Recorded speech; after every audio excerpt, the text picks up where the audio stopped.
Good. Let's bring this to the live scene. This should be coming up now. Good. Very good. Now we only have a slightly late start from... I was recording a thank you short before this because I just got memberships unlocked for the channel, which is amazing. This means I hypothetically can have an income again for the first time since 2020. Like, I had unemployment for a little bit after I was laid off from being an engineer while I was studying to retrain as an MLT, before I learned that my immune system can't handle that job. But I don't feel like that really counts as an income the same way as money you've actually earned yourself. To retrain as an MLT. There we go. Let's turn the volume off. I was very sad to discover that I lost the last day of the live stream. And the last day is, of course, a really big deal. When I finished this up on Friday for you, I'm really sorry that I missed Monday. I was really sick, but I'm mostly better now. And let's start a new game and get into this, shall we?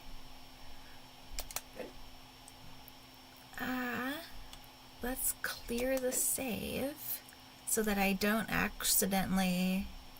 Yes. That way I don't accidentally reload the wrong save file for the end of the game. That would be great. Let's go back. Start game. There we go. New game. Continue. As a thaumaturge's apprentice, there is a lot to learn.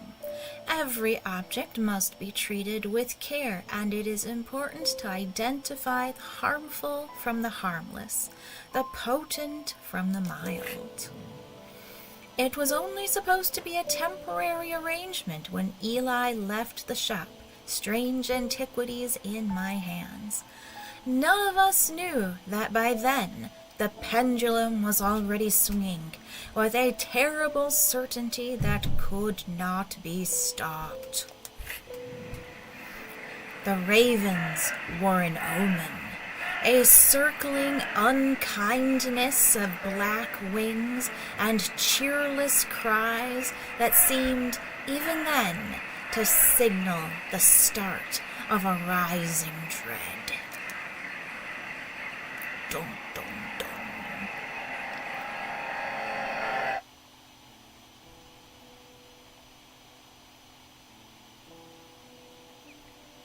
And unkindness is actually the official group word for a flock of ravens.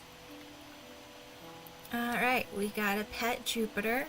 First thing, most important part of the day.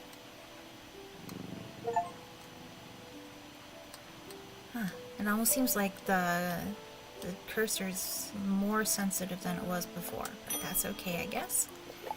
Eli! Hey, buddy! I have been called away to assist in an urgent matter in Ravenglass and must leave at once. I am leaving the shop in your care, and with some reluctance, I might add, make use of my reference materials. Here, take this. Oops. There we go. Thank you for the book, sir. Let's put it on the shelf. If in doubt, study it carefully.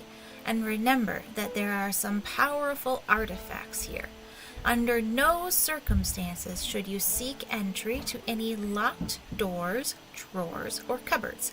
In fact, safest not to touch anything at all. I should be back in a few days. Bye, buddy. Alright, D-pad. We go over here. We got a lovely bat next to our owl. We got Skullface down here. You know what? Let's move Skullface up here. Skullface needs some friends. This is not a good friend for Skullface, though. That can move there. I don't want to have things be lonely.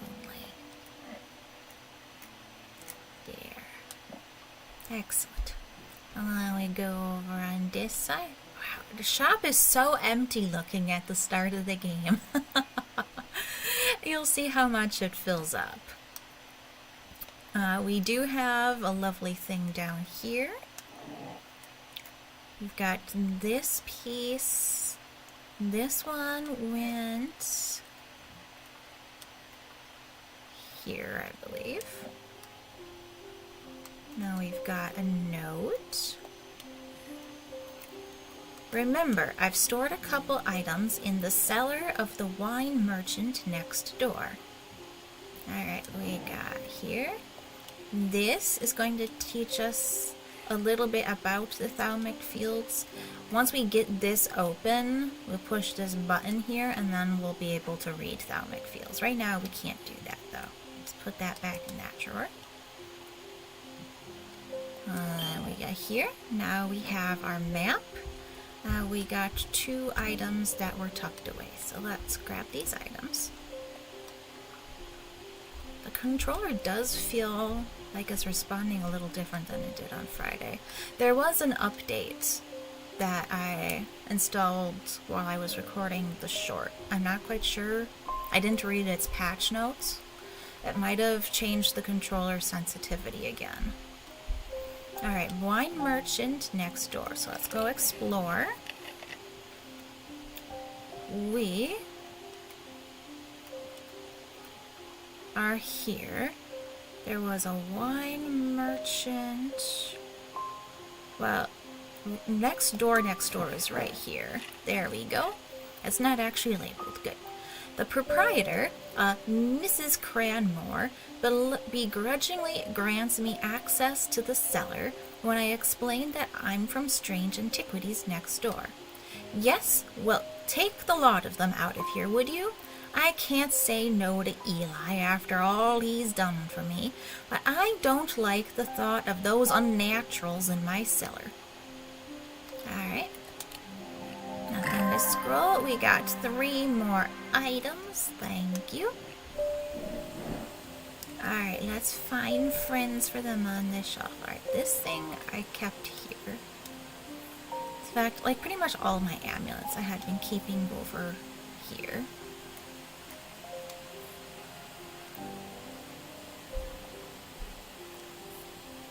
This one can get moved here. Let's put the goat next to the deer. They're good friends.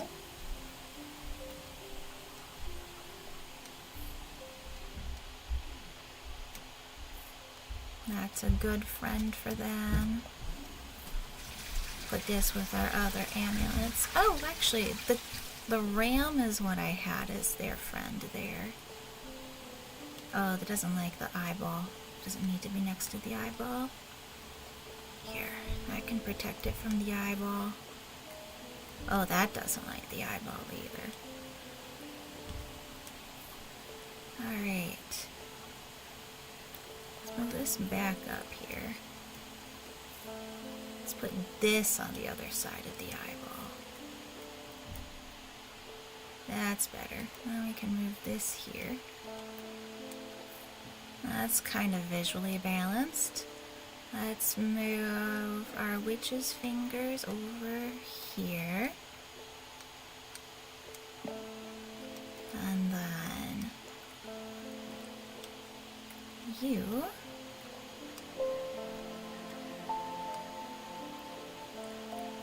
You know what? Yeah, let's put you back where I had you before. You two can stay friends.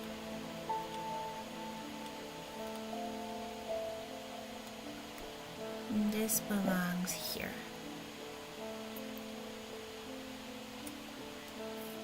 And this can go next to that. Yeah, for some reason this doesn't like that. Alright.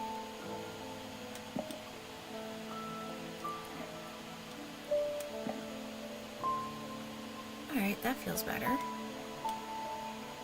It's interesting how, like, the same intuition sense I get from reading tarot, I do actually get from these items. And it's a vibe. What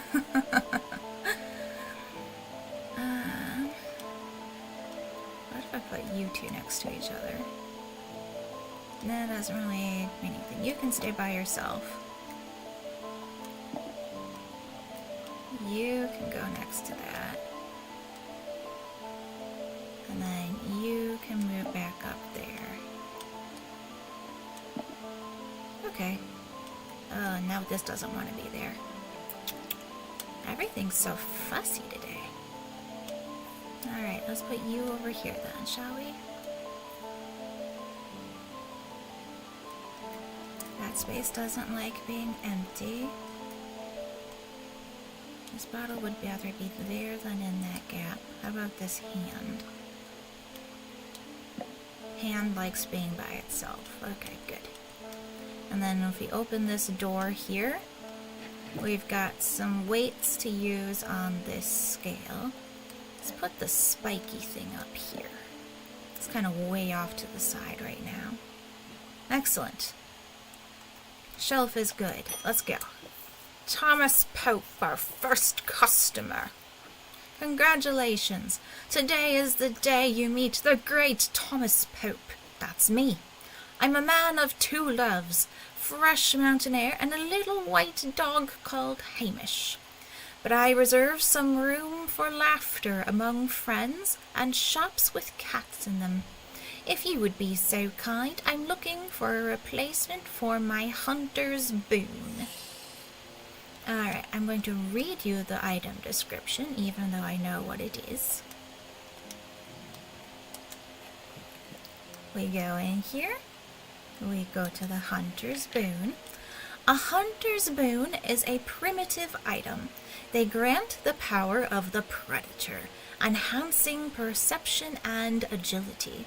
They are made from trophies taken from slain beasts, with those from the deadliest predators being the most prized. They are simple items without embellishment.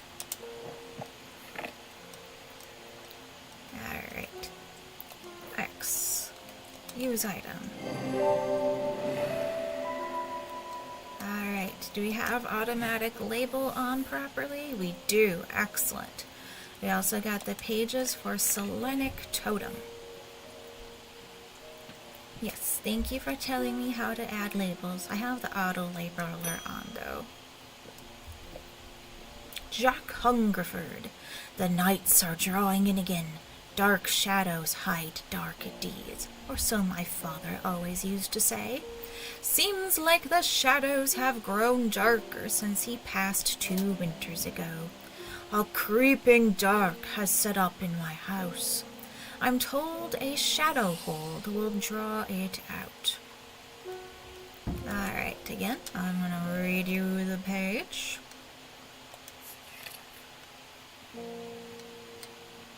Shadow hold. A shadow hold, or oshotic vessel, is a container of any kind, sometimes a jar or a bottle or some sort of box. It can be used to contain an oshotic spirit, the manifestation known as creeping dark, pulling it from the shadows like poison from a wound. They are decorated with an elaborate design called a shadow catcher. And then you look at this design, and then you see that it's the same as this bottle.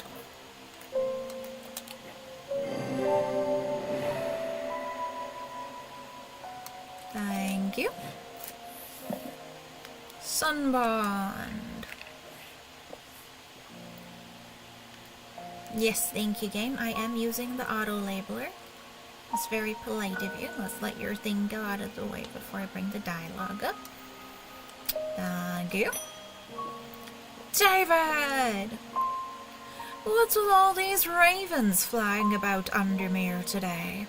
I can't remember ever seeing anything like it. Not a good day to be the sort who believes in dark omens. A letter for you.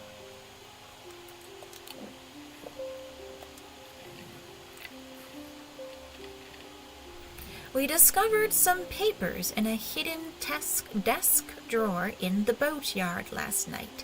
Mr. Jones almost threw them in the fire pit, but I asked to take a look at them first. That man does like to burn things. They look old. Maybe there's nothing of much use here, but I thought of you when I came across an entry on the Shin. Charlie Weathers. Thank you, Charlie. So we're going to explore. And the boatyard is here. The yard has seen better days. A mess of broken and rotted timbers covers most of the outdoor spaces that is not taken up by upturned boats slowly being claimed by the weeds. In the middle of all this, a man looks up from repairing a small rowing boat. You must be from Strange Antiquities, he says with a smile. He takes me into the dilapidated office where 2 metal buckets collect drips of brown water and a thin window pane rattles with every footstep. He pulls a sheaf of browned papers out of a desk drawer and places them gently in my hands. Thank you, sir. Quite helpful. Apparently, as an afterthought, and somewhat reluctantly, the man gives me something else as I'm leaving. I've no use for it, he says. Don't even know what it's for.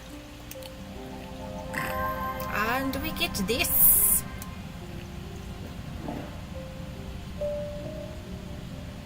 Ooh, you two want to be friends right now. Alright. Let's put bat next to eyeball. They like hanging out. Oh, but now after I do that, this one wants to be scooted over for balance. That's fine. And let's put the sextrum next to that. And this can go into a drawer where it should disappear because we've done what we needed. Alright. Let's pet our cat again.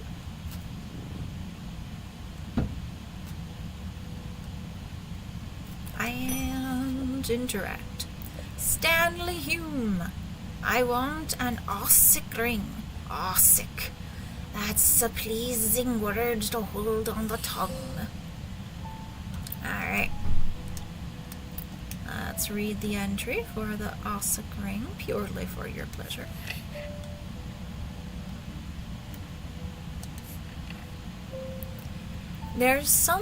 These somewhat macabre objects were originally made as offerings to the goddess Korchen, but the practice fell out of favor as belief waned.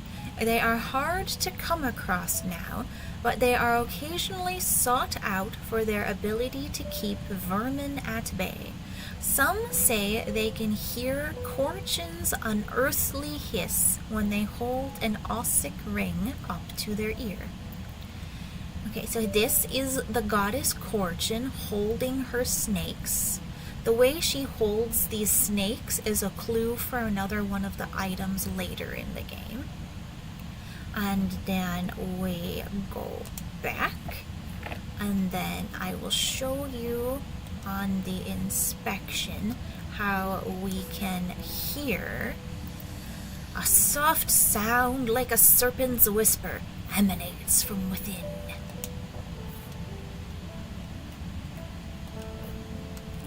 Use item. Thank you. Oh, also, the word Ossic means bone, which was a big clue in identifying the item as well. Or can be.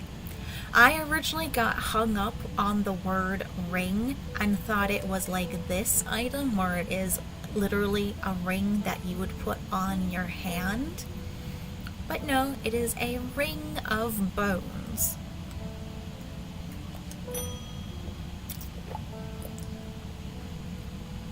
The behavior of these ravens is disturbing to say the least. As a rule, they only come together to feed. Ravens are omnivores, carrion feeders mostly, but they'll take anything they can get their talons into. And they'll kill if necessary. I didn't plan on dropping in today, but there's something happening out there, and I'd like to know what. A voice of Cernunnos might help put me at ease, or it might do the opposite. Alright. Voice of Cernunnos. Yes, it's that item. The name Voice of Cernunnos is used to refer to any bronze torque that has certain imbued properties. With skill, such an item can be used to read the patterns of nature that are otherwise hidden to us. Cernunnos is a pagan god of the forest and nature, typically depicted as a man with the antlers of a stag and often wearing or holding a torque. Now, this is a picture of Cernunnos, and there are several clues here that will come into play later. So, one is just the fact that he is a deer man. 2, you can see him wearing the bronze torque. And 3 is this staff with the little swirly on it. And here is our bronze torque.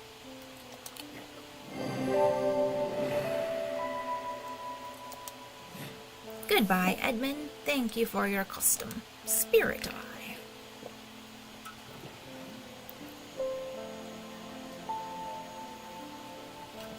Alright, day 1 complete, 22 minutes in.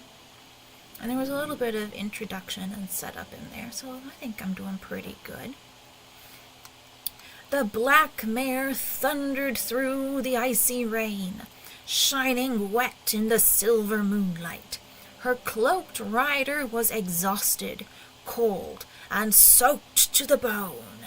He knew he would not survive the night if he did not reach Backbarrow.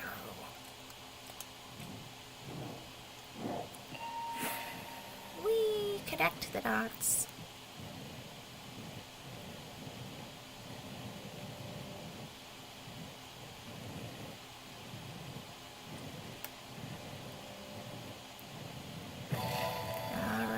Night 1 is a pair of handcuffs. An escaped prisoner ran northwest. He hid me in the first building he came to. Okay, I don't actually need to go over to the button. Excellent. Alright, let's go to explore. Let's see, is the prison here? Yes, the old jail. First building. The dilapidated warehouse is dark and imposing, and the struggling flame of my lantern does little to pierce its depths. I slowly search through its contents with a sense of despair, wondering if I'm even in the right place at all. When suddenly and unexpectedly I uncover something of value.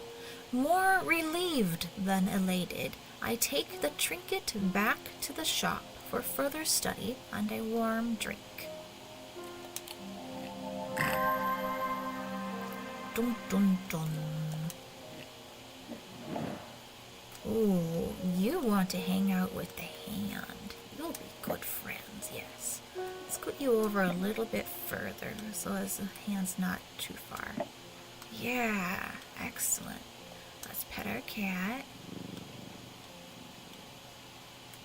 Good boy, Jupiter.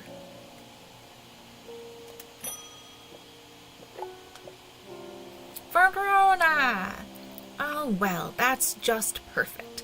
Undermere, fizzing with fear over these ravens, and the thaumaturge has left his apprentice in charge. Sorry, my dear, that was rude. Pay no attention to me. I'm an old lady who got out of the wrong side of bed. These ravens... Oh, got under my skin is all. Please do let Eli know that I was looking for him next time you see him, and pass on my thanks for letting me borrow his copy of Hermetic Symbology. Sure thing, Verona. Verona is actually the only character... Well, I think the mailman, David, might also be a character that carries over from the first game as well. Let's change the angle on this just a little. Yeah. But Verona is from the first game, which was Strange Horticulture. Let's put the book on our bookshelf. And since Verona came here, let's stop by Strange Horticulture. Just for funsies. Strange Horticulture is number 2. That is here. This curious plant shop on the edge of town is a quiet haven away from the bustle of the center. Ordinarily, I'd be delighted to while away some time there, but I have important work to do. And yet, an hour later, I find myself leaving the shop with a potted palliance and a weight off my shoulders. I've been chatting with the proprietor about the similarities and differences between our two disciplines, with a gently purring hellebore curled up in my lap. And there's the shop from the first game. It's a very cute game. I really loved it. This time you would like to be up here. Okay. You get to be there if you want to be. That one can stay where it wants to. Yeah, there's not going to be room for the other books if I put that here, is there? We'll see. I can take it. Oh, but it doesn't drape down the same way if I do. Let's leave you draping, buddy. You stay right there. No, you're still not happy like that. Okay, I just had you slightly over from where you wanted. Excellent. Tess Sherwood. I feel paralyzed. I have no job, no partner, no friends, no prospects. I heard a horned shackle might be the answer. Alright, so let's read the page for horned shackle for you. Horned shackles are used to bring about change in one's life, bestowing the ability to overcome personal demons. In use, the horns are rubbed between one's fingers, causing them to become worn smooth over the years. They can be worn as pendants, but are more commonly totems of some kind. Oh, actually, I should bring that back up again. I didn't point it out. So you see this ornate cow skull here? The first time I played, that tricked me into thinking that it was this ornate skull. Oh, I'm kind of blocking it slightly. This ornate skull. This buddy. But it is actually this little wooden goat.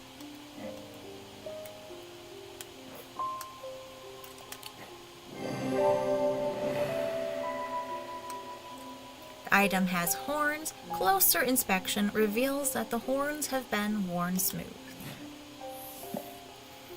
A Vesiger.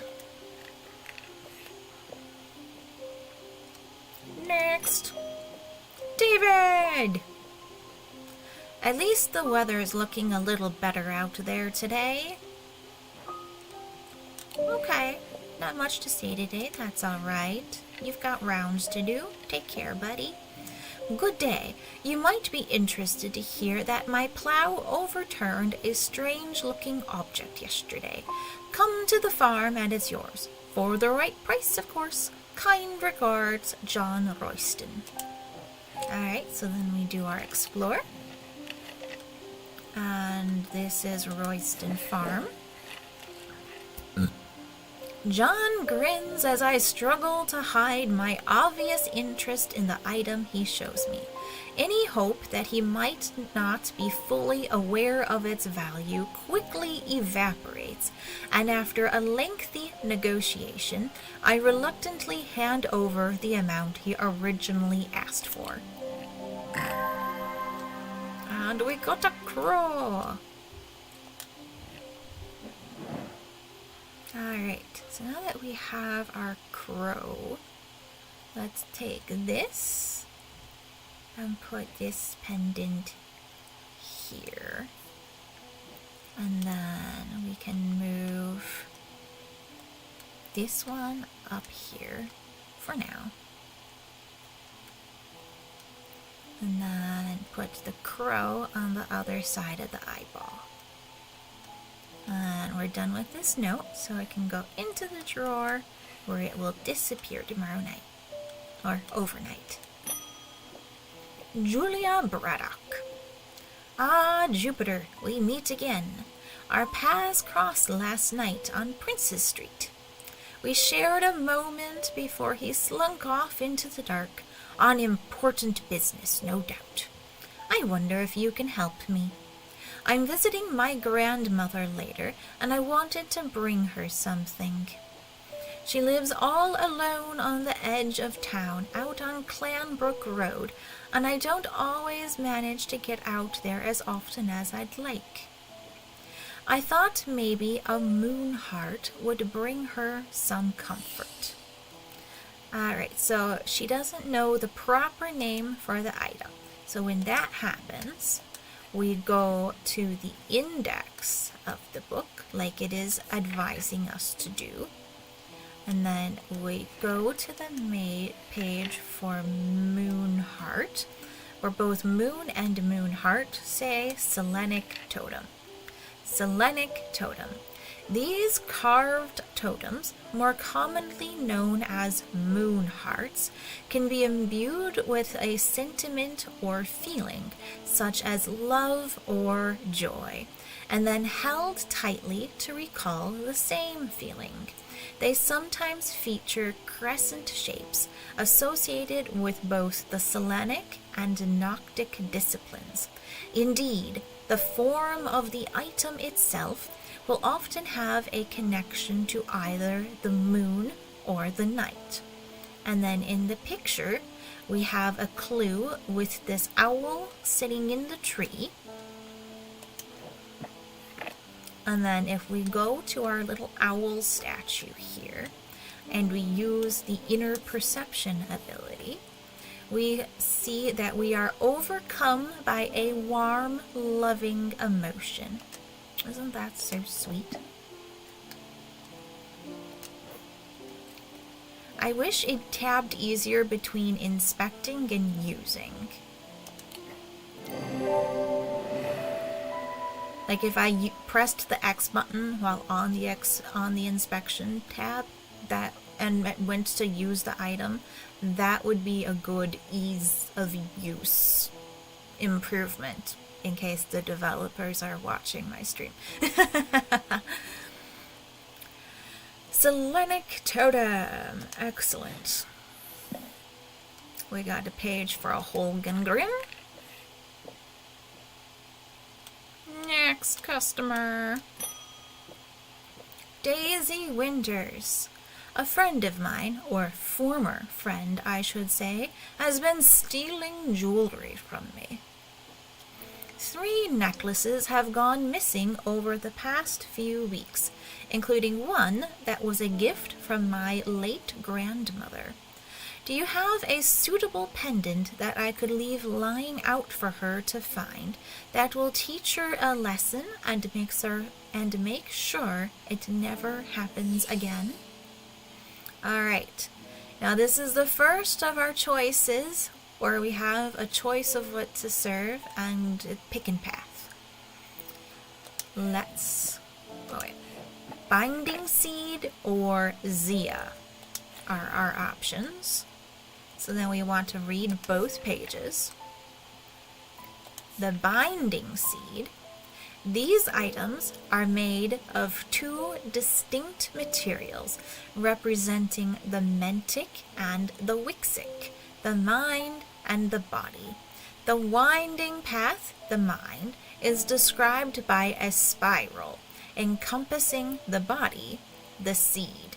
Unbinding seed is a form of punishment that amplifies feelings of guilt and shame. And this is a life-size binding seed, where you can see we have a hedge maze around a stone pillar. And then let's go to the page of Zia to show you our other option. Zia, worn about the neck to place them closer to the heart. These innocent-looking items instill a sense of fear and paranoia. They can be difficult to remove. Zias are made of any single material except wood or clay. They typically have no symbol or other writings upon their surface. Alright, so I give the binding seed because the feelings of guilt make the friend feel bad about her decisions.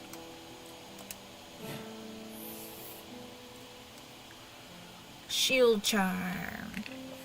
Making her afraid and paranoid wouldn't actually teach a lesson so much as give her mental illness. Emmett Burrows. They found a man just now in that house where all them ravens were. I wish I hadn't seen, but I did. He was sheet white, but it was his eyes that are going to give me nightmares. All black they were. It was like he weren't there anymore. I don't need to wait around for another sign. I'm taking my family to Sedberg, and I'll be taking a libula to see us safely through. I don't remember at the moment what that looked like, but let's pull up the page. Libula. Libulae are purported to offer reassurance in times of upheaval and change, but they are not held in high regard by most scholars of the occult. That said, an imbuement of wisdom shows that a libula is not merely decorative. There is a power in symbology, as the old thaumaturges knew well. So the word symbology is our big clue here. So then we want to go to our book on Hermetic symbology. And we want to find the symbol for wisdom, which looks like a house where the roof caved in, or an underlined M. And then this amulet right here has that symbol. So there's our libula.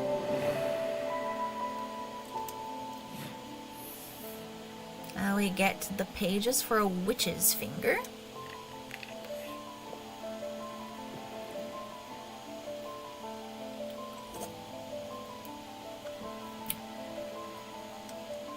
Alright, end day!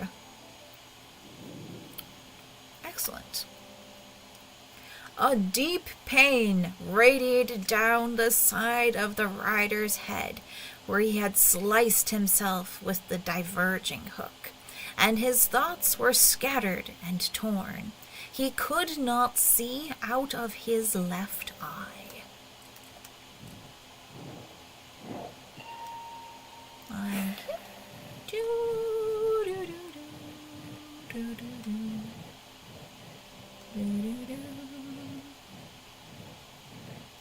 These little path tracing things are actually a little bit easier to do with the controller than the mouse. Alright, so then we need to match this shape up together on the map to find that item.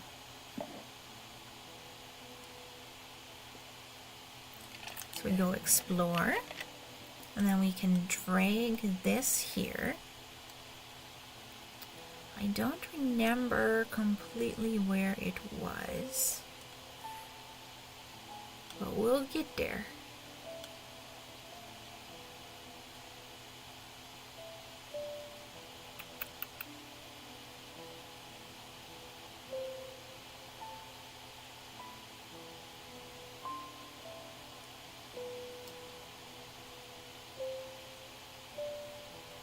Most of the streets seem to run the wrong direction for the way it's showing itself.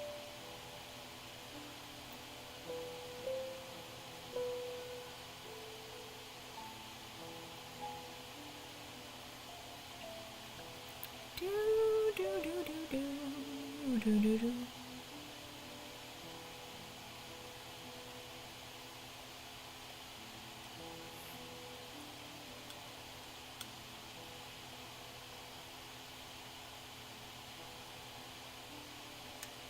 Could it be here?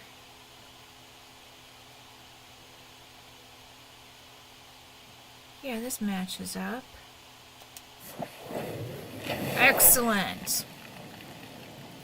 There is a narrow gap between the two houses, and I spy a small wooden chest wedged firmly inside. I manage to work it loose, and when it finally comes free, it shoots out onto the hard ground and snaps open, revealing its long-hidden treasures. Alright, we got pretty items. Alright, now I want to move this torque because I want to put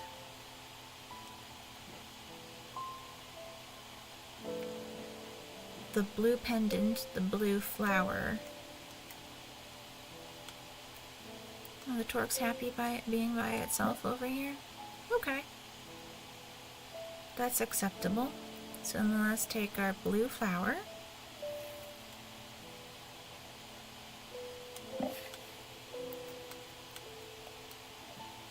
And our blue bottle. And blue pendant. There we go. Nice friendly space there. And I'm pretty sure that's the diverging hook. And first customer, Francesca Robertson. Good afternoon. No, morning. Sorry, I'm a little distracted. I'm Francesca Robertson, a doctor of sorts. I assume you heard about Mr. Hungerford. Seems to be the talk of the town already. I'm used to dealing with maladies of an occult nature, but black eyes are certainly unusual. I've heard of something like this before, but I don't see how it could be the same thing. Either way, I am hopeful an evocant will have some effect. Alright, so that we go here. We look up evocant. Evocant. These stone items weigh the same as a man's heart according to popular myth. The truth is a little less dramatic, but the weight of these items is nevertheless important, and should stray not more than a hair from precisely 1 pound. They are placed on the chest of these in a coma to draw them out. Alright, so then we have our scale here. Let's move the scale over. Oh. There we go. Not that far over. Alright. Whatever. Put a 1 pound weight on it. And then this, I'm pretty sure, was the evocant. Ta-da!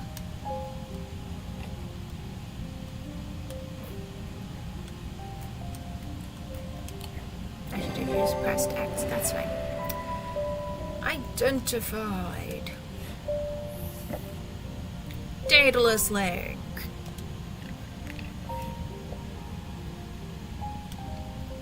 Oh yeah, we forgot to pet Jupiter.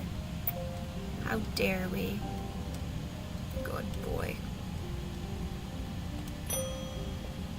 Temperance Parker. I had a quiet chat with Edmund Bishop in the Guilty Ram last night. He's always got an interesting story to tell, but last night he was different. I can tell he's worried, which has got me worried too. I know it's not much, but I'd like a shield charm all the same. Alright, so now we go to the book. We look up the shield charm. Shield charm. Generic charms of protection have little to offer the skilled thaumaturge, but can have some small effect. An Oshotic spirit or wandering shroud will not abide them, for example.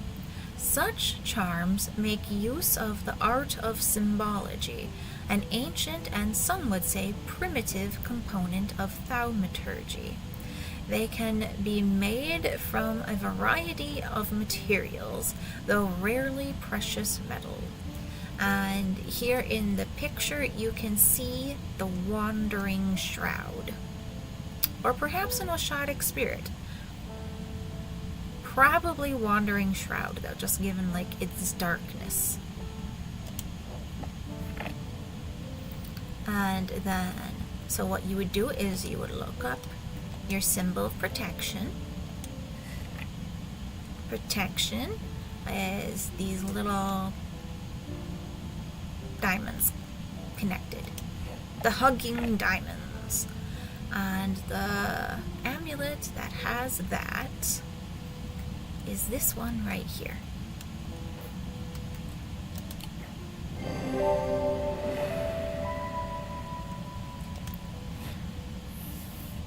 St. John's Anvil.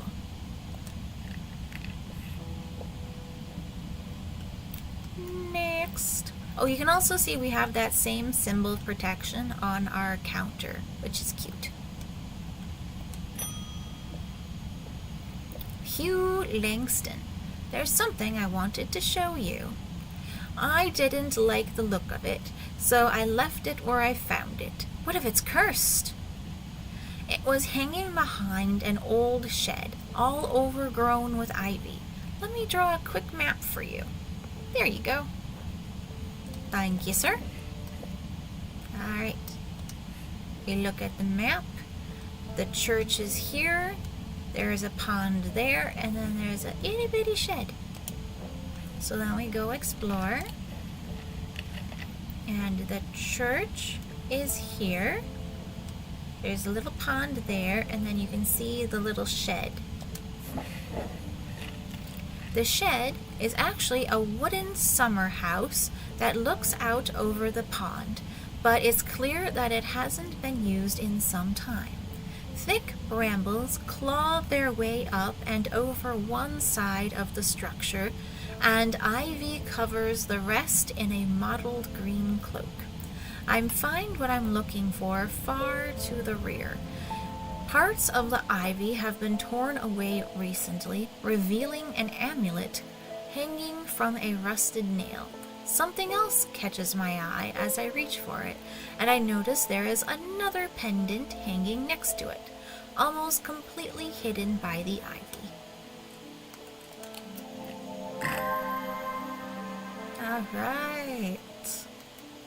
2 amulets. These can be friends over here.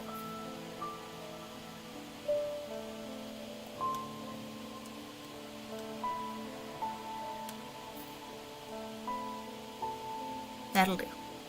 Excellent. And then let's drag this down into the drawer because we're done with it, and that'll make it disappear. Verona! Eli's picked a bad time to leave Undermere. I've come from the Hungerford house, where I've been helping Dr. Robertson and looking for any clues about what happened there. There wasn't much to go on. I did find a shattered Oshotic vessel, but whatever did this was no creeping dark. There was a strange black stain on the flagstone floor that I didn't like the look of, and the ravens, very unusual, but at least they seem to have dispersed. I don't know what to make of it. I'm going to make a trip to Gleeston Castle to see if Edmund Bishop can shed any light on their behavior. But first, I would like a vesiger. Whatever this is, we don't want it spreading. Alright, I will look up the page for the vesiger.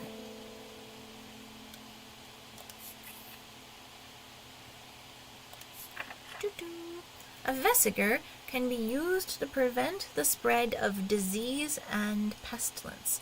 Among other oddities, the flames burn pale blue in their presence.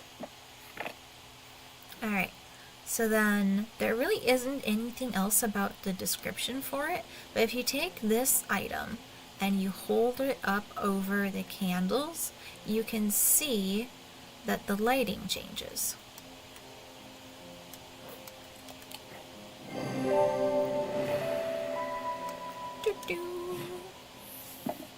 Moonstone Guardian. That's the end of day 3. Yeah, we're making great time.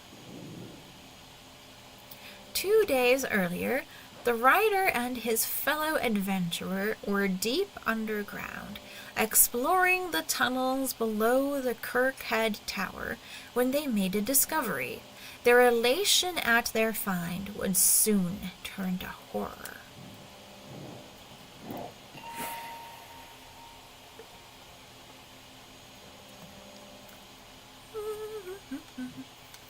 Da-da-da.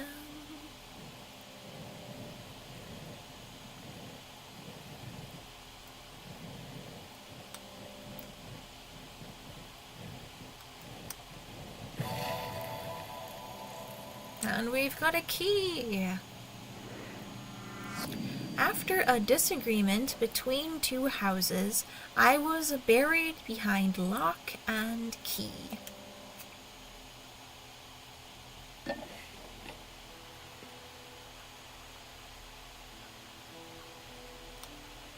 Alright, so then we go to explore. And over here we have Keystone Manor and Lock House. So then if you go look in the field behind them, a large flat slab of granite marks the otherwise empty field. It bears an inscription. On this spot in the year 1813, Arthur Key did shoot and kill the beloved horse of Wellington Locke. Buried at the foot of the slab, I find an unlocked chest containing a handful of legal documents, as well as a pistol and another item that catches my attention. Alright, that button you do have to be right on. Oh, we got a pendant. And this one? No, you should go here this time. Yeah, you like that. Eli! Well, the shop is still standing. That's something. Say what you will about Undermere, but this town is never quiet for long. I leave for a few days, and suddenly everyone's talking about ravens and curses. I'm going to need to find Verona to get up to speed on what's going on. At least I didn't come away from Ravenglass empty-handed. I can always rely on quiet Susan to unearth an interesting trinket or two. Thanks, boss. And we got a pot.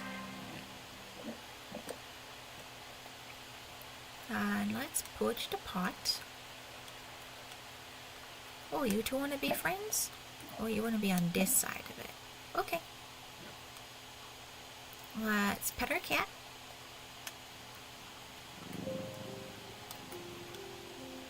Good boy, Jupiter. Edith Moore. And you can see she is wearing the binding seed pendant. I'm not a good person. I'm pushing away the only people I care about. Help me to do better, please. I know I have to change, but I don't know how. What do you have that can help me banish my inner demons and make the changes stick this time? And so what you do, because it's a question, is you go to your index and you look for change, and then you'll find Horned Shackle and Libula. And Horned Shackle is the one that brings about change in one's life and overcoming personal demons. So then we go get our Horned Shackle, and we give it to her, and she'll get all better.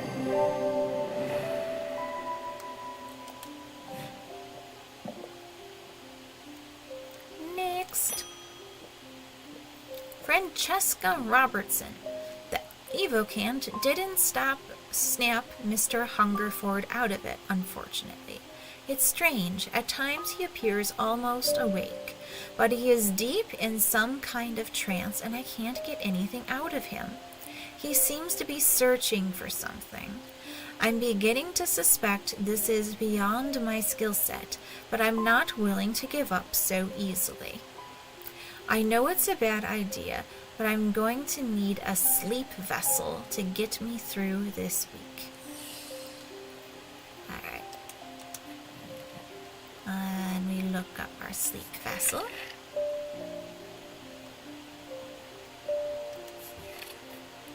The 6 points of a sleep vessel are said to represent the 6 thaumic disciplines: Seletic, Dradic, Noctic, Diurnic, Wixic, and Mentic.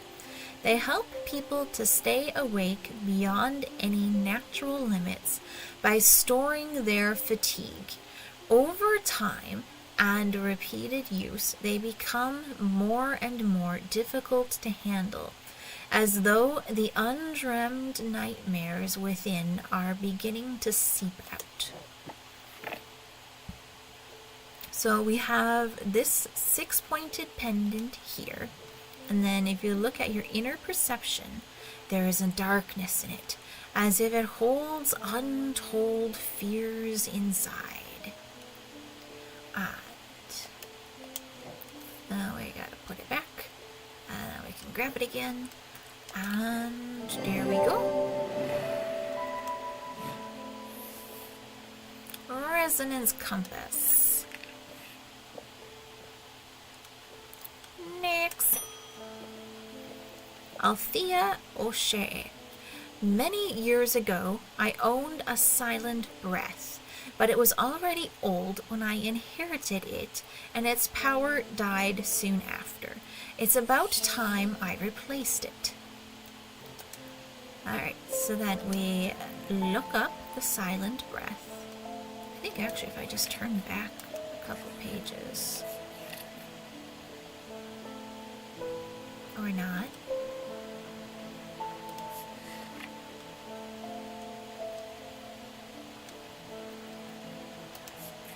There we go. Silent breath. There are those who consider the white heart a prize to be claimed, but there is no glory to be had from killing such a noble guardian of the forest. A silent breath contains a small token taken from a living white stag. While the stag lives, the item will retain its power, allowing the bearer to sense danger before it arrives. And then we got a really pretty picture of the white stag.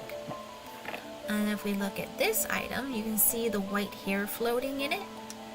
And then if we use our inner perception, it seems to make the hairs stand up on the back of my neck.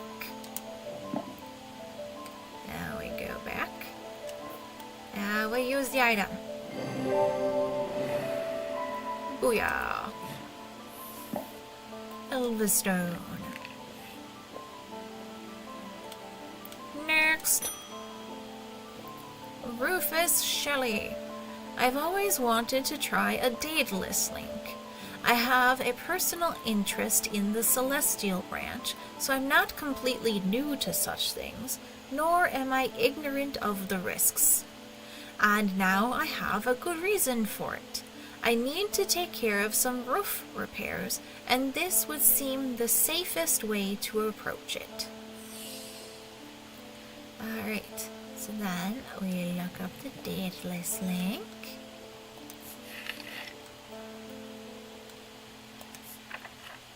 And it tells us a Daedalus link is a powerful object capable of producing a levitation field. The field is extremely fragile, however, so it would be prudent not to take risks. These items are surprisingly light in weight. Their designs vary, but they might point to some facet of flight, a feather, or the wings of a bird or insect, for example. And here you can see the levitation field. And then, because the clue is lightweight, you want to swap to the half-pound weight. And then we take our crow symbol that has wings.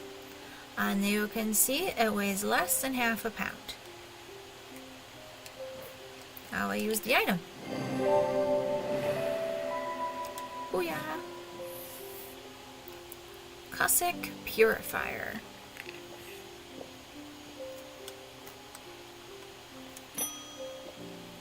Edmund Bishop. The ravens are back, I see. Looks like it's going to be worse this time. After speaking to Verona, I have come to extend an open invitation to visit Gleeston Castle.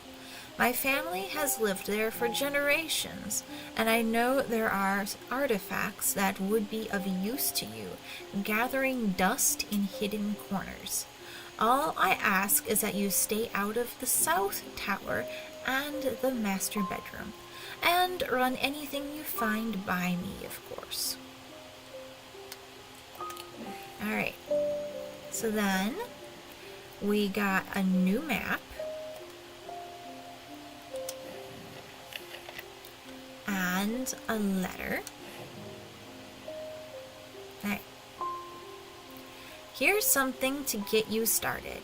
Walk past the main staircase and turn left. Follow that corridor down to the end and go through the door to the left. There is a small plinth in the corner of that room with an item on it that you are welcome to. I never did like it anyway. Edmund. Alright, so there's a lot of symbols on here, and some of them do directly correspond to items, but we can't actually collect any of those items until we receive some sort of prompt.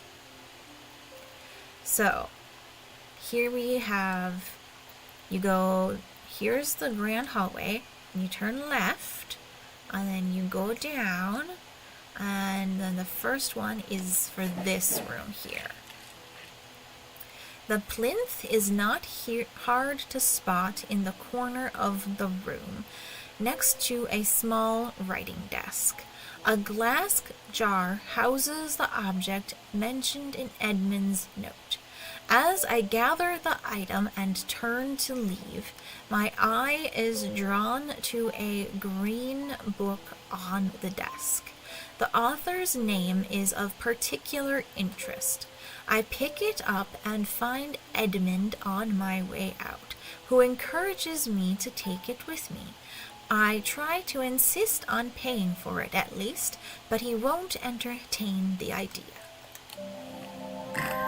So we got a book that Eli wrote about gemstones, and we got a pretty little statue.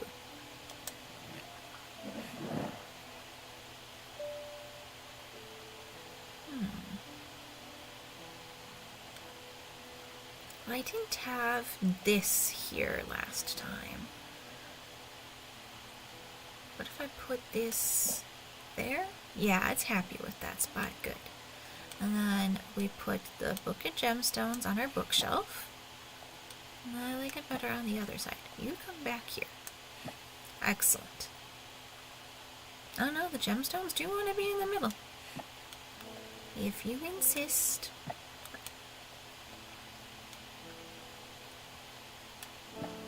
There you go. And we can put this statue there. That's happy there. We are done with this note, I'm pretty sure. Yes, we can kind of see the little check at the bottom. There you can see it better. And then let's move our map into the drawer next to our other map. And let's pet our cat.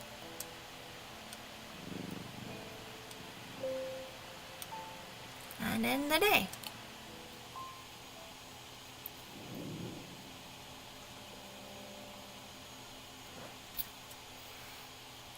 At the end of a long passageway, after days spent clearing away dangerous rockfalls, the duo came upon a chamber. In it, they found a small stone tomb, too small to contain human remains.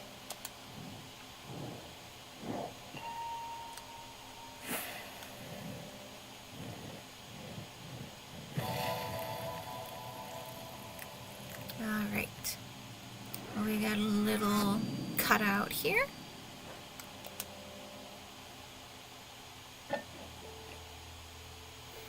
Now, the first time I played this, I thought this cutout was for one of the buildings in town.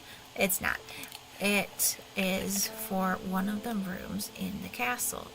So then you take this out and you cover it over the map, and it lines up with this room right here. A portrait of some dead lord eyes me suspiciously as I enter the room and start absent-mindedly opening drawers.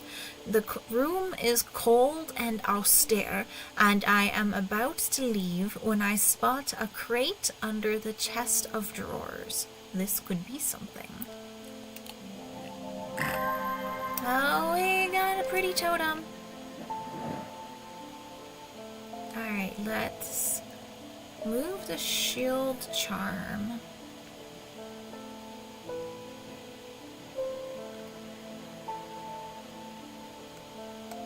Here? No. Here? There we go. And then let's recenter this. We can put her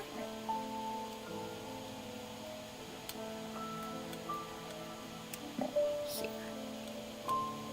Give her a little bit more authority in her space. Excellent. Yes, now that shelf is complete.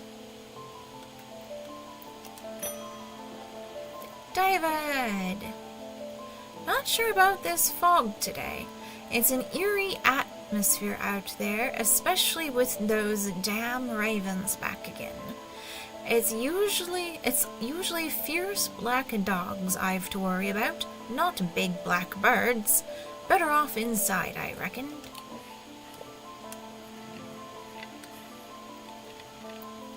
The triangle has intrigued me ever since I first heard about it as a young boy.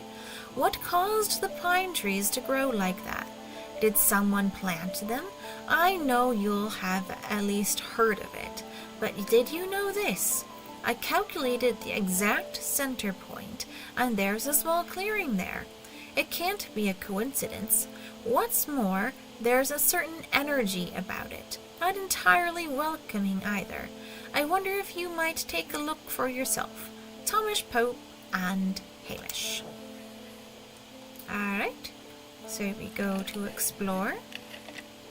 We pop back to the map of Undermere, and the triangle is here in Heathwood.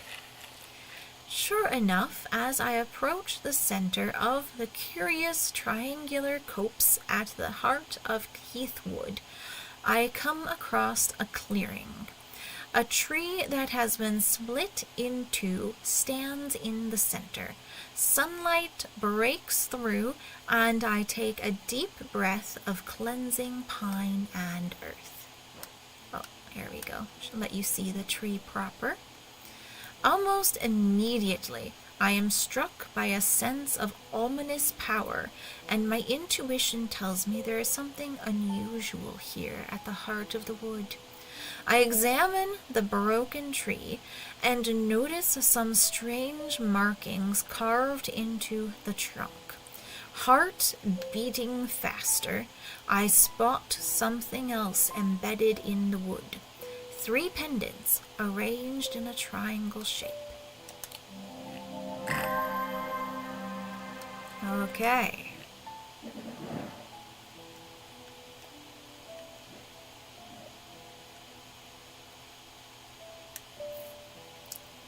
Do, do, do, do. Do, do, do.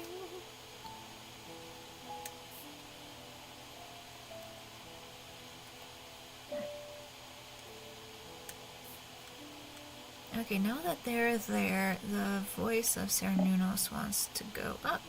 And we'll center that a little bit more on its shelf.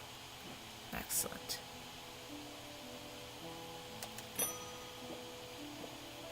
Gus Folly. It has been many years since I've performed the rite of red knives, but I can still remember every step. I'd do it one more time before I'd die if I could only get my hands on an Orford spire. I tried that place in Arnside, and they sent me here. Orford spire. Alright, so I'll show you the page.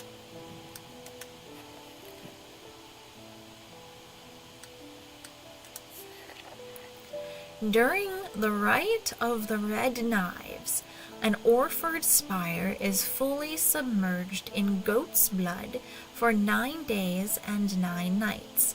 When performed correctly, the rite is said to impart vitality and clarity of thought, although perhaps not for the goat.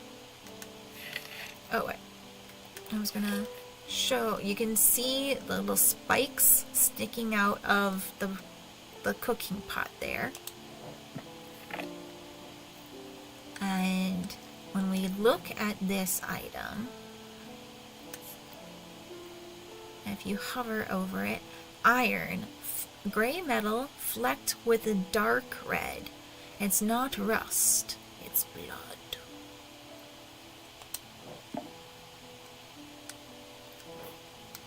Use item.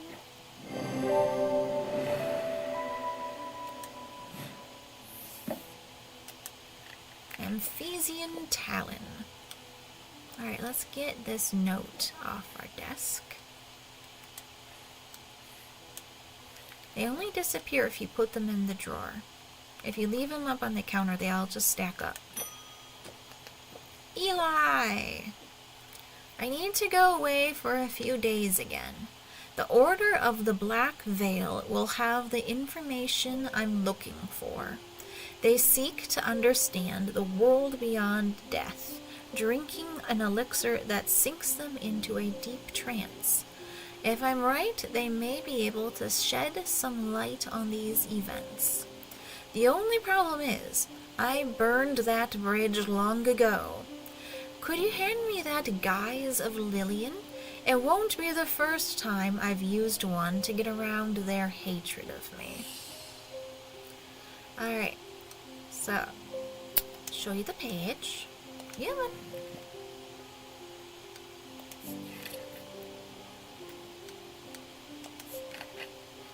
Guise of Lillian. These items can allow the bearer to pass unrecognized. If used for any length of time, the wielder can begin to lose their sense of self. The remains of bygone creatures have been used in thaumaturgy for centuries, from petrified teeth and bones to trilobites, ammonites, and devil's toenails. A Guise of Lillian is one such item that makes use of this ancient source of power. So here we can see a bunch of different fossils in the picture. And then on this item here, if you look at the composition, it appears to be a fossilized creature of some sort. And if you go to your inner perception, I notice a slight out-of-body feeling, like my hands belong to somebody else. We use the item. Okay. Tenebrin Cloak.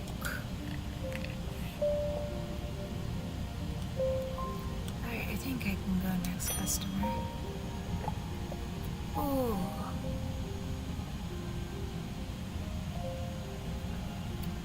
Oh, is that a cat? My eyes have gone completely gone, but it's good to know I still have my cat senses. I do hope I'm in the right place.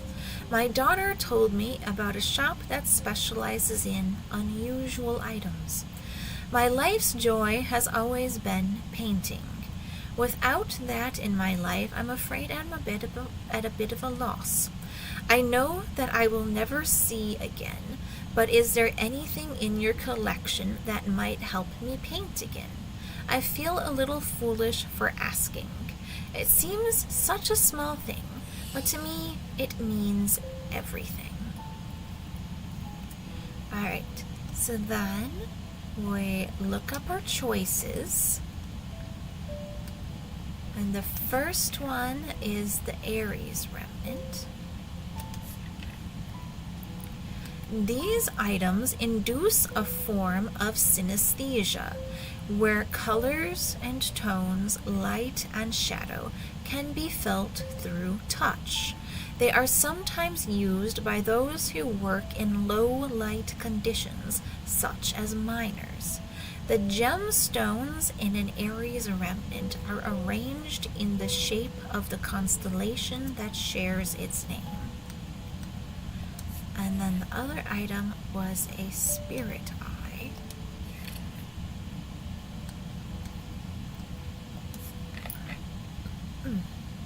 There are some who stay away from spirit eyes, believing them to be a window into a world that should not be seen, and others who deride their fear as nothing more than superstition. It is not clear exactly what they do show. Another layer beneath the visible world, perhaps. A layer that requires something more than the traditional senses to explore. They draw their nature from the opposing symbols inscribed upon them. So, I'm pretty sure if we give her the spirit eye, she both won't be able to paint with it, and it will drive her insane. This item here is the spirit eye. These are the symbols for hot and cold. This here is the Ares remnant. The gemstones on it are in the shape of the constellation as described in the book. And I think if you look them up in the gemstone book, they have a something significant about that as well. Scythian charm. Alright, next customer. Clarence Hawker. Those ravens have done for 3 more poor buggers. 2 of them up at Colgarth and another fella, a fisherman. People are getting a bit panicky round here. Nothing natural about folk turning up with eyes all black like that. And now this fog, too. With the nights drawing in and me working late, I refuse to walk down Holbrook Road without so much as a lantern. I had something nice and bright in mind. He wants a sunbond. Alright, so we're gonna pull up that page for you. Ooh, I think it might actually be like right... There we go. Sunbond. A sunbond is small and lightweight, designed to be carried discreetly, and made of a non-precious metal of some kind, housing a gemstone of light. They carry the warmth and light of the sun, a brightness that can pierce the darkest gloom. So the sunbond is this pendant with the bright orange gemstone in it here.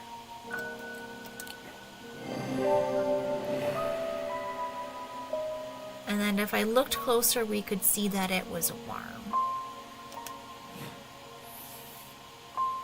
The Syrian Ward. Next. Andre Bell. Bend your ear to the trees. Hold your palm out to the wind. The ravens can feel it. Can you? Something is stirring. I will need a Holgan Grim in the coming days. Alright. We get our girl here, a Holgan Grim.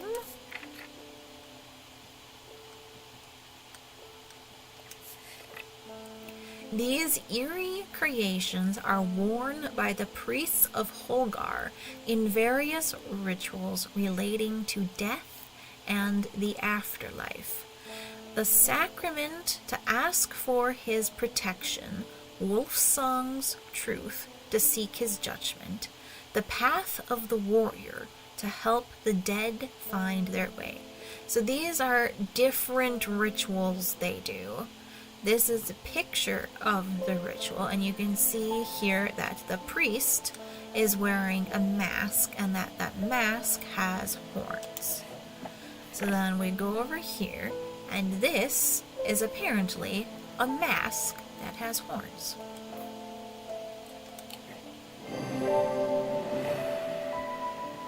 Oh, also, the gemstone on it is Vivianite, which is a stone of death. Death. Lead heart. Alright, we're done with the day. Let's pet our kitty. Oh, there's a good boy. And end the day.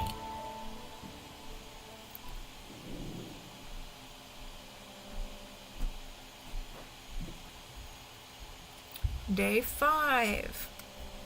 Inside was the reason they had toiled so hard.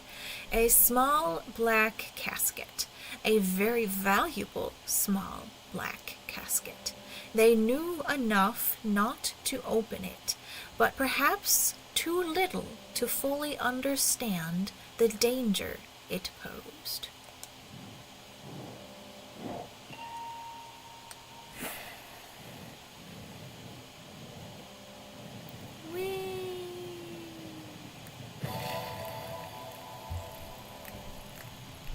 We got stairs. Up the stairs, left, then left again. Second on the right is where I spend each night.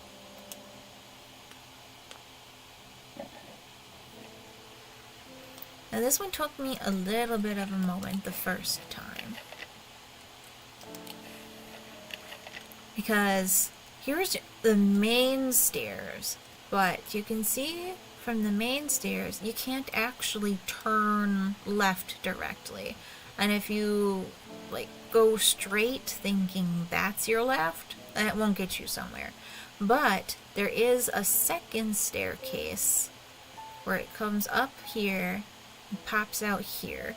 So left, then left again, and then is the second on the right. And you can see there was a symbol there, but if we clicked on this room before getting this card, you can't access the item. It seems a little unfair, but c'est la vie. The bedroom looks like it hasn't been used for some time. A thin layer of dust coats the furnishings and cobwebs decorate every corner. Pulling back the thin curtains lets some light in, but more importantly, they reveal a macabre item that has been hiding on the windowsill all this time. Ooh, fingers. Alright. Fingers want to hang out here? Okay. That's an acceptable spot for you. Oh, let's pet our kitty. That's my good boy.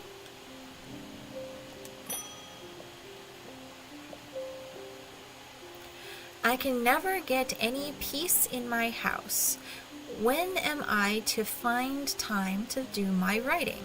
I've tried beeswax, but that makes my ears sore, and besides, I can still hear the shouting and banging at all hours. I heard you might be able to help me. So she wants a St. John's anvil.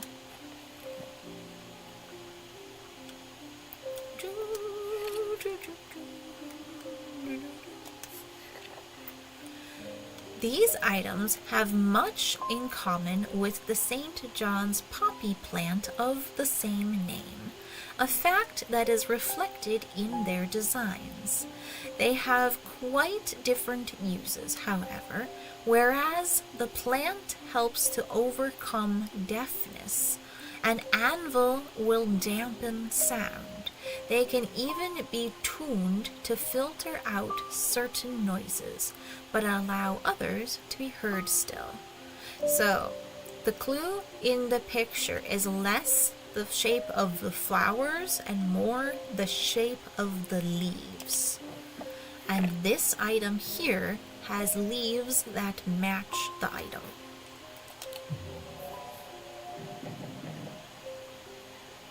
I was wrong. Okay. Maybe it's wrong set of leaves. Sorry.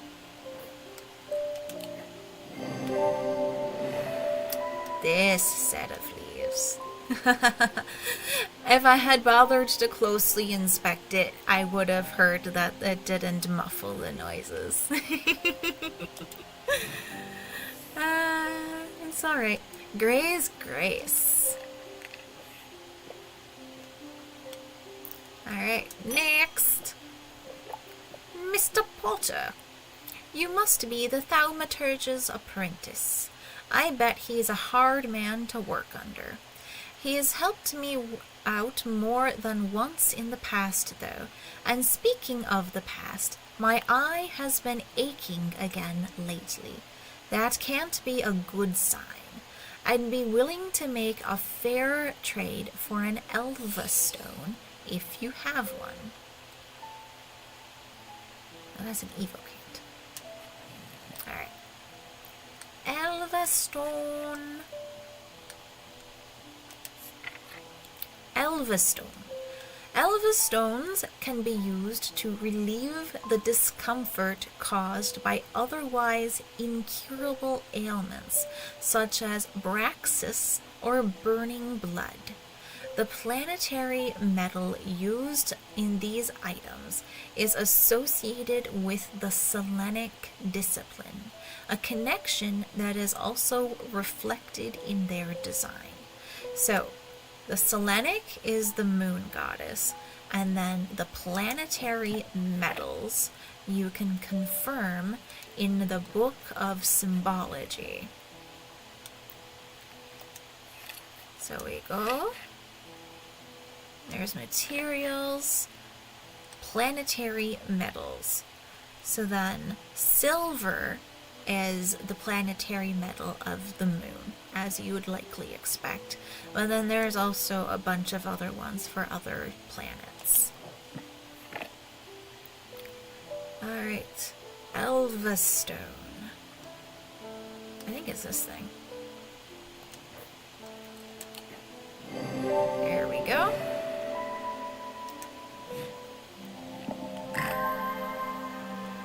Booyah! We got a new item. Where does this item want to live this time? They're taking slightly different positions this time. You want to be on the right side of it? Okay. Let's pet our cat. Jupiter is such a good boy. I should at least read you Jupiter's entry. I'm doing really good on speedrun time. Yeah, I'm on day 6, and it's only been an hour and a half into the stream. Devourer of Souls. Jupiter. Jupiter is the thaumaturge's cat, or more accurately, Eli is Jupiter's thaumaturge. Jupiter found Strange Antiquities, perhaps drawn to the curiosities within, and made it his home. Eli was more than happy to accommodate him, but he learned early on that Jupiter was his own master. His business is his own, but it largely consists of regular naps, terrorizing rodents, and midnight explorations of Undermere and beyond. What he does on his excursions is a mystery, but he seems to be well known among the town's residents.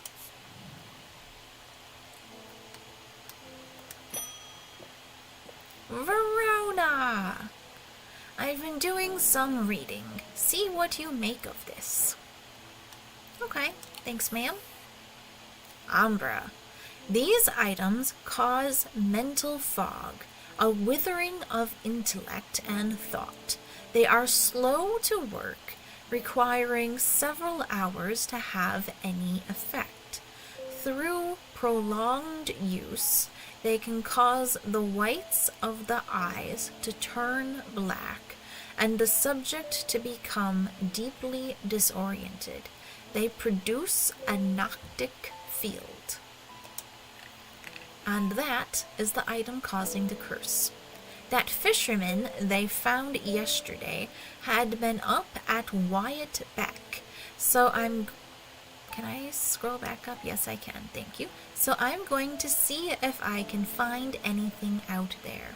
Here I go again, sticking my nose into trouble because I don't seem to be able to listen to that part of me that says, let someone else deal with it for a change.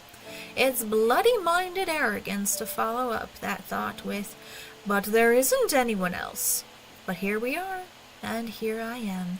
They'd do it all wrong anyway. I hear you, girl. I love Verona.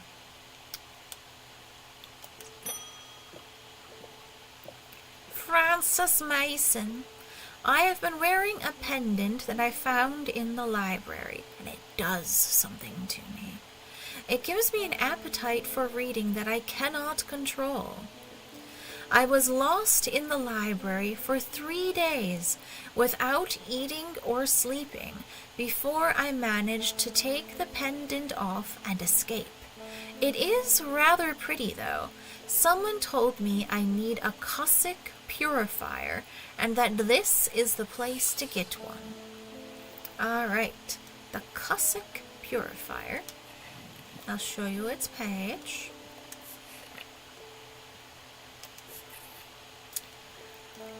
A A small topaz gemstone, known as the Eye, is placed in a strong-smelling liquid, usually some potent barley spirit or vinegar. Sorry, my nose is really itchy.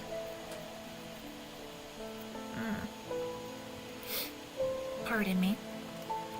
Small tokens, such as rings or amulets perhaps, submerged in the liquid and left for a full cycle of the moon, are cleansed of simple imbued curses or hexes. Of course, there is a limit to the effectiveness of this process. So, we can also then look at the symbol for vinegar. It's not under mundane elements. Materials. So here is the symbol for vinegar, the little cross there. And then this bottle here has that symbol. It also has a strong smell to it if you give it a whiff. A Valent.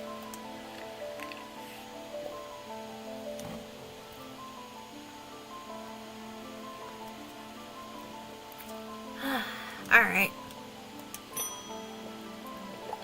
Simone. Simone's from the first game too. I've been working on something that you might find interesting. Did you know that nobody knows who built Strange Antiquities? It's very old. Perhaps the oldest building in Undermere according to some accounts. Even Eli doesn't know all of its secrets. I have been decoding a journal that he found. It's slow work, but I've made a bit of a breakthrough recently. Have you discovered the plinths below the counter?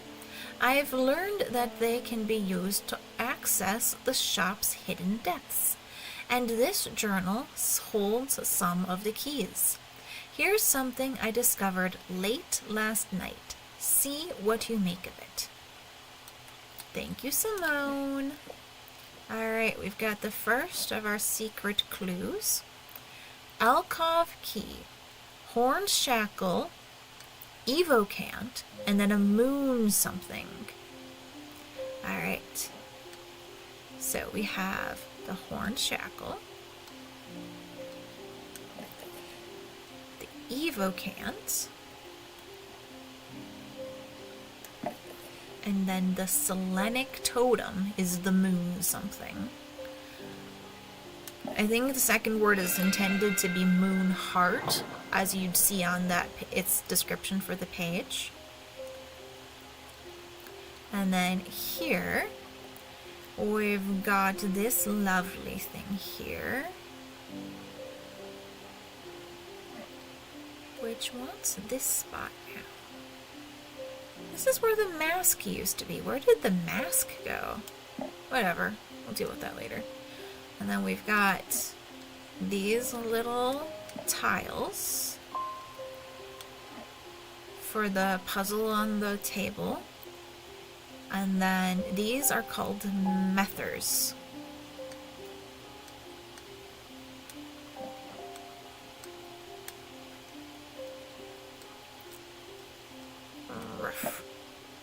Come back here. Thank you. And that's everything from this vault. There are a couple more vaults that we'll get to open. And then after you close it, the items get put back. Oh yeah, that's where the evocant was. Actually, these make good friends, and they fit well enough in the space. Excellent. Alright, so in the pattern, this is missing from here, isn't it? And then this one, triangle, the triangle thingy, yes, this one's missing from here. We've completed this, so if we put it in a drawer, it'll go away. And now there's just one more little tile missing. Let's pet our kitty.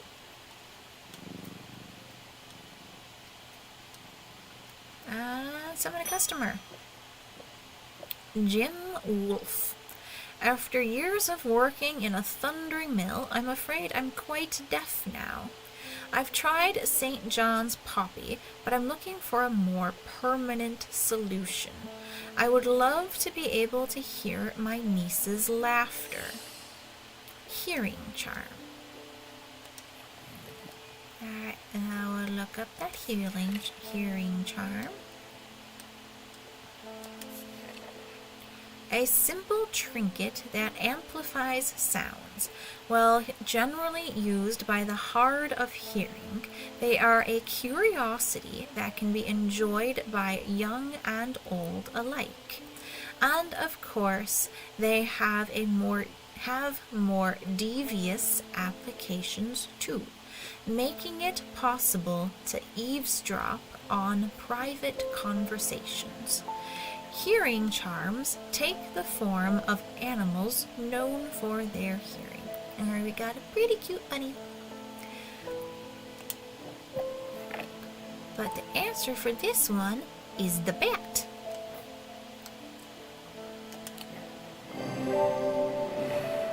And then if you use your smell and hearing senses on the item, you can tell that it enhances your hearing. I haven't been using the inspect ability very much because I already know the answers. Veiled Fen. And day. Alright, we just finished day 7. At camp that night, one of the pair had awoken with pain in his left eye. He was alert to the threat at once, recognizing two things at the same time. 1, a part of his mind was not his own, and 2, the casket wanted to be opened.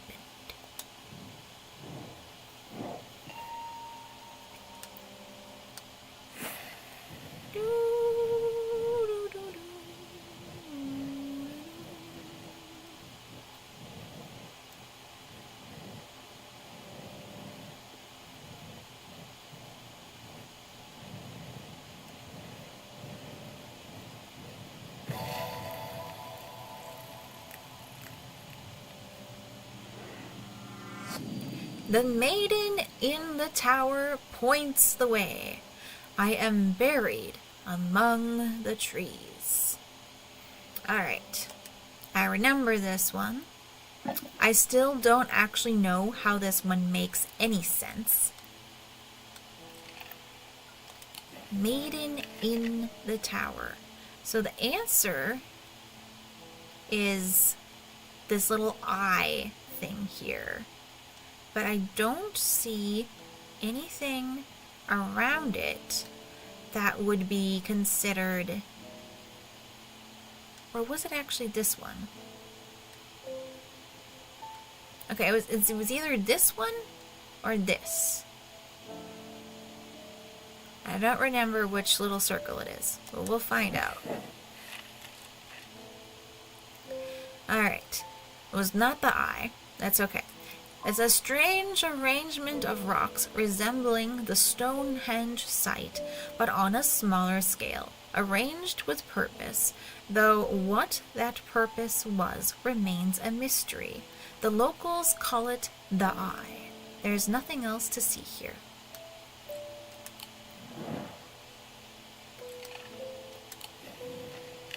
Alright, so then it must... Oh wait, was it this?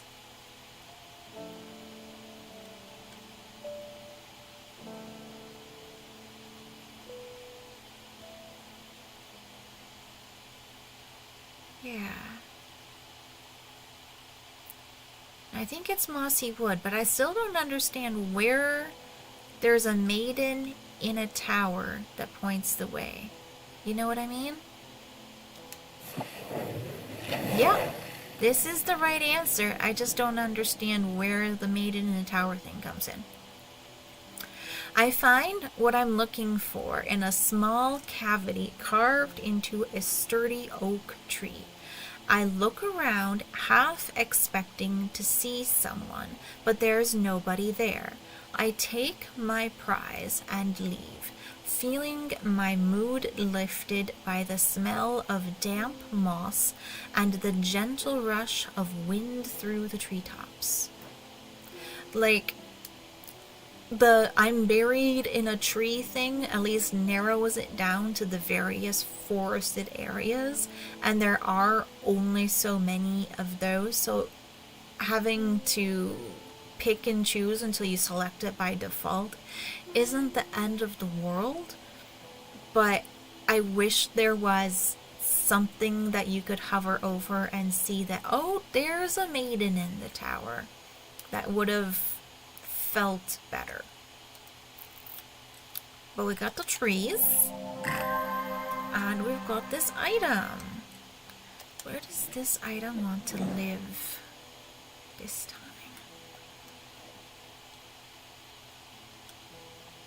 It wants to be tucked over to the side here? Okay, that works well enough. Alright, let's pet Jupiter. And customer Verona. I walked up the beck a mile or so in the cold and wet yesterday and found a section with a handful of dead fish floating in it. Belly up and blackened they were. I'm not sure what to make of it, but I don't like it. I'm on my way to Calgirth Hill now. I spoke to Dr. Robertson earlier, and she said the 2 women they found there are still in the same state as the others, in a trance and eyes all black. Before I go, Anna Bryant asked me to drop this off.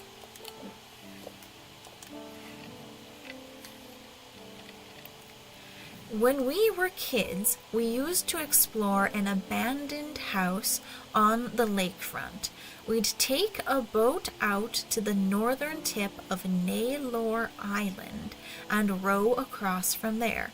You know the one I'm talking about, second from the left in the row of 4.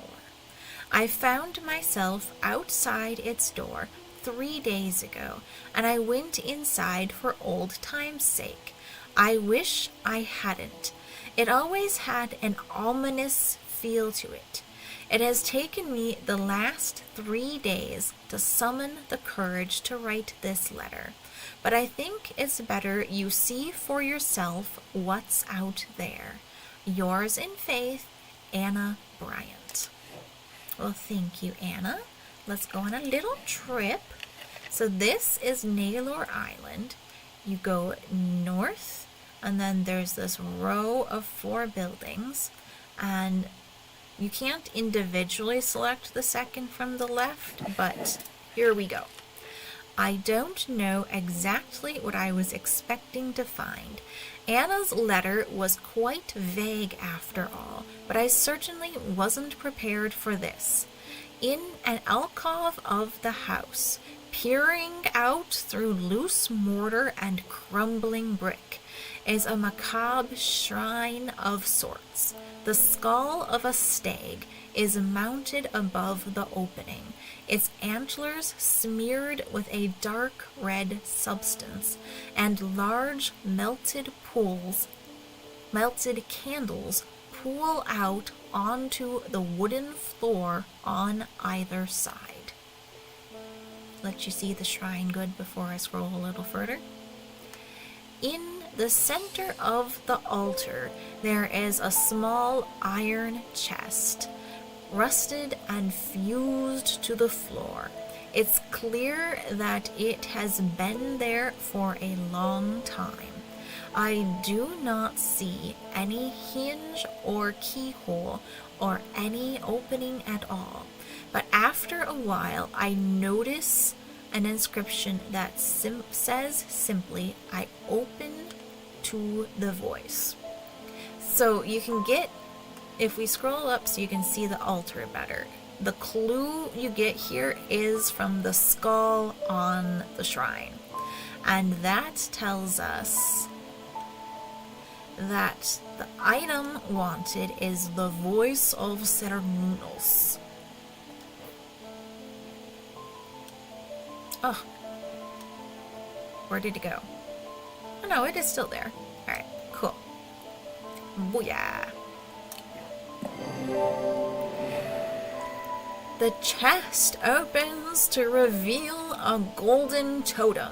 I can't imagine who would have stashed it here or why, but it doesn't look like they're coming back for it anytime soon.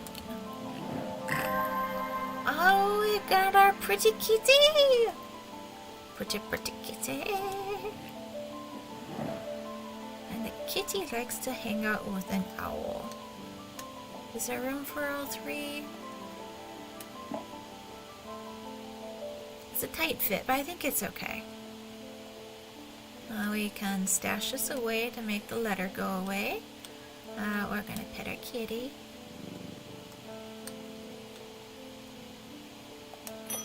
Next, Lester Crowley. I apologize if this inquisition is an imposition to your disposition. It is not my intention to bring your attention to a matter of contention. I have an inclination to perform an incantation of flirtation. For your part, a leaden heart of the thaumic art.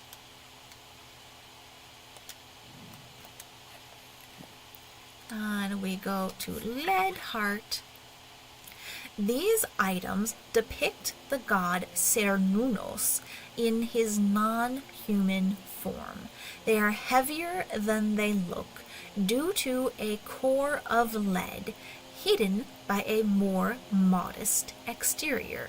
They are said to kindle romantic interest and are sometimes given as wedding gifts. So here is our deer. Yeah, this way. Thank you. And then we want to swap over to our 2-pound weight to see that he truly is a heavy boy. Now we use this. Now we have a happy customer. And he gives us Corvin's Might. Oh, the page is for Corvin's Might. Yes, of course.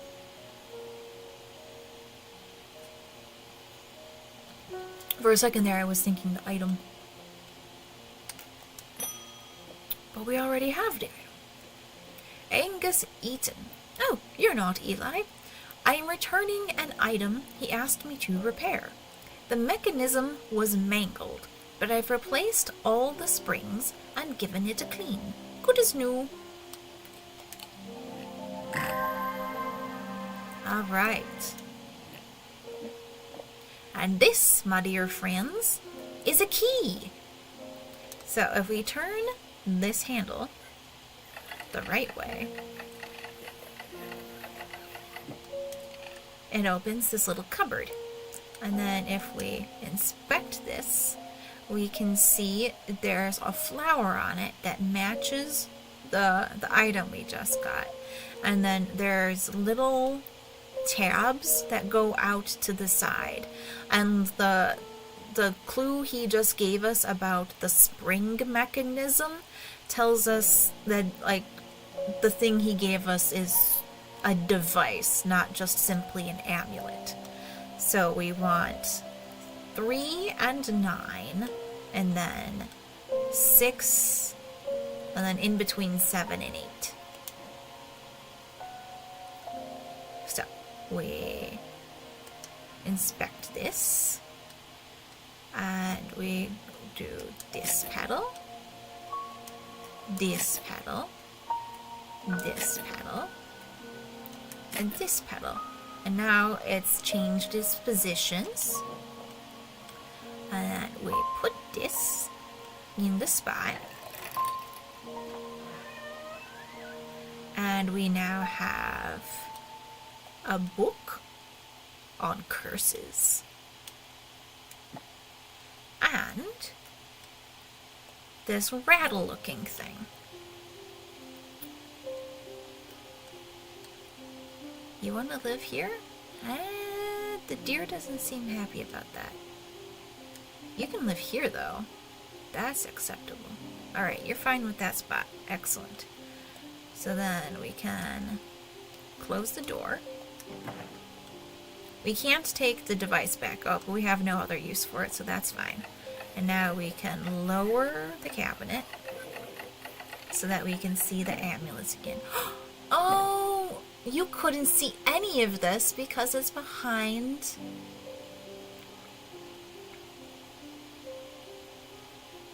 Maybe when I went to inspect it, you could see. But the cabinet itself is behind my camera. I feel bad about that. Can I move my camera for just a minute? Or you can swap to just screen for just a minute.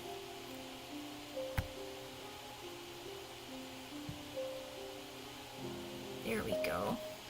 And then I can move my mouse back to here so that I can go back down here and reopen the cupboard for you.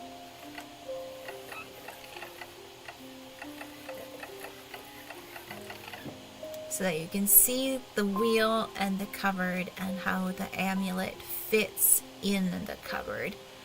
Now that it is there, we can open and close the door, but we can't actually remove the amulet itself.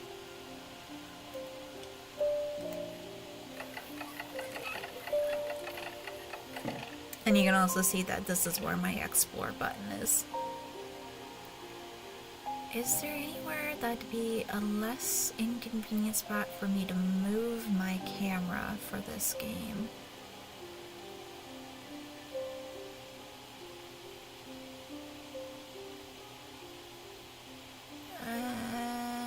Not the way I have it cropped. Otherwise, like, this cupboard right here, I could just not put things in, and it wouldn't be a horrible spot to put my camera. But it's A, slightly weird, and B, just the way my camera is cropped. It just wouldn't quite, I couldn't make it work. So sorry about that. We'll bring this back. And thank you very much for your patience. Alright, mouse is back on the correct screen. Let's bring in Eli. It wasn't my intention to leave you unattended for this long, but I'm afraid I'm going to need to rely on you for a little longer. The Order of the Black Veil seems more concerned by the ravens than the black-eyed state that Mr. Hungerford was found in. They said that it would take a very powerful force indeed to upset them like that. Unfortunately, they either weren't able or weren't willing to talk any further on the subject. I was hoping to avoid it, but I must go to Oxford and the Bodleian Library.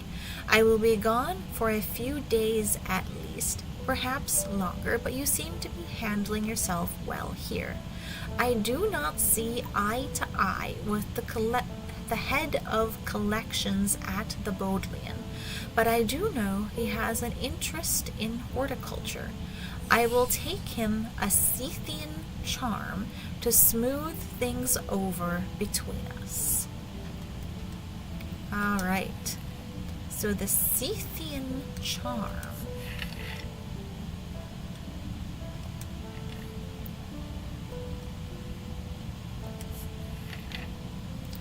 Older Scythian charms are carved out of wood, but the more powerful designs make use of the planetary metals. No two are identical. They are used by horticulturists to encourage stubborn plants to thrive. They change with the weather, usually quite cold, but warm and tingly to the touch when it is raining. So we got a lovely potted plant, or you have 3 different kinds of plants living happily together, which normally they would not be this content to share. My ex-husband used to have a setup that he called Plant Death Match that was eventually won by our aloe plant. But if we go to this item and we go to our sense of touch, we can see that it is warm and vibrating with energy, which is warm and tingly. It's always raining in Undermere, which is why it's in the raining configuration. And the leaf designs on it are the other clue for its purpose.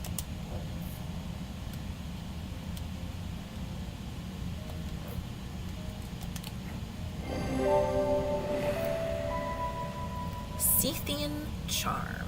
The leaves, the leaves are also made out of planetary metals. Apparently that was also on the page. Gotcha. Diverging hook. Next. Francesca Robertson. I'm at a loss with these patients. They aren't responding to anything I've tried so far, and I haven't been able to find anything in the literature that fits their symptoms.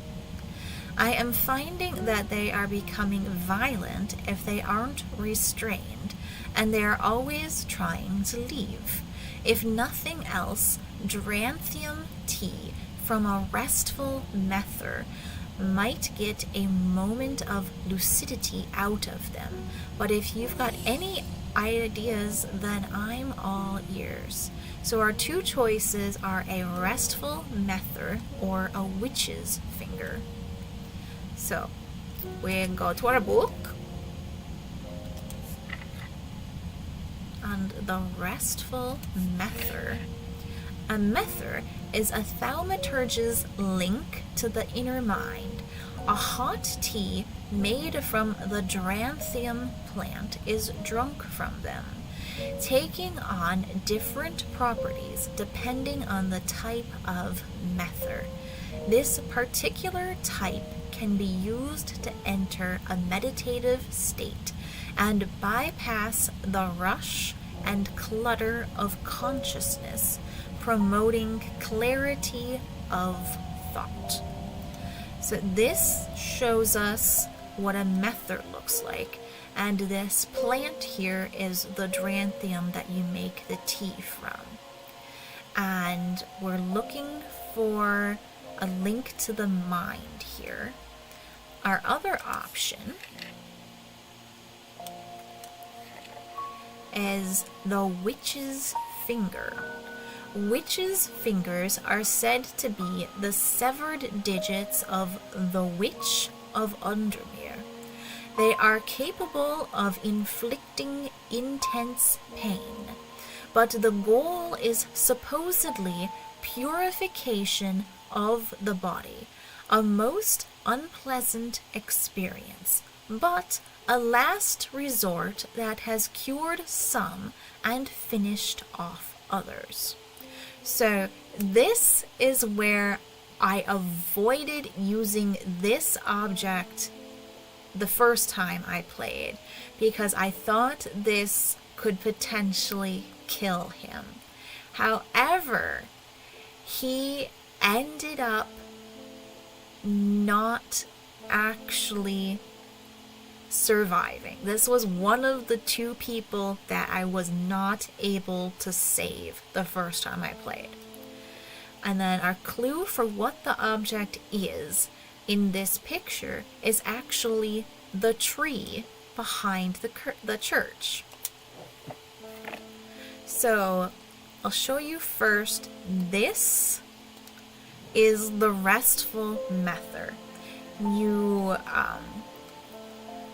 You identify it by the gemstones being associated with protection or clarity of the mind or something.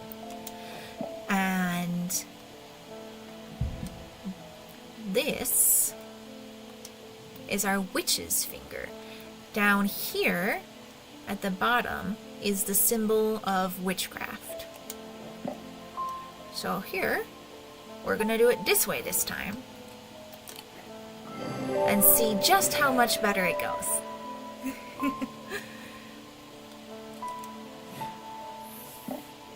Bones guard. It's Petter Kitty. He's such a good boy. Rebecca Rose. I've come to thank you for sharing the wonder of the Aries remnant with me. It has changed my life. I am still getting to grips with it, but already I'm feeling my way back to painting again. Thank you. I'm so happy. So this was one of our previous choices, where if we had given her the spirit eyes, I haven't done that decision, but I think we would have made her insane. And again, this item here is the spirit eye. And then to show you in the Book of Gemstones about the restful method. So amethyst is a stone of containment, but I don't think it was this one. It was actually iolite, which is a diurnic. It is a calming stone of peace and safety, or the clues there. And iolite was actually the gemstone I had in my wedding ring.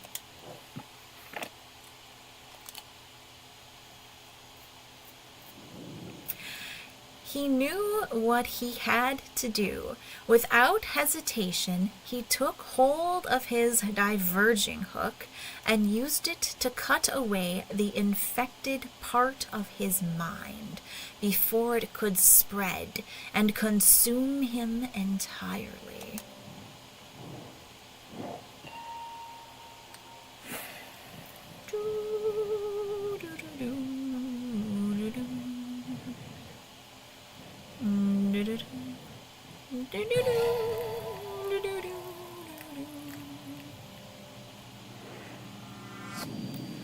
I am closest to the sunset, but furthest from the sunrise.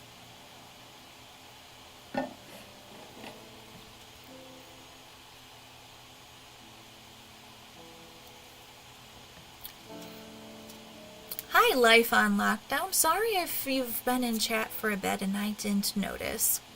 So, you might not have technically missed it because the stream crashed last time and the ending didn't actually get properly loaded to YouTube or Twitch, which was really frustrating. But, we're going through it really fast this time, and everything's going really well, and everybody's gonna live.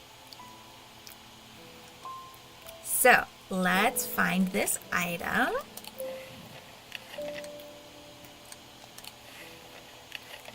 Now, the slightly tricksy thing about this tower card is that this map is slightly inverted from normal. Like most maps, you expect north to be on top, but north is actually pointing down towards the bottom left.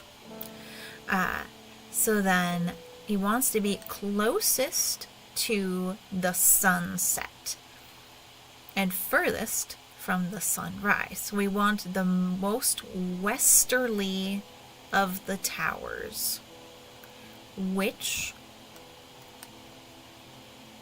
would be north, east, south, west. This tower over here, which does have a little symbol next to it, which kind of hints at there being something there. But again, if you click on any of these symbols before you get prompted to, you can't collect the item.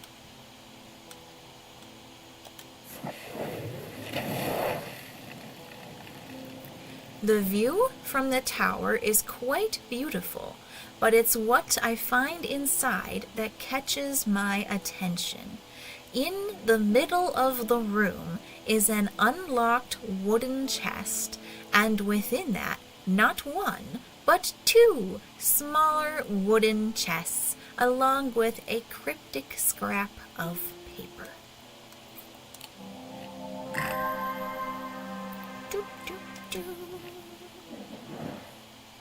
Alright, so this cryptic bit of paper, we will get the other half of this note later.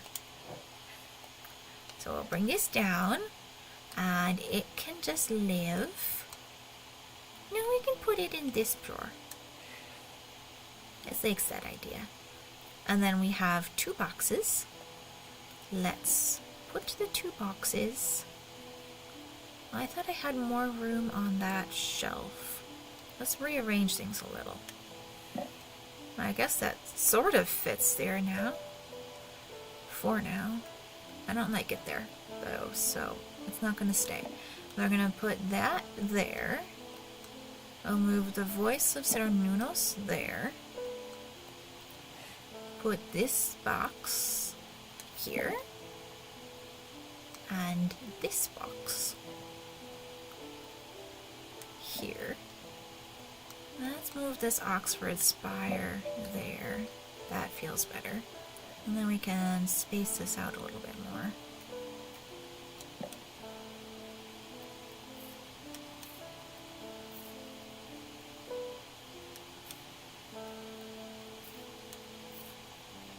Excellent.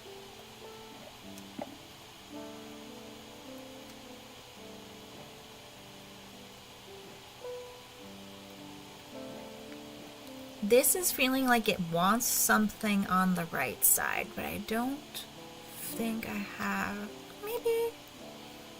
Maybe the binding seed would actually. Yes, binding seed makes that happy. Okay, good. Alright, let's pet Jupiter because he's such a good boy. And let in our first customer. Francesca! As if I didn't have enough on my plate right now. My sister, Bonnie, has been acting strange lately. She never got over the death of our father. She's always blamed Mr. Potter for his role in it, and now, with all of this happening, she's got it in her head that he's behind it somehow. I'm worried she's going to do something stupid. If she comes in here, whatever you do, do not give her anything dangerous. I want to give her a keepsake to let her know that she is still loved. I've seen people gifting one another wooden totems, but I don't know what they're called. So this Selenic totem over here looks like stone, but if you inspect the color and composition, you can see it's actually a light colored wood, and this is the right item. Like the other inspection thing that gives you that it's the right answer is that if you use your inner perception, I am overcome by a warm, loving emotion.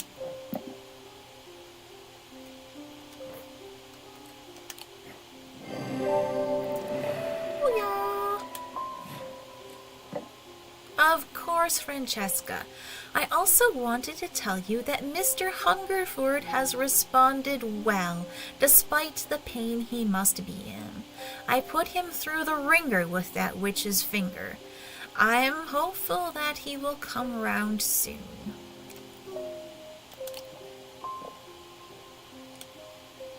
We saved him this time. Verona! Those silly sods at Colgarth Hall won't let me look in to look around. It seems I've upset the little lord who lives there at some point in the past. Allegedly, I refused to perform an exorcism on his haunted house. He didn't like my suggestion that it might be the local kids playing pranks on him because he's a mean old git. I'm not so easily put off, though. Do you have a Tenebrin cloak I could use this evening? I've got some snooping to do. Alright. My books feel out of place because things got pushed over by the box going on the shelf. Rough. Well, that's a little bit better. Well, now they're by size. Gemstone still wants to be there. There we go. All better. It really is interesting how my intuition flares up exactly the same as it does with my tarot cards on the objects here. Alright, Tenebrin Cloak.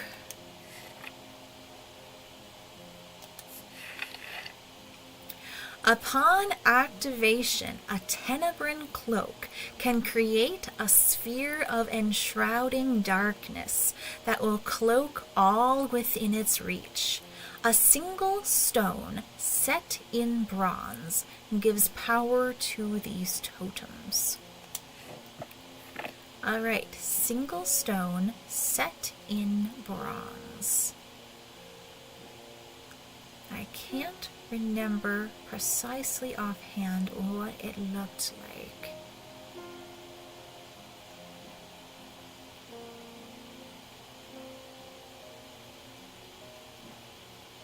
Where was it?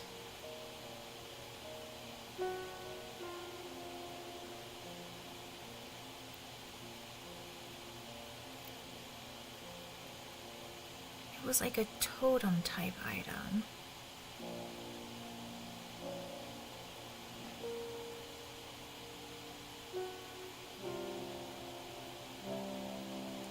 Oh, wait! It's this. So, if you go to color and composition, just looking at it, this all looks the same, but this is a pinkish gemstone, and this is bronze. There we go.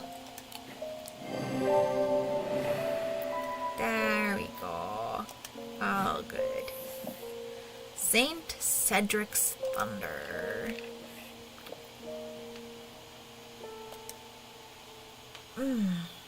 Have a little stretch quick. Roar.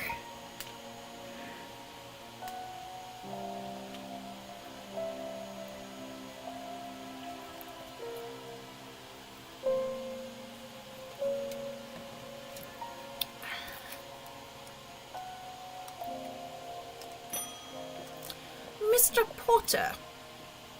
I bumped into Eli at the station yesterday before he left for Oxford.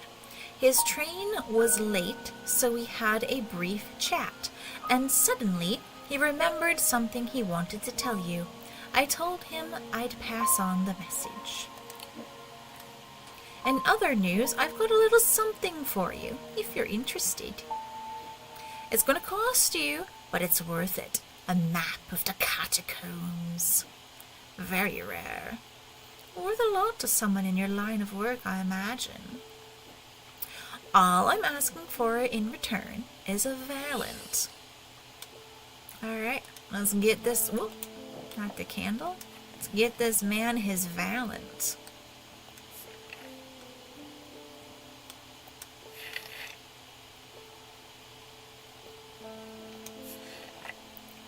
The holes in a Valent are of roughly equal size and spacing.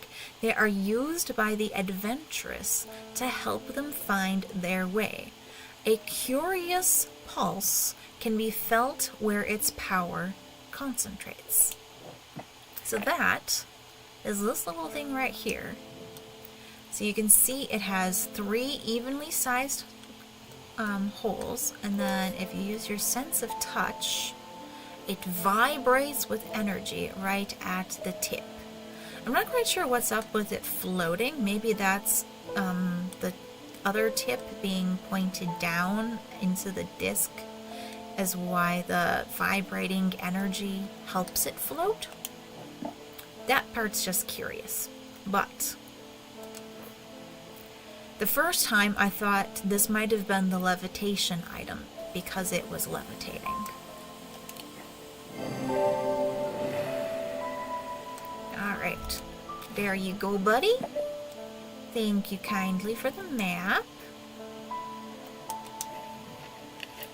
Alright, we want to explore way down in the catacombs right away. Let's check out the beast. Alright, we want to determine as I descend further into the catacombs, a strange sensation comes over me. It is not fear, although fear is mixed in with it. With cold clarity, I know at once what it is. I have entered an area known as the depths, a place where few have been and fewer have returned from. Not even Palians can clear the air here and render it safe to breathe, but there is a way. Slate miners inhale the vapors produced by a spirit called a wandering shroud. They say it invigorates their senses and stays the mind rot that would otherwise consume them. It would be dangerous to continue exploring down here without following their lead. Pardon me.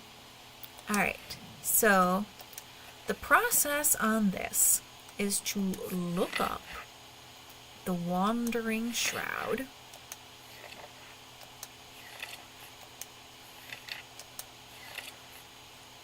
And right now, the only item we have related to it is the shield charm. And the first time I played through, I forgot to label the shield charm. So I thought I was just having a hard time correctly identifying what it was and putting it in the slot. But shield charms protect you from wandering shrouds. They don't hold and use wandering shrouds. We don't have the page for this yet, so I don't know if we can use it, but the correct answer is this little pot here that is supposed to contain. There we go. This is a spirit vault. I try to breathe in the vapors from the wandering shroud, but to my horror, I realize that the spirit vault is empty. My vision starts to blur as the cloying air of the depths fills my lungs, and I stagger away in a daze. When at last I reach the surface, I take deep breaths of the fresh air, but my lungs ache for some time after. I need to be more careful. I have written to Barton Potter. He will know where to find a wandering shroud.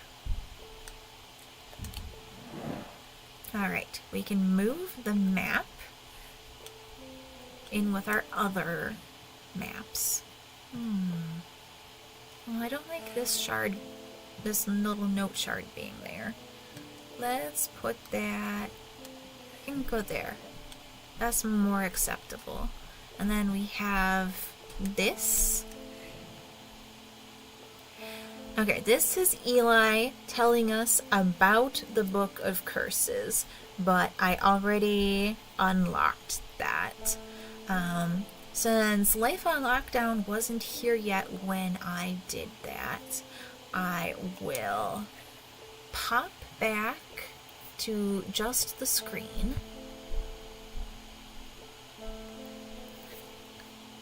And so this here is our Book of Curses, and that was located in this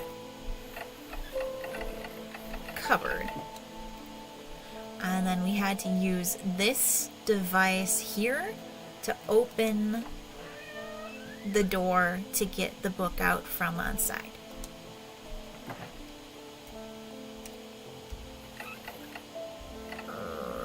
Come on. Dang. Rotate nicely, please. There we go. Thank you. Let's go back. I suppose while I have my camera down, I can show you these shelves more easily too. So you can see what all I have without my face being in the way. And let's bring back the camera. Put the mouse back where it belongs. And I'll read the note properly. I keep forgetting to mention, it would be helpful for you to read Dr. Robertson's booklet on curses. You'll find it in the cupboard hidden in the counter. Eli. But let's take this and put it in the drawer so that it goes away. And then we'll pet our kitty. He's such a good boy. Next customer. Alright, so this is Bonnie, who is the doctor's sister. I feel like I'm going crazy here. I know who's behind this madness. All these people with the pitch black eyes, but nobody's listening to me. I've seen it happen before. 7 years ago, my father died the same way. Well, since nobody will listen, I'm going to take care of it myself. A Corvin's mite, please, and I'll be on my way. So, the last time I did this, I gave her the Gray's Grace instead of the Corvin's mite, and she got upset about it and kidnapped Jupiter. However, if I give her the Corvin's mite right away, she might kill Mr. Potter. And even though Jupiter. Ginger Snap's my real life cat, not Jupiter, my fake cat in the game. Ginger Snap is sleeping on the bed. I don't think I can get her in the camera for you. As long as I name dropped her. Let me see if I can do this for you. Oh, there you go. I can't zoom very well, but she's over there next to the unicorn, the little orange pile. Let's get the camera back in its spot.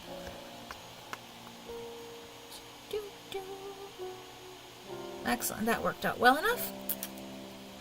So, in order to avoid Mr. Potter dying, we're gonna give her the Gray's Grace again. As much as I'd kind of like to see how it plays out differently, I'm trying to keep everyone alive. So, Gray's Grace, worn as a pendant to dispel melancholy. They shared a design of a shadow catcher. So if you go to the shadow catcher,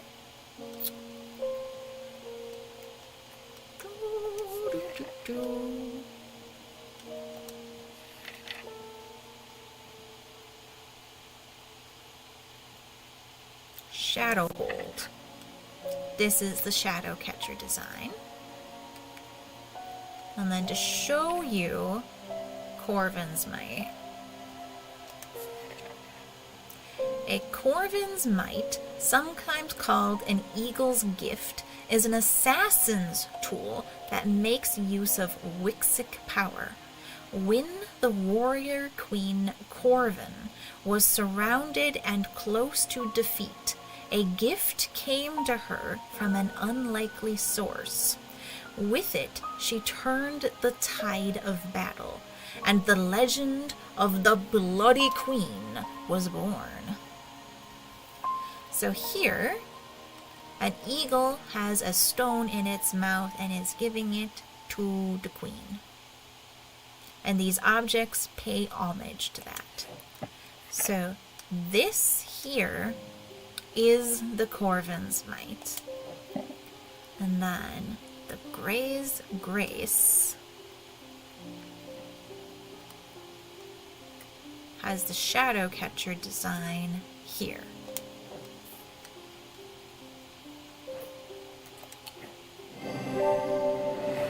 She's going to be insulted by this. Spirit Vault. So here's the page for an item we already used, but it's okay. I got slightly ahead of it. Don't insult me, Thaumaturge. This isn't some depression that can be cured with your little trinkets. I will get a hold of a Corvin's Might. Yeah, sorry about that, girl. I'm just worried that if I give it to her right away, that she'll be able to use it right away. As his mind roiled in confusion, he watched through his remaining good eye as his partner lunged toward the satchel that contained the casket. To his horror, he saw that his partner's eyes were black.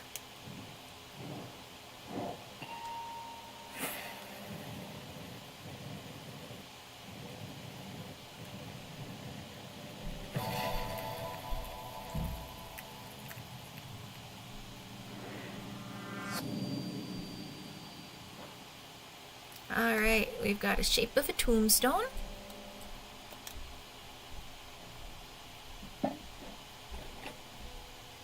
And this one should be close enough to the surface of the catacombs that we can retrieve its item, if I recall. So, let's drag this up. Yes, I think it might be this one right here. It looks about right.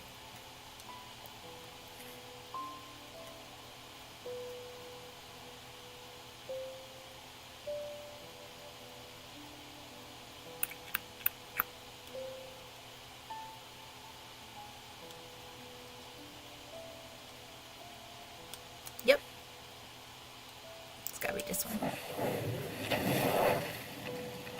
I squeeze through a partially collapsed passageway and emerge in a small chamber.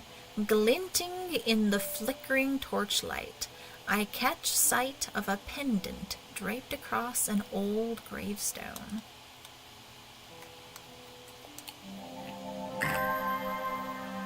Pretty. Pretty, pretty. Alright, I'm keeping most of my pendants over here. You want to be on this side of the box? Okay.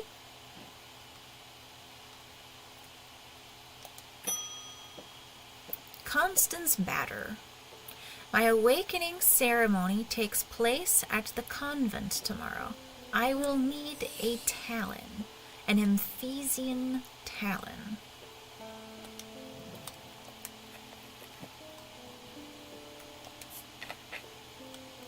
The League of the Amphesian Heart uses these items as part of its grim initiation rite.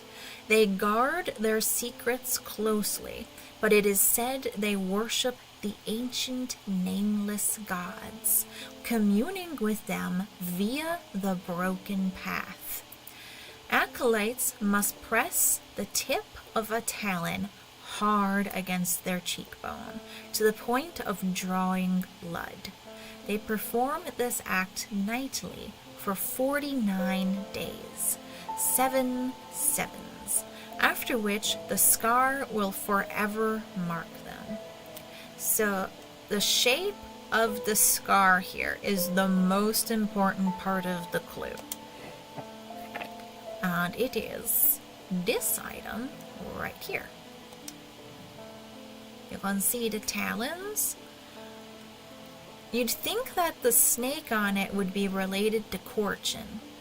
And originally, I also thought this was the witch's fingers, because I thought it was more literal than the witch's fingers actually turned out to be. But this is our Amphesian talon.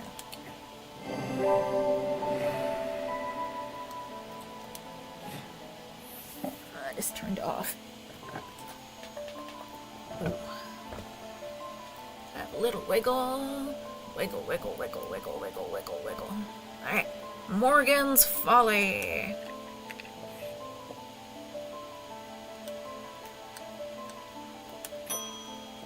Simone! Oh, where's Jupiter today? I always look forward to coming in to say hello to him. I've been working my way through the journal, but it's heavy going. I keep coming back to this series of sketches. Does this mean anything to you? Could it relate to the plinths?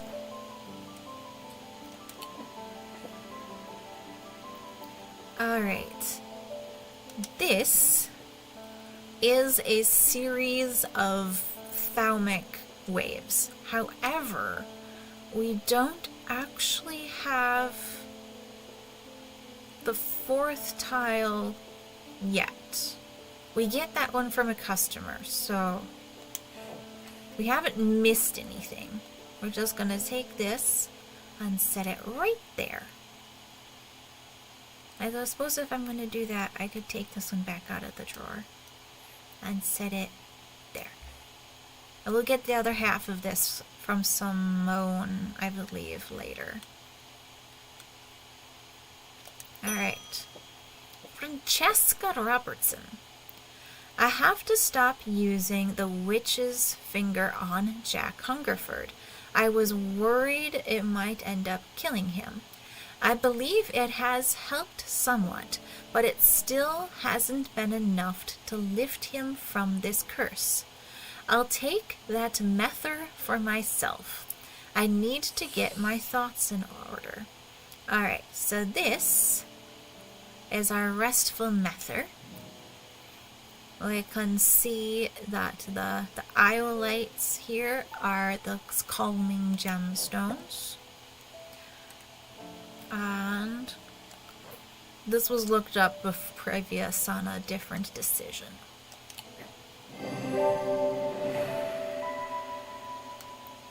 Or this was the previous option we could have done instead of giving her the witch's fingers originally. That's why we already identified it in this version. I also remember from the previous playthrough, but is why I didn't read the page for you this time. I've come back for that Corvin's Might, and I'm not taking no for an answer this time. Alright, I've got a note that she has taken her kitty. She's a very naughty girl. I don't like her very much, but we're doing our best to do good by her too, because we like her sister. I want a Corvin's Might. Either you give it to me or you never see your cat again. Take it to the woods behind Calgarth. Alright. the woods behind Calgarth. So this is Calgarth Hall. And then here's the woods. That's close enough, says the voice from the shadows. Give me the Corvin's might, and I'll return your cat. I peer into the gloom, but I can't see anyone amongst the trees. I hesitate. I should give her what she wants, but then again, I'm a thaumaturge. I don't always have to do what people want. Perhaps there's a better way to find out where Jupiter is. Okay, let's scoot that over. I said scoot it over. Dang, does not want to go away.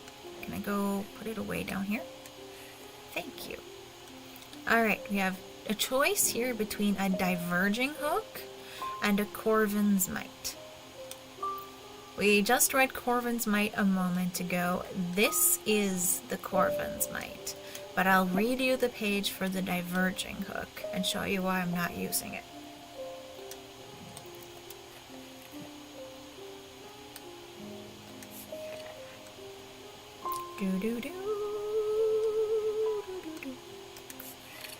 Diverging hook. A diverging hook is a way to carve thoughts from the mind of another.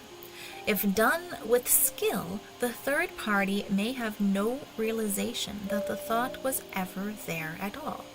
But it is all too easy to leave a mind in disarray. Even when approached with care, the unanchored thoughts are easy to lose track of. They have a single gemstone from each of the 3 thaumic branches. So this, where is it? Here it is. This is the diverging hook. You can see it has a pale yellowy gold, a dark green, and a black. So these are the 3 different disciplines expressed in gemstones. But if you use the diverging hook, she ends up crazy. If you use the Corvin's might, there's a different decision where you can still accidentally get Mr. Potter killed later, but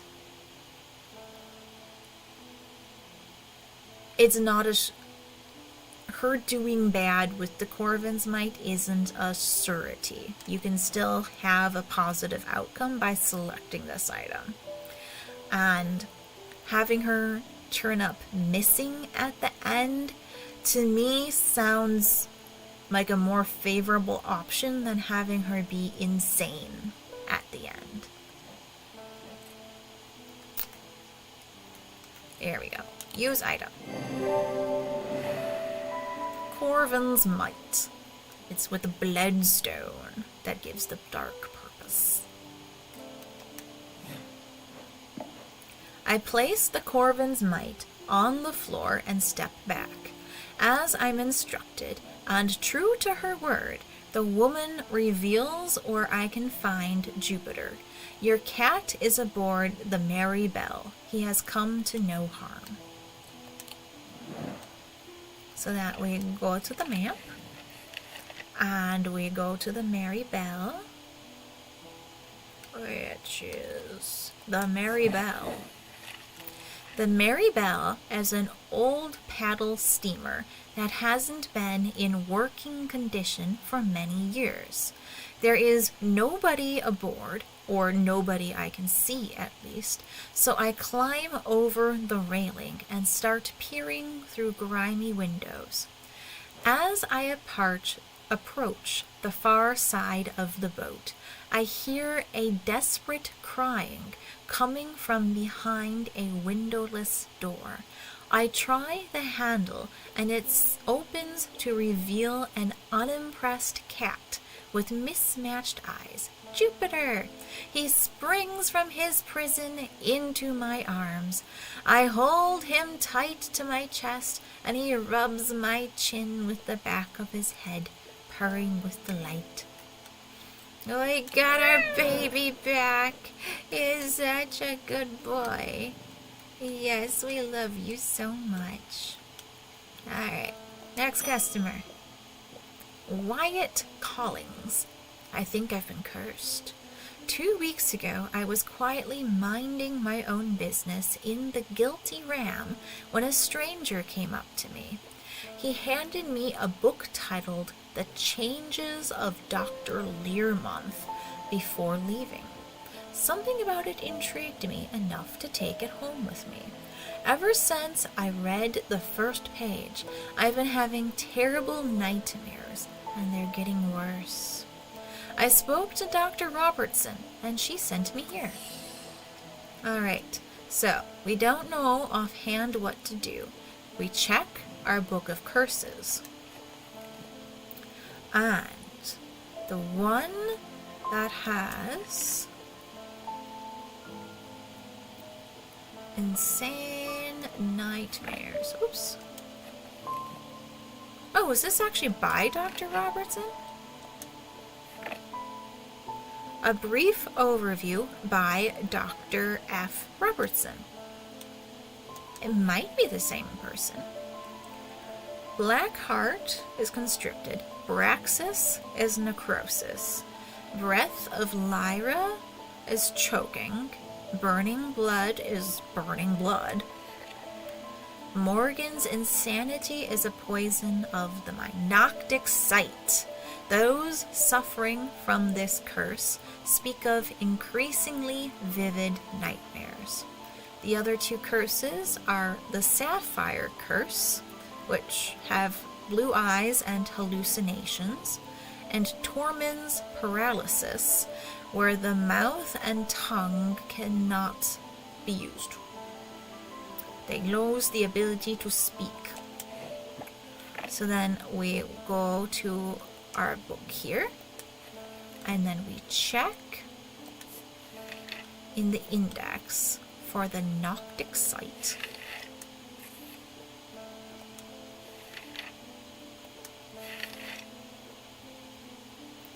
Noctic Sight. We want a Moonstone Guardian. For the banishment of Hobbs' fear and Noctic Sight, they take the form of a comforting guardian. And that is our kitty here.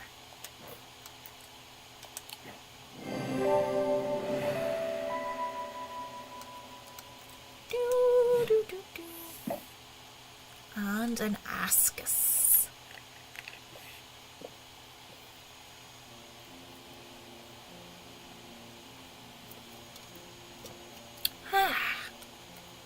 Alright, next. Verona! There's not much that can unsettle me these days, but I found something at Calgarth Hall I'd rather I hadn't. In the cellar, where they found those two poor girls, I came across a bubbling black mess that was oozing from the rock itself. It seems there's a sickness in Undermere. It's in the earth and the water, and it's spreading. I suppose it falls to me to find out where it's coming from. If it's underground, then underground's where I'll start. See if I can find anything in the catacombs. I realize now that I've been a little careless. I've been getting headaches. I won't go into the catacombs without a sextrum. So then we look up our sextrum. Whee!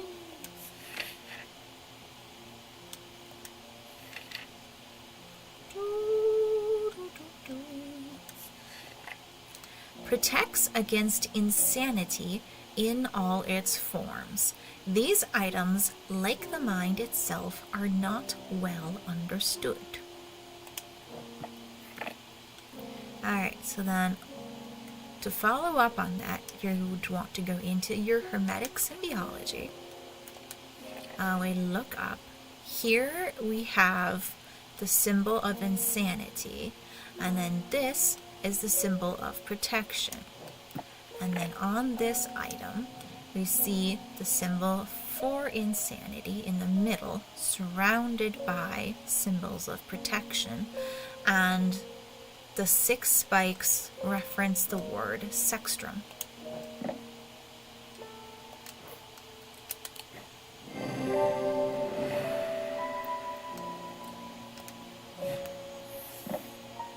Fortunes. Thank you. Alright, let's pet our cat again. He's had a rough day. Oh, we love him so much. And day.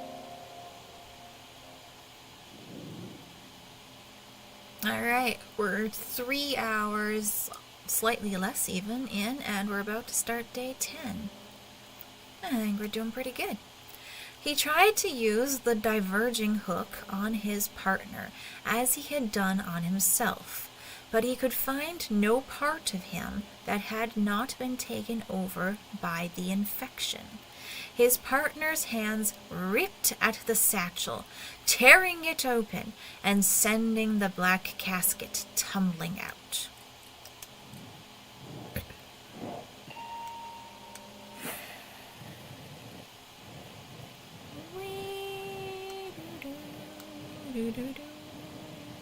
Boop.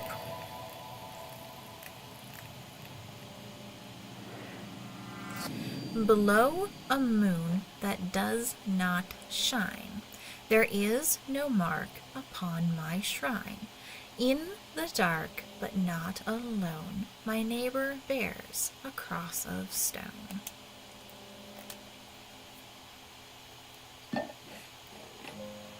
Alright, we can't get this yet because we need to have a spirit in our spirit vault. But right now, our spirit vault is empty. We cannot descend into the catacombs safely yet.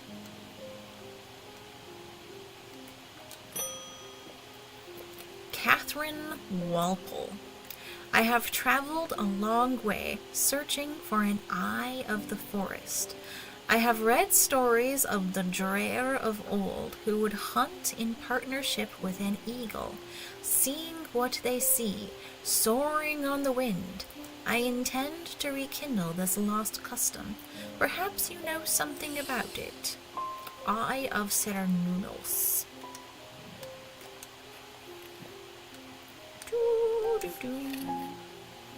Known as the Eyes of the Forest, these ancient artifacts enable one to enter the minds of lesser creatures. It is alleged that Cernunnos himself wielded an eye. Eyes of Cernunnos are hard to come by. They are powerful and should not be used carelessly. Okay. It was something to do with mines and nature and gemstones for finding the right item. So we go into the gemstones.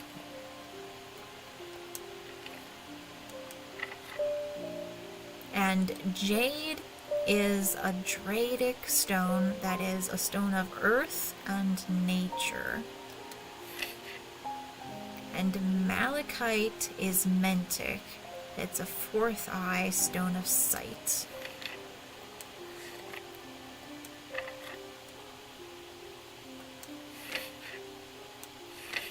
Is there anything else that was mentic? The kyanite is mentic. That's going to be an anchor, though. That's very different. Nope, nothing else is mentic. I think it's this, though. And I think the hint for that was actually... Where was the other Cernunnos one? Cernunnos!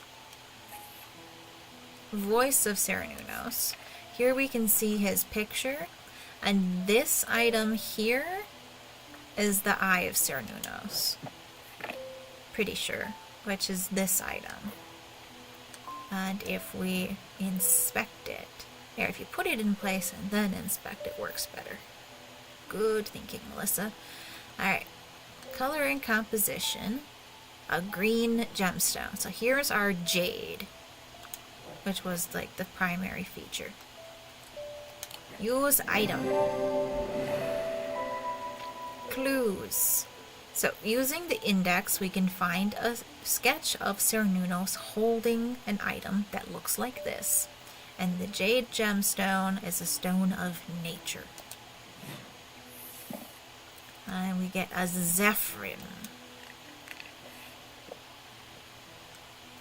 Alright, next. David, do you have the mail I need? I was expecting to talk with Verona Green this morning, but she wasn't at home. Unusual for her. I hope she's okay. Alright, please be the mail I need. If you can spare the time, we'd appreciate your help. There's something unusual in our house. You can't miss us. We're the only detached house on Ruskin. Warmest regards, Mrs. R. Breen. Alright, house on Ruskin. I was pretty sure we weren't able to get the other thing. We'll check that again, I guess, maybe. Ruskin. Alright, so here's Ruskin Street. This is the detached house.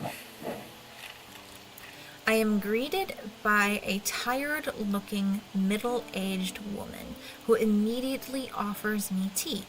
I gratefully accept, enjoying the social ritual before we meander towards the point of my visit.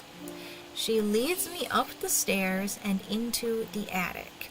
A single small window does little to dispel the gloom, but our eyes slowly adjust. Then we hear the voices. At first, I think it's the house creaking in the wind, soft, murmuring groans that seem to come from the walls themselves.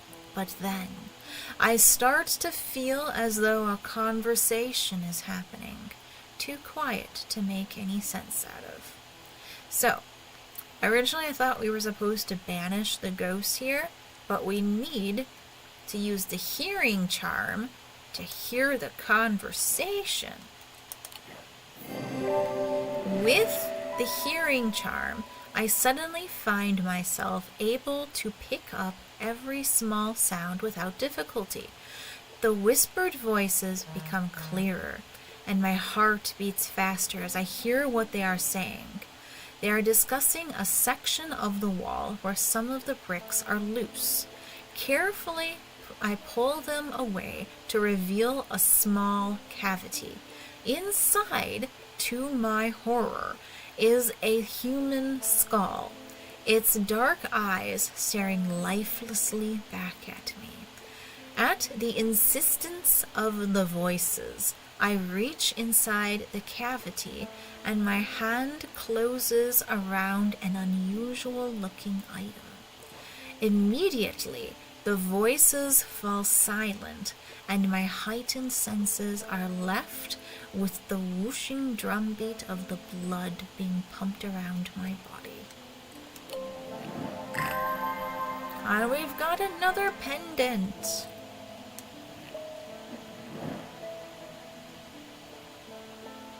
Alright. Is there space here for it? Barely. But yes. And everything on the shelf is still happy there. Alright. Let's just do a double check to see if we can get the item from the catacombs. I feel like I wasn't able to get this until we had the ghost, but it's bad of me to not check. Alright. So there are a couple different places where you are below a moon of stone. Like, moons are a pretty common feature here. His neighbor has a cross of stone, and there's no mark on this shrine. And this would be, so here's Moon of Stone, here's the cross, this is an unmarked shrine. Oh, you were able to get it. Good. I find the blank tombstone without too much trouble, but there's nothing else here. Feeling foolish, I begin to make my way back to the surface when suddenly I see it. Tucked away in a natural crack in the rock wall. A stone totem. This is what I came for. Oh good, we were able to get it. Alright, somebody died last time because I didn't have this item yet. I was very, very sad. This buddy needs to go here? Okay. You can hang out there if you'd like. Pet our kitty. Next customer. Grenville Pierce. My father's sword has a space in the hilt where a shimmer should go, but he sold it to buy whiskey a long time ago. For whatever reason, he never did sell the sword itself. I wanted to restore it to its former glory.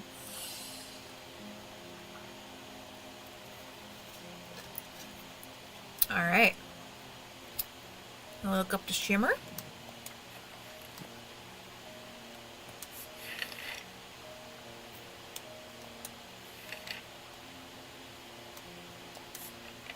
Alright. These belong to a series of objects that were designed to slot into armor or weaponry.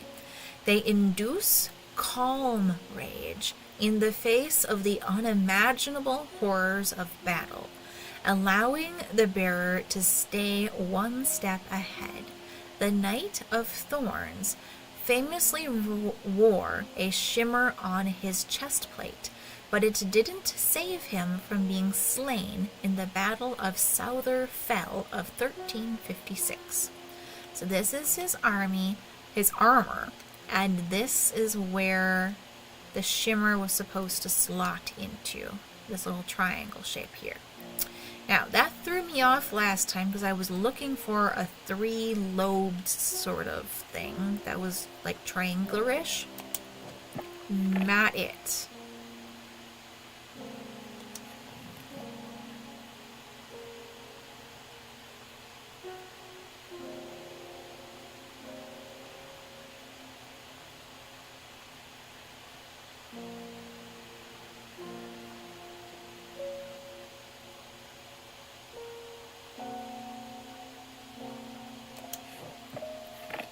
Okay, it's not the item I had just been thinking that it was, either.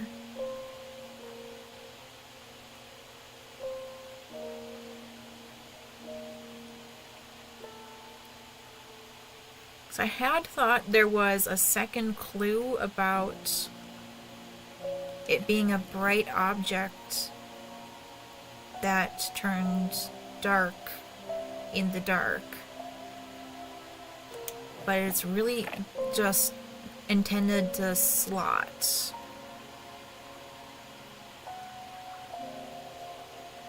Huh. It could be that.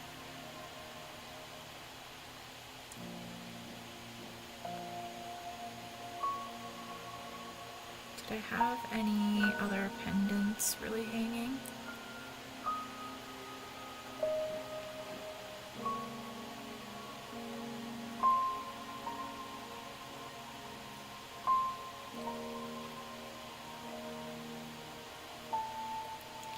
It must be this one.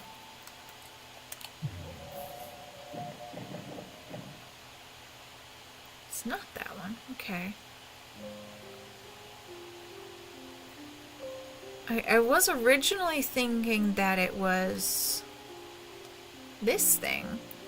But I didn't see the clue that I was thinking it was associated with.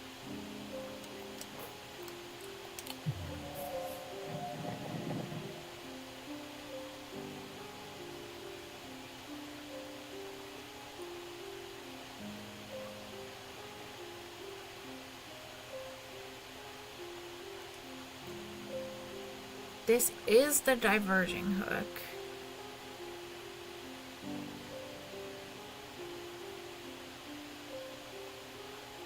That is the spirit eye.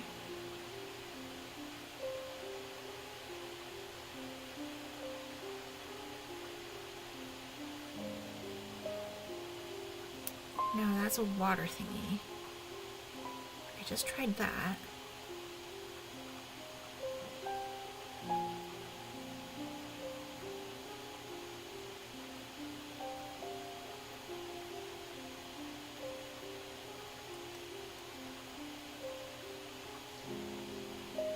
I could swear it was an amulet-shaped thing that I used. Perhaps not.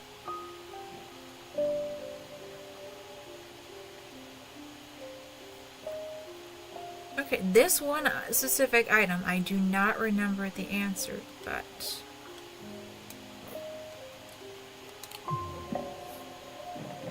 Oh, mental breakdown time. I guess for anybody who's only watching this playthrough, because I'm going to relabel this as full playthrough, walkthrough style kind of thing.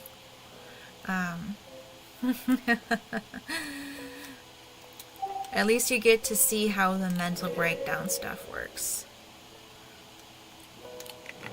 I don't remember what the shimmer was. I thought I did, but I'm wrong.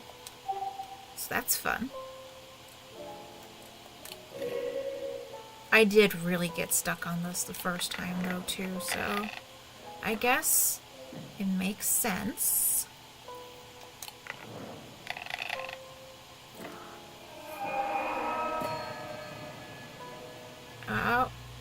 I could have, the moon would have counted, except that the X made it lose us a spot. There we go. Now we can bank the moon.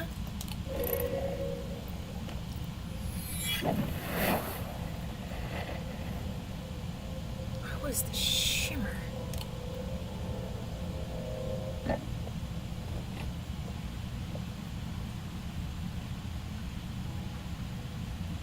Huh.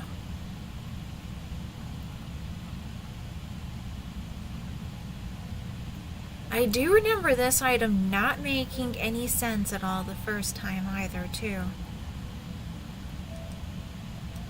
This is a key. This is a mind acre. That's Fortnance. We can't actually open this yet, and it wouldn't be in that area.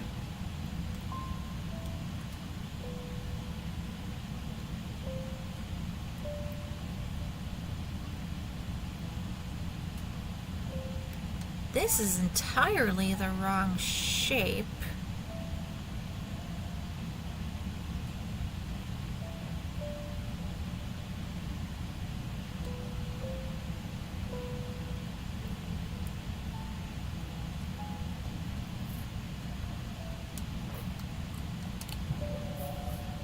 Nope, that's not it. Huh. Did I accidentally put anything in here? No.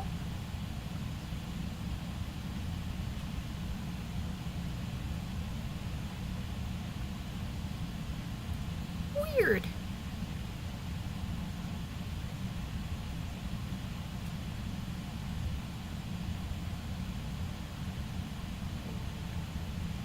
This is basilisk scales. That's a very specific thing.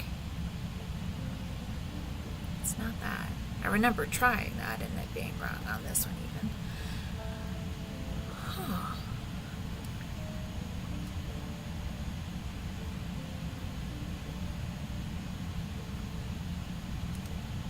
Well.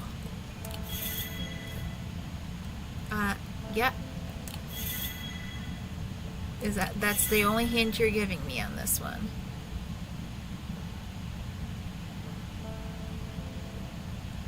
Yeah.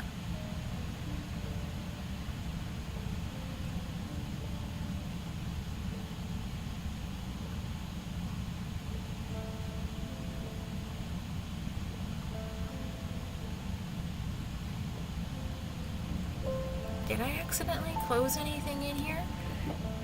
Nope.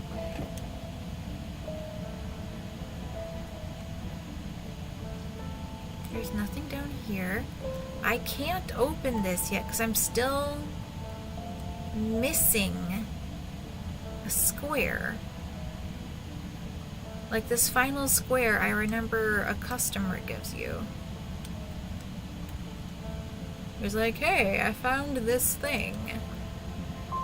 I was like, yay!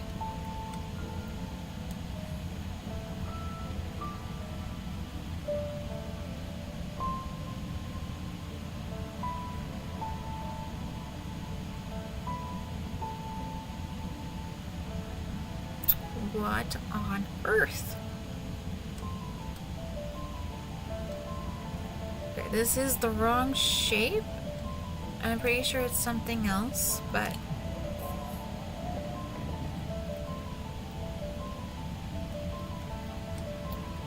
This is related to the triple goddess, like distinctly, specifically.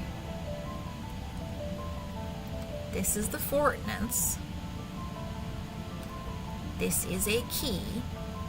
This is a mind anchor.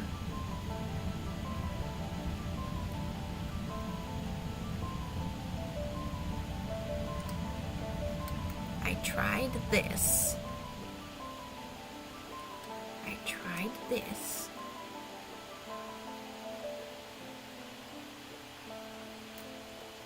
I tried this. Am I wrong about this being the diverging hook thing? Oh, it is! I was wrong. Okay. Oh, maybe the statue thing is the diverging hook. Alright. Must be. Alright. Babelia.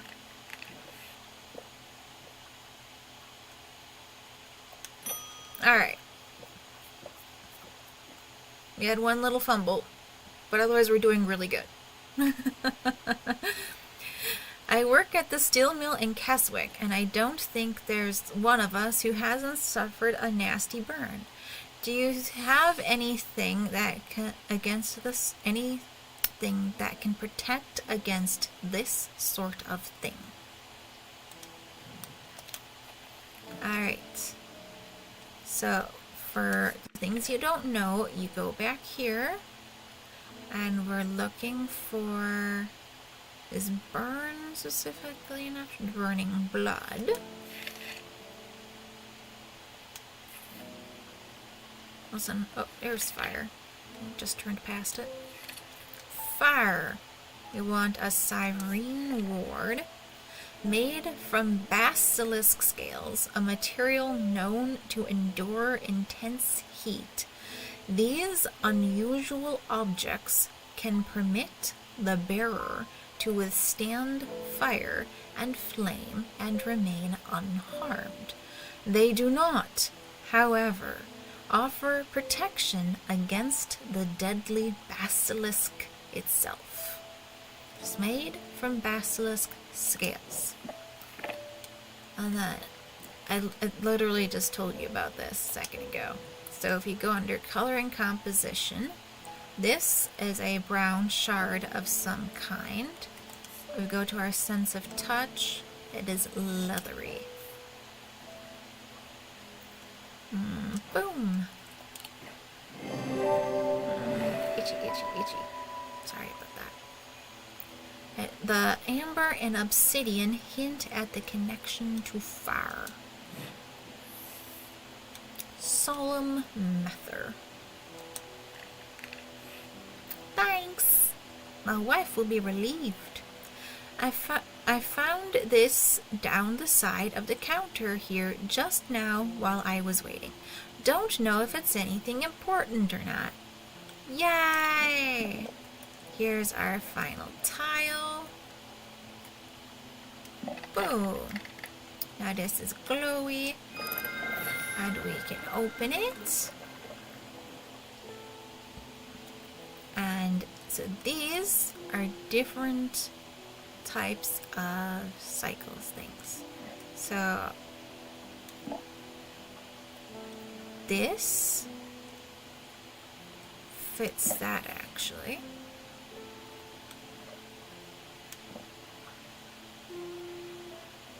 Are all three of these gonna be the same signature? That'd be funny. They are. Okay, that's fun. Alright, and then we need a Noctic, and I don't remember what the sideways one was. Let's try the Sextrum. I don't know, for some reason that's just resonating with me. No, that's not any of them. That's a Mentic pattern, though. Good for demonstration, I guess. Alright, so here are DNA symbols going upwards. That's not quite right.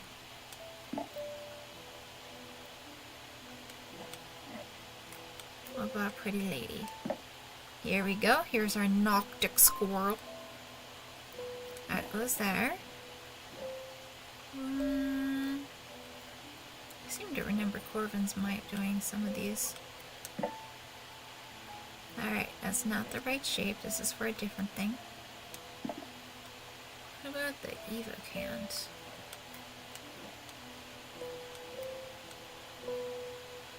That's a diurnic pattern. This diurnic seal thing is mentioning the diurnic field shown here. You can also see it on that scrap of paper to the left there. Actually, you probably can't. That's probably covered by my camera. Let's try this Vesker. Nope. I think that's a Wixic. Which would make sense for its purpose. No, you. Go back to the right side there. What about this shield charm? Shield charm works?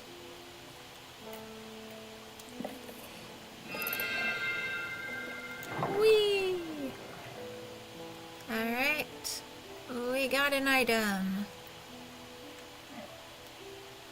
This item wants to be just right here, right? Or do you want to hang out with these? You're happy there. Okay, cool. Leave. Not everything went into its place. Where did the Mether go? Oh, they went back here. Let's see.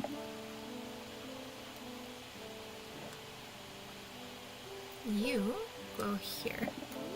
No.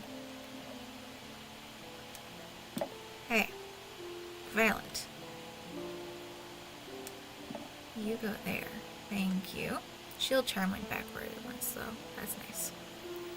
And this is checked off. You gotta put in the drawer to make it go away. Let's pet our kitty. Alright. Andribel! Judgment is coming. We worship the warrior not out of love, but because he is powerful, because he demands our fear. What use is a god that you are not afraid of? Those of us who have read Holgar's teachings have known about the prophecy for a long time, and now the casket will finally be opened. It contains his final lesson for those who will not kneel. It contains his retribution against the sinful. It contains his divine rage. My preparations are underway to celebrate his wrath and prove our devotion. For now, a veiled fen is all I require. Alright. Veiled fen. So last time I thought that the word fen was significant. Nothing came up when I googled it. Well, nothing that made sense in this context. A veiled fen is brightly colored in the light, but it clouds over after a short period in total darkness. They can be used to command attention from individuals or small groups of people. Public speakers sometimes use them as a substitute for charisma. All right. So this is brightly colored. You put it in there. You'd think that the fact that the eyeball moves around and follows your cursor would be significant, but no. You put it in a cupboard, you wait a moment, you open the cupboard, the eyeball went dark. That is the clue. That is the significance of the item.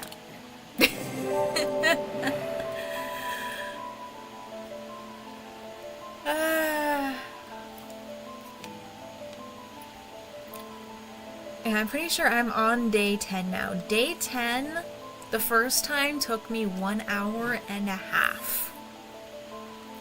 And the fact that I had my one mental breakdown there so far in this stream on day 10 is accurate. Alright, witherance. A witherance is the inverse of a fortunance. Excellent. Oh, end of the day. We pet our cat because he's so good. Yes, Jupiter's such a good boy. We end the day. The two men fought as the heavens opened and lightning flashed across the night. One man wrested the casket from the other's grasp and leapt astride his horse, galloping off into the cold, wet darkness.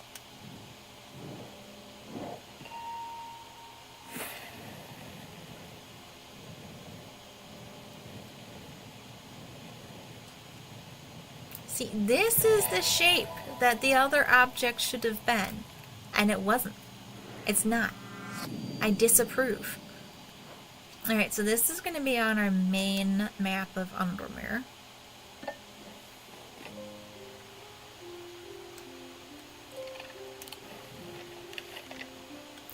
Alright, to pull this up.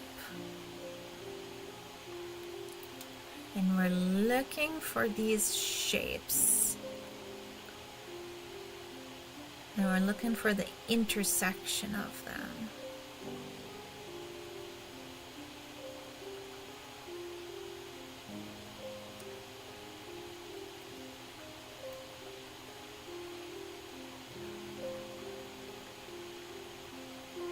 No, that's not quite right.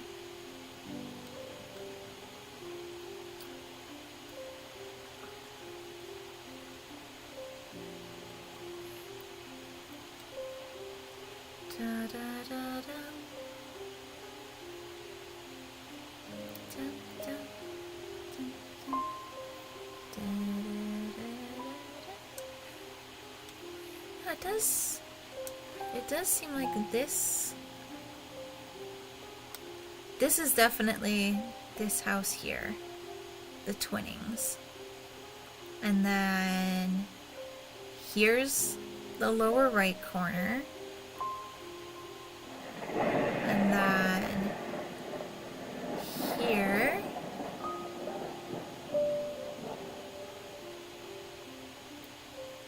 these three houses together is lower left corner.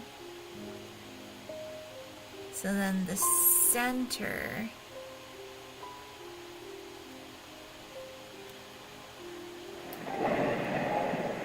would it be this one? I think it'd be this one. When I draw back the curtain, I am unable to control my exclamation of horror. Behind the dark red velvet is a silent, squirming, seething mass of eyes, all shiny and wet and alive. Fear takes hold before my mind catches up and I understand what I am looking at. And when I do, I realize that it is looking right back at me. The object I am looking for sits on a small shelf below, and the eyes watch as I snatch it and get out of there as fast as I can. Woo! Hey, buddy!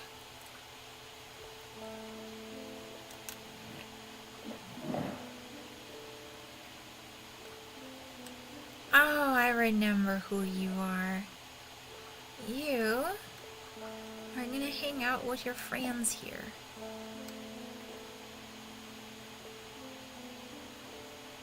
Well, you're kind of a bit of a predator where the rest are herbivores.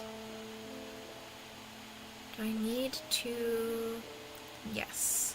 Let's take the sextrum and put those things together.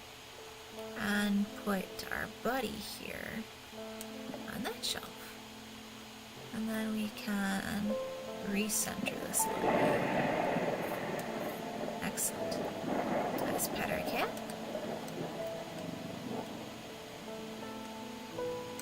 And first customer. Sarah Barrington. I think we finally located the wreck of the Orion out in the lake.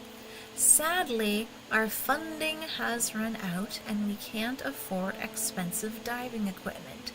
But we put our heads together and wondered if there was another way. You're our last hope. We have question marks. Alright. We're looking for how to breathe underwater. Which I should show you properly. Breathe. Ascus. An ascus allows the bearer to breathe underwater. The sensation is said to be most unusual, since it requires one to not breathe at all. Those that use an ascus for extended periods sometimes forget to breathe once they are back on dry land, and subsequently pass out. The core of the item is cold to the touch, but the ring, sometimes called the halo, stays warm. Alright, so we go to this. Sense of touch. Cool and smooth. Surprisingly warm.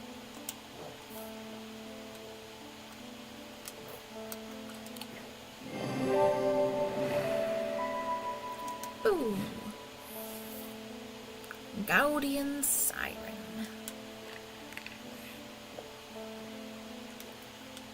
Next. Rowena Hardwick. I am close, but I need more power. I need St. Cedric's thunder, and quickly, while this storm's raging. Alright. St. Cedric's thunder.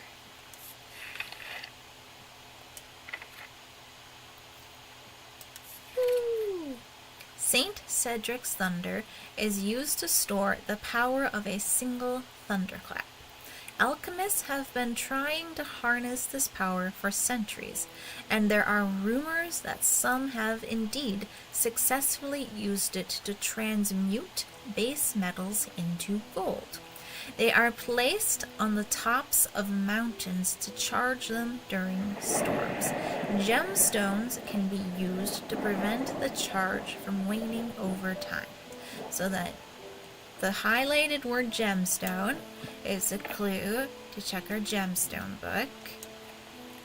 And then amethyst is a stone of containment.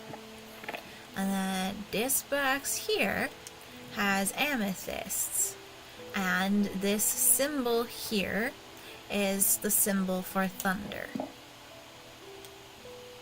So I'm gonna give her this, and she'd be happy. Goodbye. ophthalmic needle. Let's pet our cat again.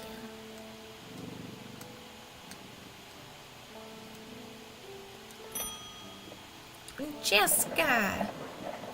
I've been trying to get hold of an Ambra. Before she vanished, Verona said it might have something to do with my patience.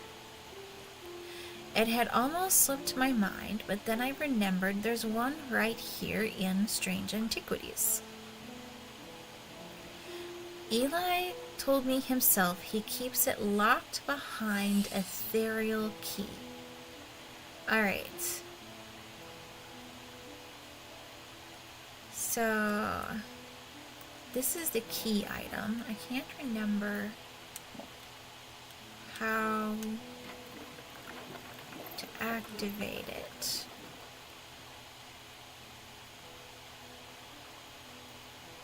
Yeah, it makes a sideways shape.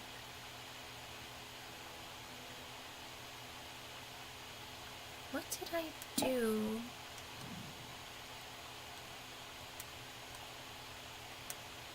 That made it open this time.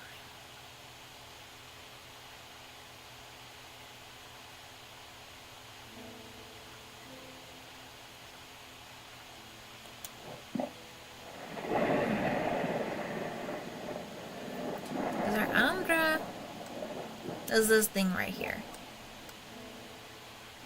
It's the thing that's responsible behind all this.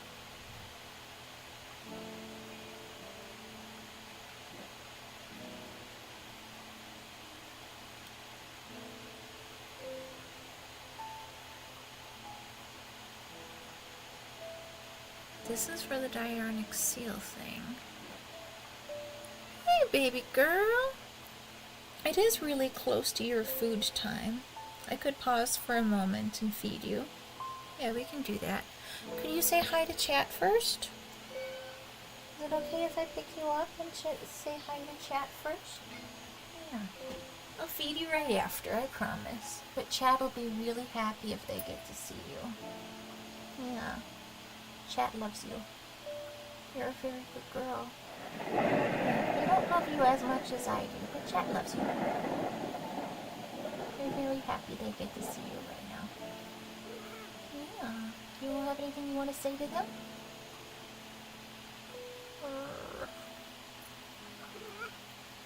Yeah? Alright. I'll let you down. Yep. I'll get you your food. I'll be right back.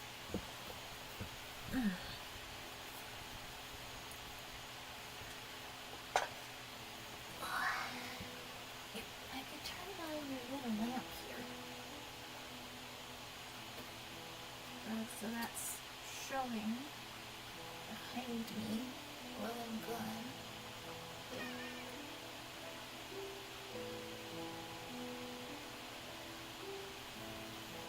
I'll be right back. I got your bowl. See, I got your bowl. Now let's put on the slippers on. I'll be right back.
There is...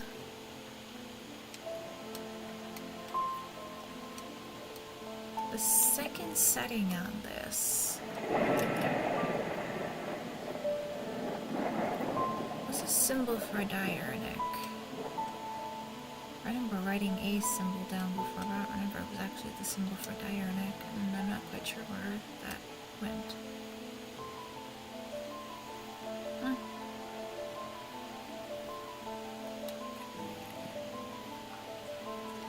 Yes. Is this the symbol I wrote down before?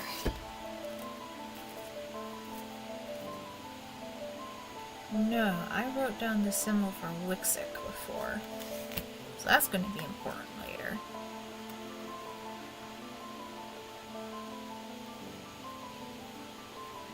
I don't think it's that. What is the ethereal?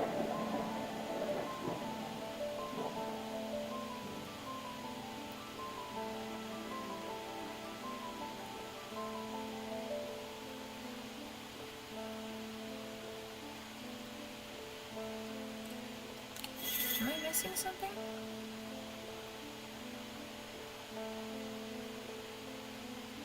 Ethereal key in item book. Okay. Maybe the listing will tell me how to open it. Okay. Ethereal key. Designed to be hidden from prying eyes when activated by moving the object in a circular motion. The key is revealed by its gemstone of light. These are rare items and not about. I just need to move it in a circle?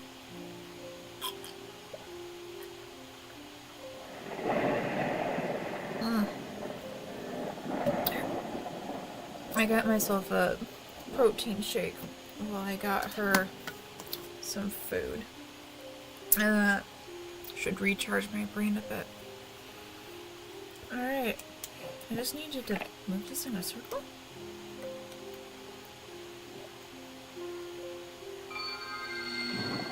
I did. Alright.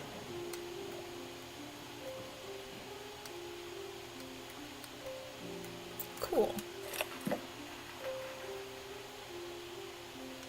Alright, so let's put this back on its shelf. See, I guess I just should have read the entry. Alright, Umbra. I remember what the item was on this one, but I should still read the page for you. These items cause mental fog, a withering of intellect and thought. They are slow to work, requiring several hours to have any effect.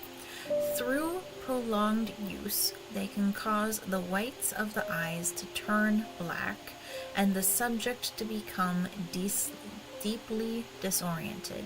They produce a noctic field.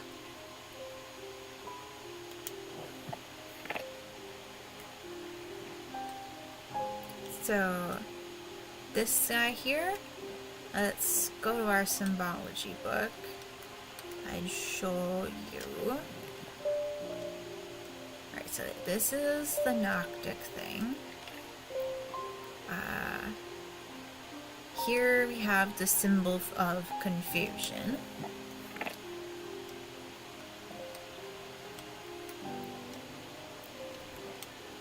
This guy here might be where I was thinking I needed to use this, so I could look up what the symbol for noctic was. And then I think that's where it belongs.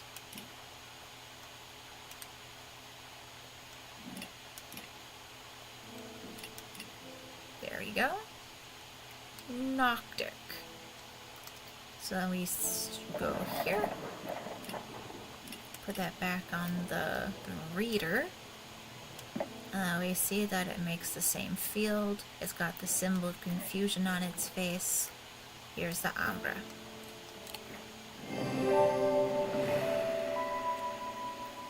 See? Next synoptic field has symbol of confusion. Pit.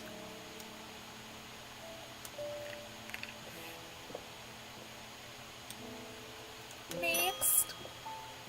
Mr. Potter. I don't even know where to start. I think someone tried to kill me yesterday.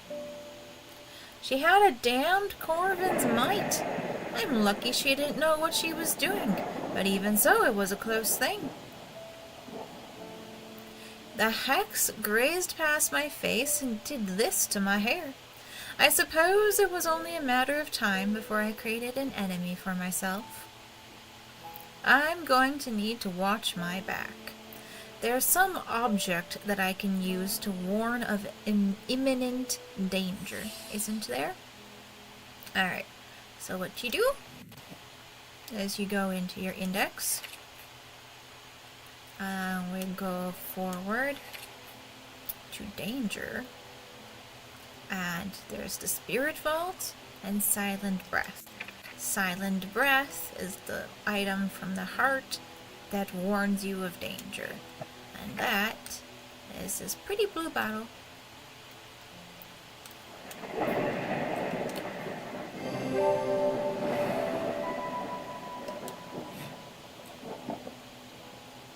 We had used it before. Peter Leland.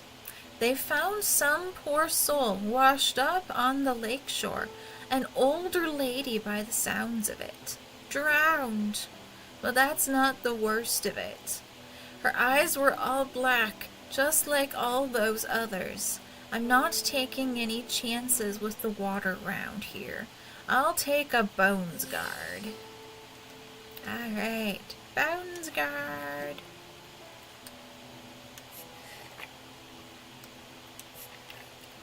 A small item known as a Bones Guard can be placed in any liquid to render it safe to drink. King Cedric the Meek was well known to be terrified of being poisoned, and so always drank from the same goblet and always placed a Bones Guard inside. He was stabbed to death in 1203. These items bear the mark of an antidote. And there's the goblet. So then you'd go to your book of symbology and poison. Poison is diamond with a cross on top. So for an antidote, it's diamond above the cross. You'd invert the symbol. And that is what's on our little buddy here. Isn't he so cute?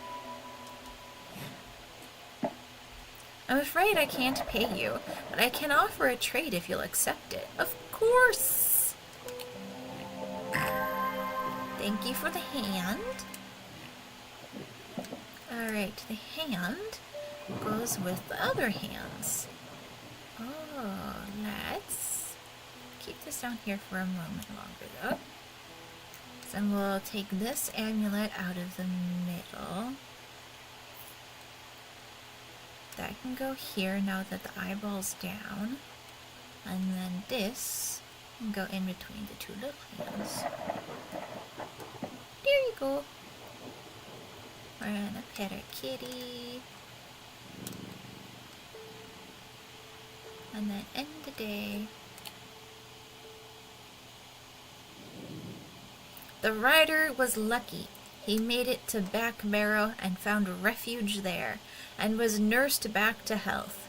He would later discover his left eye was permanently blackened, like his partner's eyes had been.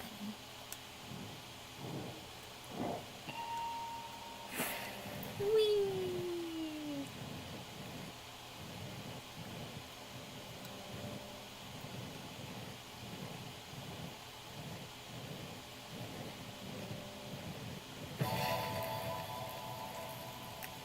Alright, we got a sun and moon.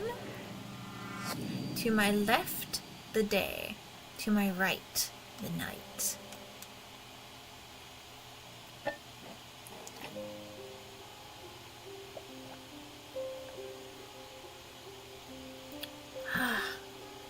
Yeah, that protein shake's really helping.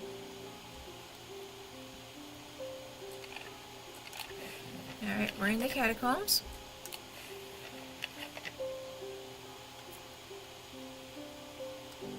Here we go. To my left, the day. To my right, the night. It's this guy. I find the row of 3 tombs in the upper levels of the catacombs. The cool darkness is strangely calming at times down here, and I sit for a while in quiet contemplation. When I rouse from my thoughts, I look down at my feet and find an item there. Had it been there all along? I never noticed it when I sat down. It's so cozy. Aw, she is so cute. Alright. She does hang out up here with this guy. Oh, the Umbra is down here still. Here, buddy. Let's get you back on your shelf. Good boy. You're a good boy too, Jupiter. Good kitty. Alright. Customer! Oh, David! I've been hearing a worrying rumor about Verona Green. They're saying she drowned in the lake.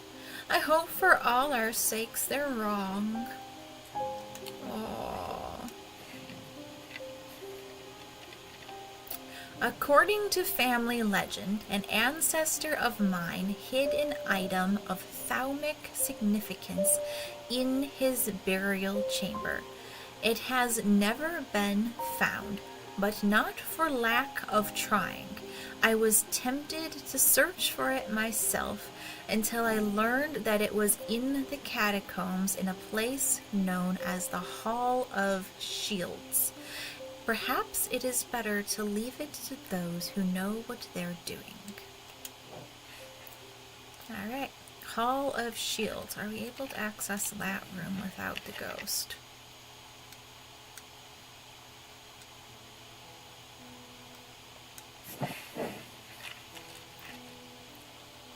Nope, this is where we need the ghost, and we don't have a ghost. So I guess we'll put the spirit vault there, because it's the right item, it just doesn't have a ghost in it yet.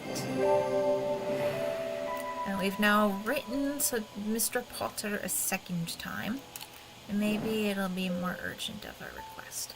So this letter we can't do yet, so let's put that letter there.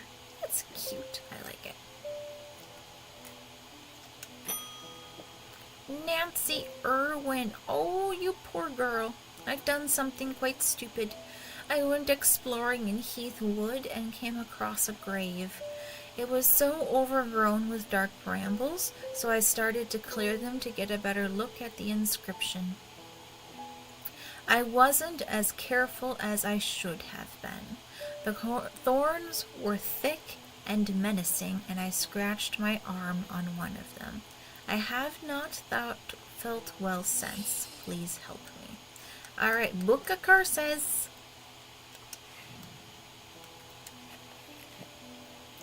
Black heart. Yes, the veins stand out darkly. She definitely has black heart. And then we go her. Then we go to our index. Black heart, you need Lamb's Siphon. Used to reverse the effects of Black Heart Curse, a skilled hand is required to perform the procedure, drawing the curse from the body over the course of several hours. The instrument is made from the dried seed pod of a sheepsnap plant. So this is a sheepsnap plant with all of these round seed pods. And then here, So investigate. We go color. And this is some kind of green organic material. So this is our item.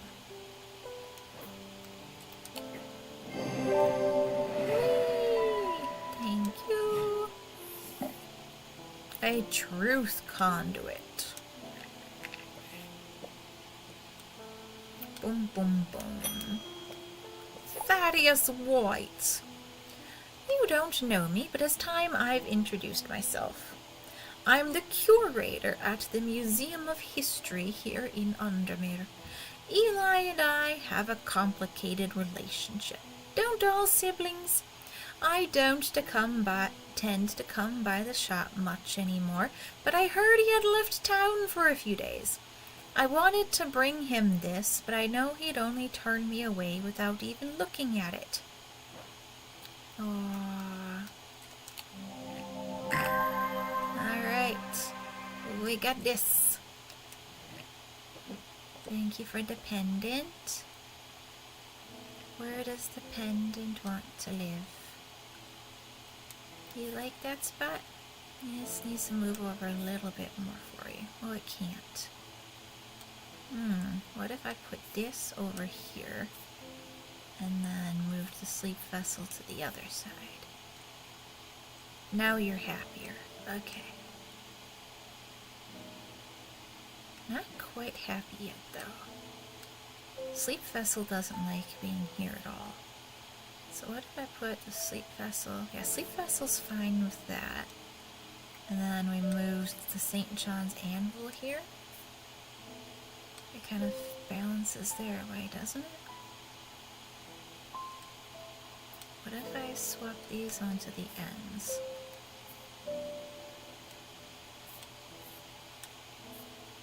There we go. Now it's happy.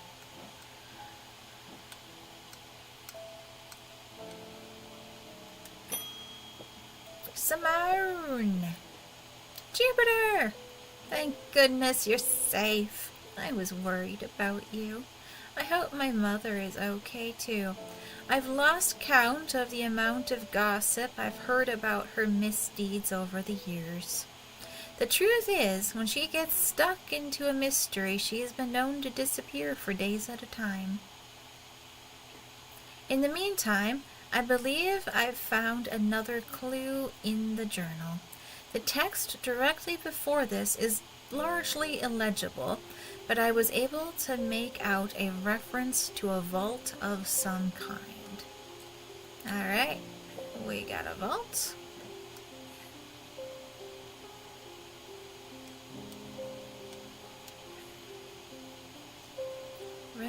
Yes. Alright, so this is a resonance compass. And we want to move it around and it'll point to an object that's resonant. See, like the Umbra is resonant.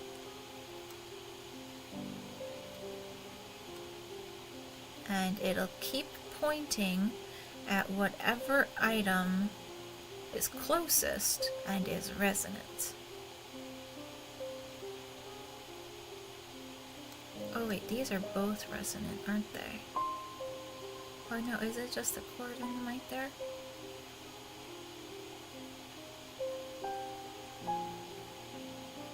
It's the Corvin's Might and the Elva Stone. Alright. Oh, let's put you back here. Thank you. Alright, so the Umbra, the Elva Stone. Hey.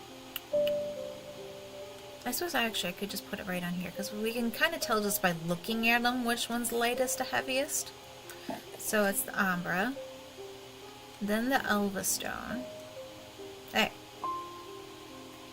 No! You go back where you belong. Elva Stone.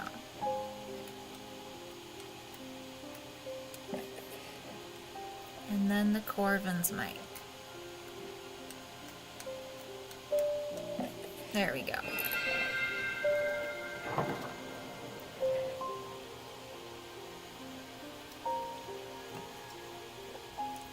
Okay. Now this bit stumped me for a while at first. You see the moon phases here?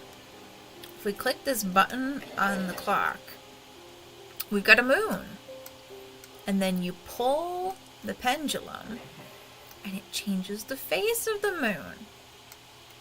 And you just keep changing until you match what's on here. And then you flip this back around.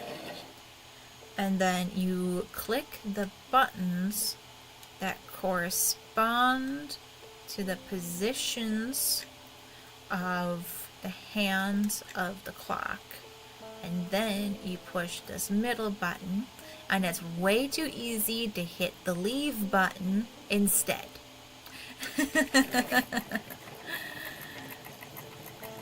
And we get our floaty face. This guy here is like the main symbol of the game. He is a really cool looking guy. Do we want to give him a more prominent position this time? No, he likes that spot? Okay. If you like it, you get it. Alright, Umbra. Not go back where it belongs. Oh, Umbra was here. Now Umbra's going here. In between these two?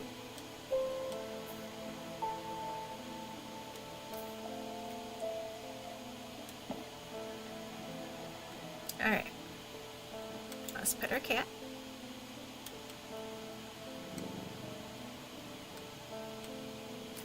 Next customer. Francesca! I got a fright when they brought that body of the poor drowned woman to me with those lifeless black eyes. I thought for sure it was Verona at first. She does look like her. But we're quite certain it's a lady from Hawkshead who went missing a few days ago.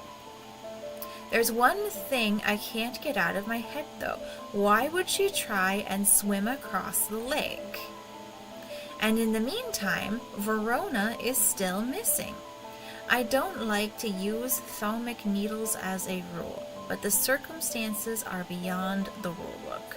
We need answers. Alright. Thalamic needle.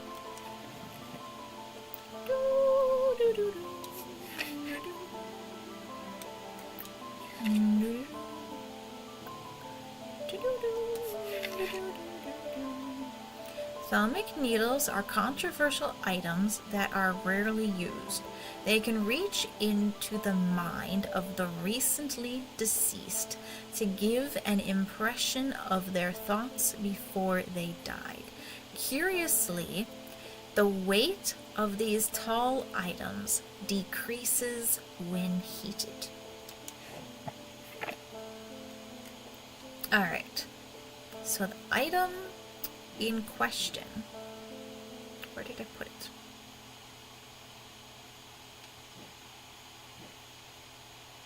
Here you are. Alright, so let's find its starting weight. It weighs less than 2 pounds. Here, we've already used you two, so it's okay if I close the cupboard on you. It weighs more than 1 pound. Can I put both of these on together? No. Alright. Let's just put the 1 pound weight on there then. It weighs more than 1 pound right now. And then it says the weight decreases when heated. So we're gonna hold this next to these candles for a little bit.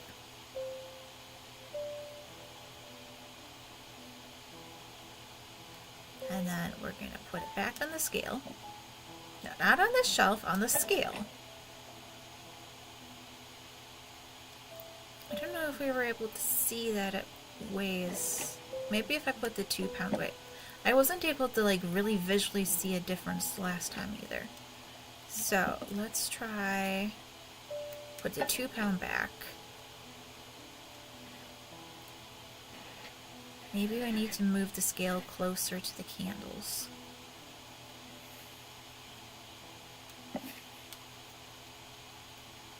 Yeah, that might help. Maybe it's cooling down too fast to properly see it. Alright, so right now it weighs pretty close to 2 pounds.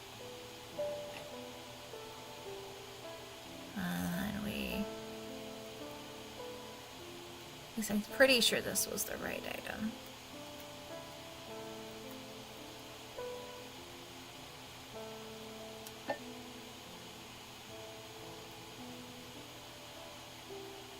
Yeah, do you see the way it kind of moved down slowly as the metal cooled and the weight increased? That's the little hint you're looking for there. So this is our thalamic needle.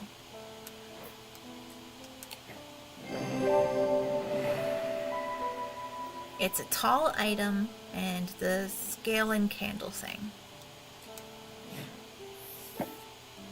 Alone.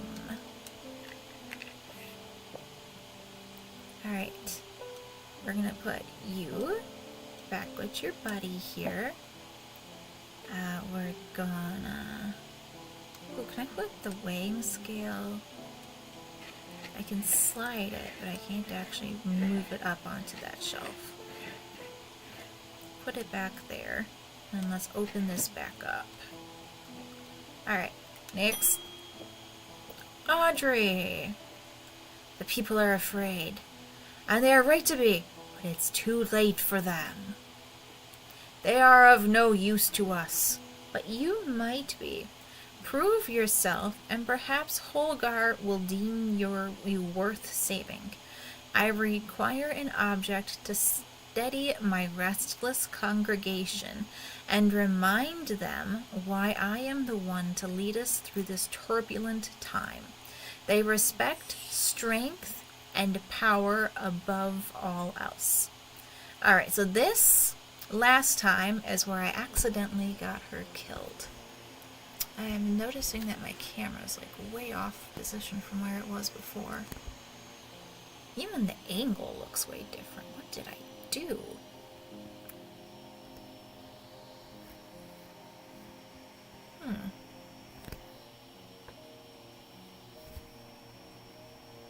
Odd. Oh well, I guess I just have to work with it. It's fine. Alright, so this is where I accidentally got her killed, because I didn't have the fortnits. But our choices are the fortnits. A fortnits can enhance physical strength or restore strength that has been sapped, whether by exertion or by hex. They are made of stone or iron and usually take the form of a small totem. And then the other thing was a Morgan's. That was the feed Ginger Snap alarm, but we already did that. The other item was a Morgan's Folly. A folly's symbol can be revealed to induce a trance-like state in anyone who casts their eye upon it, making them open to suggestibility. Precautions should be taken against unwittingly looking upon the hidden symbol for too long. So just for showing you the identification. So let's go to the symbols. That's where I should go. Symbols.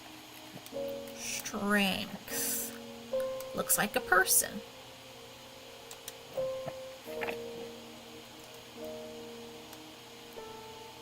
This here? Symbol of strength in gold on stone. Looks like a person. This is our fortnits. I didn't have that last time, and I had to try to figure out which item was the Morgan's Folly. And apparently there is a hidden symbol on this, which I don't know how to Yeah, it's a hinged panel. I guess just the fact that it is a hinged panel is how it's a hidden symbol. And that's the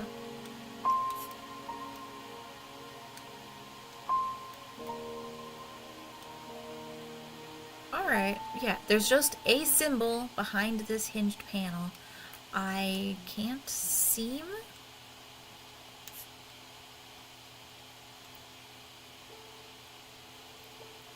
to be able to interact with it to show you what the symbol is. I was hoping I'd find a way to do that for you, but I guess just color and composition, hinged panel itself is the clue. Why am I getting like flashes of light? That's a bit disorienting and disconcerting. Alright. You're gonna use the right item this time so she doesn't get killed by her congregation. She needs strength. Tormund's Bane. Thank you. Alright, we're done with the day. I'm gonna pet our cat. And move on. It's only been 4 hours of live stream. That's not bad. We just finished day 12.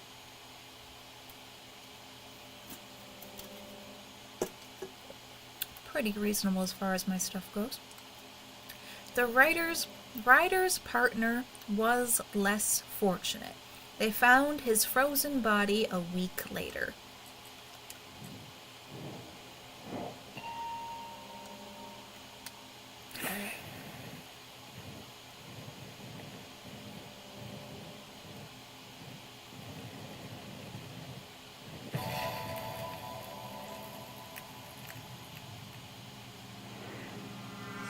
I am marked by Jupiter. Yes. Okay. Alright, so this is going to be in the house, but we need to look at our symbols. And Jupiter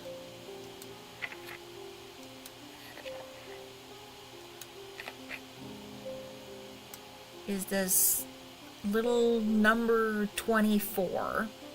That's also the planetary metal of tin, which will come in importance later.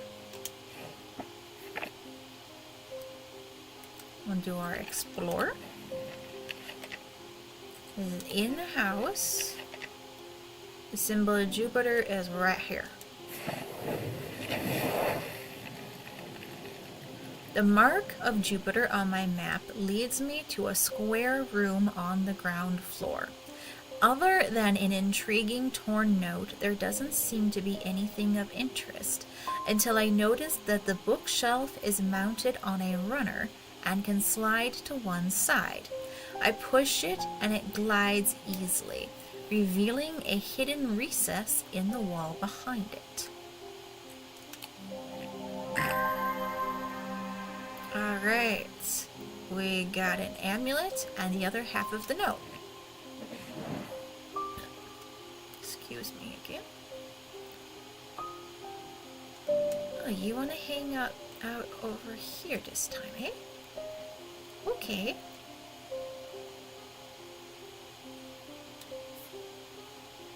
Yeah, you're happy with that. Excellent. Alright, so this is the other half of this note. The castle vaults are blocked by a diurnic seal. It can be opened by any object made from silver or gold that produces a diurnic field. So, we want to open this up.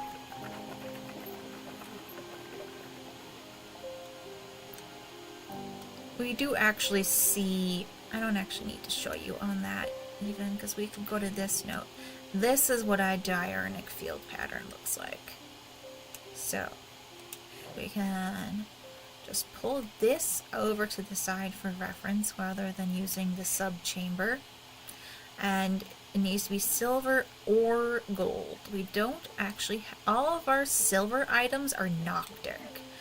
But this Moonstone Guardian is diurnic. Show you again. Got the 2 circles going out.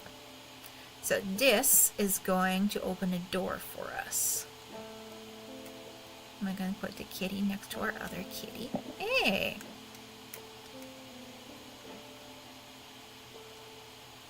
I want to put the kitty next to the kitty. Not on the shelf there, on the counter. Why won't you go on the counter? There you go. That's better. Alright, so we go to the castle.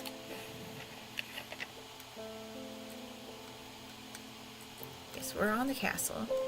This goes to the vaults.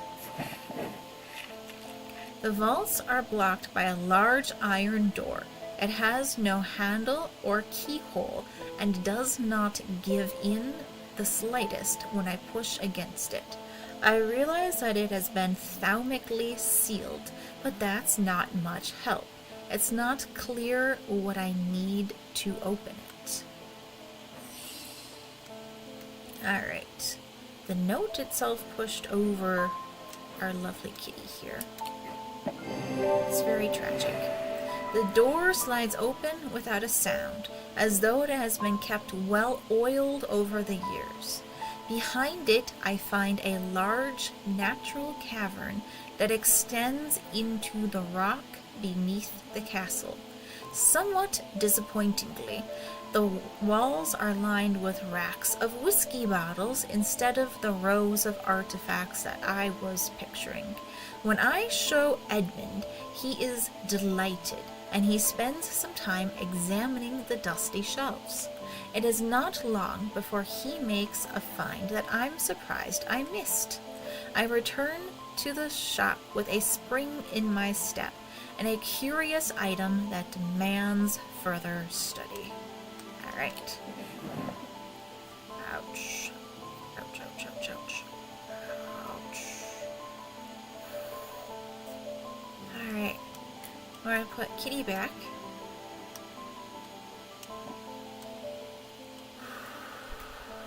Alright. The Bishop Square is a simple tool of my great-great-grandfather's devising, loosely based on a briar's disc. By all accounts, he was an impressive man, but it would seem his mind began to fail him at the end.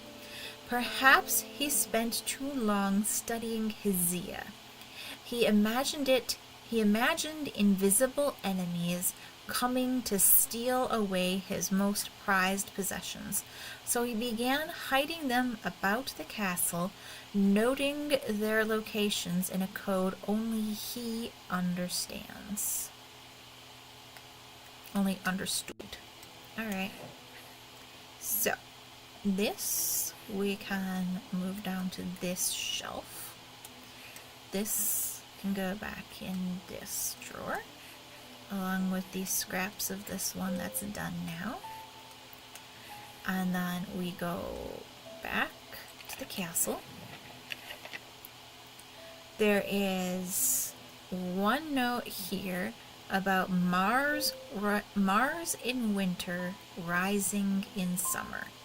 So here on the Bishop Square, this is winter, spring, summer, fall. And then we put the symbol for Mars, which is the masculine symbol.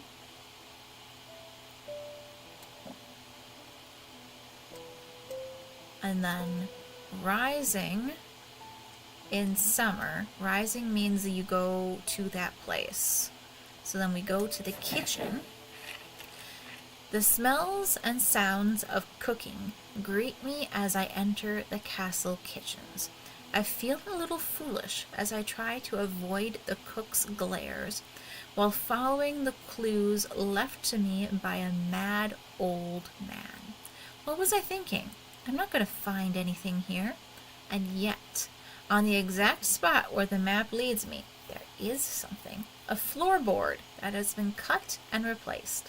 With a little difficulty, I lift it up and feel around in the cavity below before my fingers grasp something hard. And we get our little totem buddy. Alright. Where do you want to live this time? You want to be on this side of that thing? Okay, visually that's not balanced very... Oh wait, should this be on this side of you? Yes. Let's move this a little bit further over. Get you centered better. And then we can scoot this over. Excellent. That shelf is happy. Is there anything else I can get off the map right away? Like, there's all of these different symbols.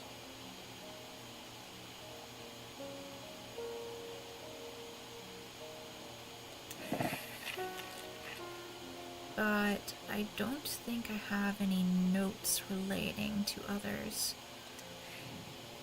That's for the Hall of Shields. We can't get that till we have a ghost.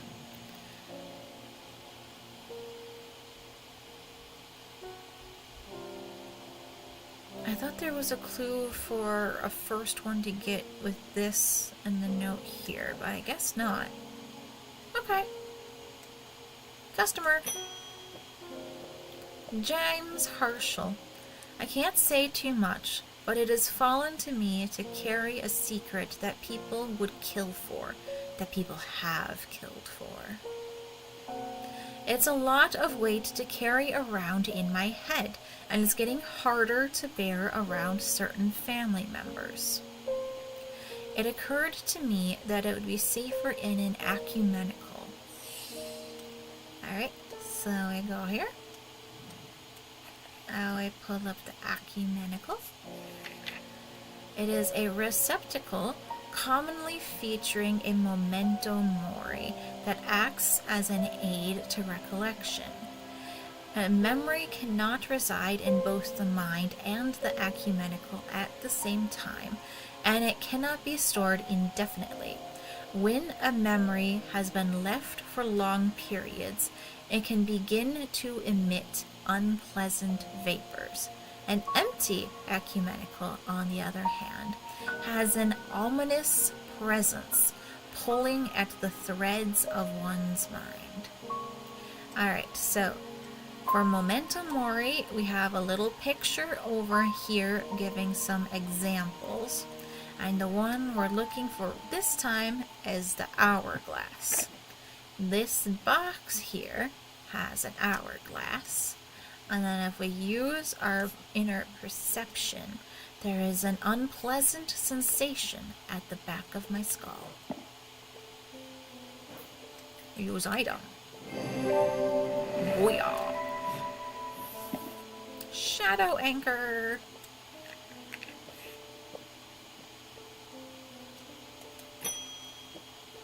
David! People are getting restless. The followers of Holgar have been marching through the streets with that crazed priest at their head. Not long ago, that sort of behavior wouldn't have been tolerated in Undermere. Now, there are people joining in.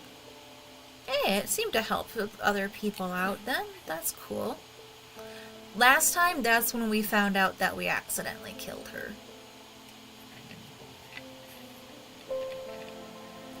In answer to your question, yes, it is possible to capture a wandering shroud.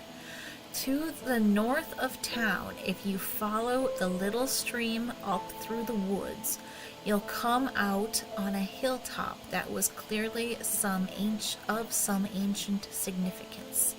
It is not uncommon to see wandering shrouds there. Be patient, be still, and they will come. Your friend, Barton. North of town, follow the stream through the woods to the hilltop.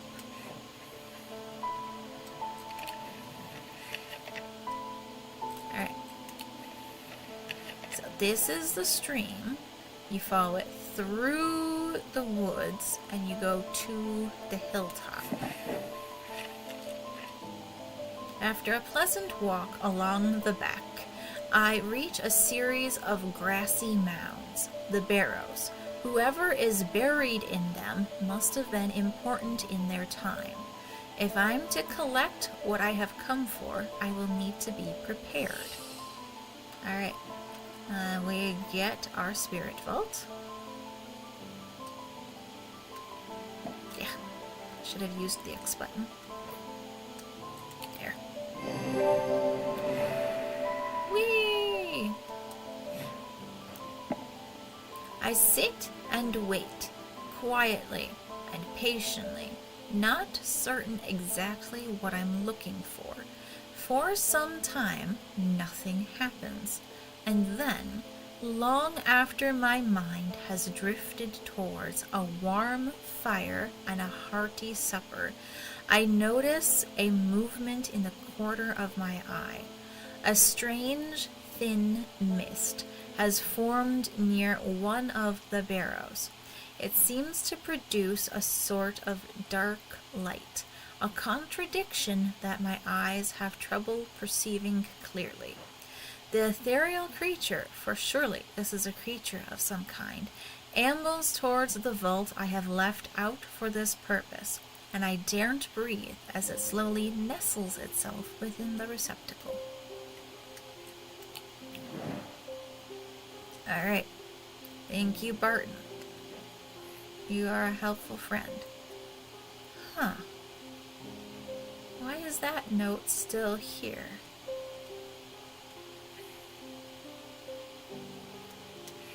It's checked off. Okay. It just didn't disappear. Hello, James. I got to thinking after I left earlier. Transferring this secret to an ecumenical only adds an extra step. Yes, it's safer than walking around with it in my head, but I would know where to find it. What I really need is a truth conduit so that I can deceive them into thinking I know nothing at all. Alright. I didn't need to tap over, but it's fine. Truth conduit. I've only been going 4.5 hours, but my head hurts.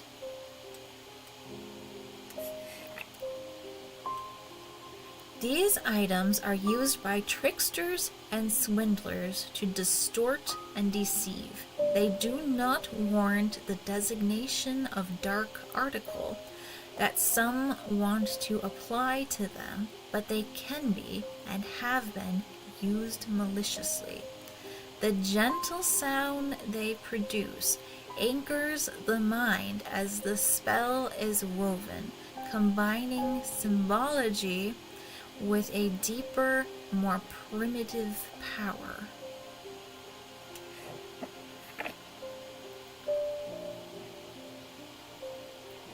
Is it this thing? I think this might be it. Does it have a sound? Nope.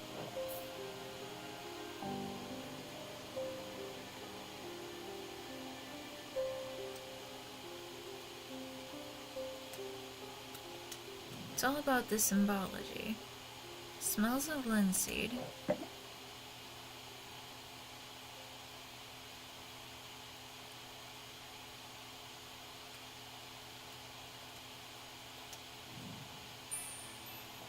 Makes a soft tinkling sound when it moves. Gotcha. Here we go.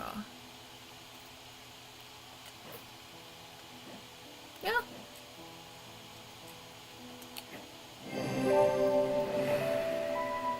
This item bears the symbol of deception. Excellent. Abrasive leather.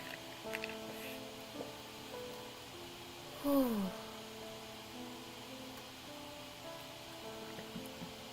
Come on, we can do this. We've only got a few days left. Evelyn Bennett. I have never felt more tired or more devoid of life. An apathy has settled in my bones that I do not seem able to shift. But while I still have breath in my lungs, I will not succumb without a fight. By the grace of Grey, I will find a way forward. Well, good for you, babe. You're looking for a Grey's grace? Here you go. I feel ya. Take care, honey. Next. Mr. Porter, I had a tip-off about something exciting. Have you come across the so-called nameless gods? Did you also know that the tall stones you sometimes find in high places were once doorways of a kind? And here's the exciting part. An inscription has appeared on the stone that sits atop Weatherland.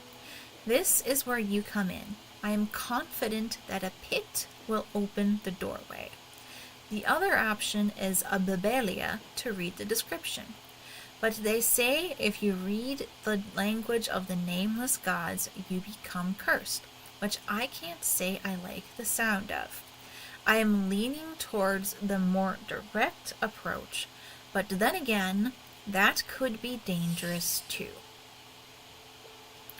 Alright, so for this decision, I originally wanted to give him the pit, but I couldn't figure out what it was. This is the pit. But if you give him the pit, then the sister, Barbara, or so Barbara or Bonnie? Bonnie. Yes, the sister's name was Bonnie. Yeah, I was just sitting further away. That's why the camera looked weird. Sorry about that. So, the doctor's sister Bonnie, who we gave the Corvin's Might to, if you give her the Corvin's Might and then give him the pit, when he uses it, she kills him. So we need to give him the Babelia. And the Babelia is this. I've been reading the pages for you though. So let's keep reading the pages. Read the pages. Page, page, page. Babelia. The meaning of the unusual markings on a Babelia is not clear. They resemble a mantic field pattern, but the items themselves do not produce a mantic field. They can be used to aid with translation of foreign texts, although they require some skill to make full use of. This ability does not transfer to spoken language. And then the pit.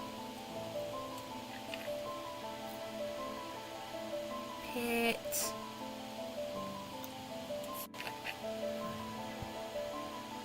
The three different elements that make up a pit allegedly represent the earth, the sun, and death, or darkness. The Dradic, Diurnic, and the Noctic. These energies balance in such a way that the objects do not produce a recognizable thalamic field. They can be directed to emit powerful vibrations capable of cracking solid rock. So I guess actually the bird shown in on the picture here was a solid clue if I had even looked at the picture. Alright, so this one produces no thalamic field, and then the Babelia produces a mantic. So I should be a good host and bring both of these down here.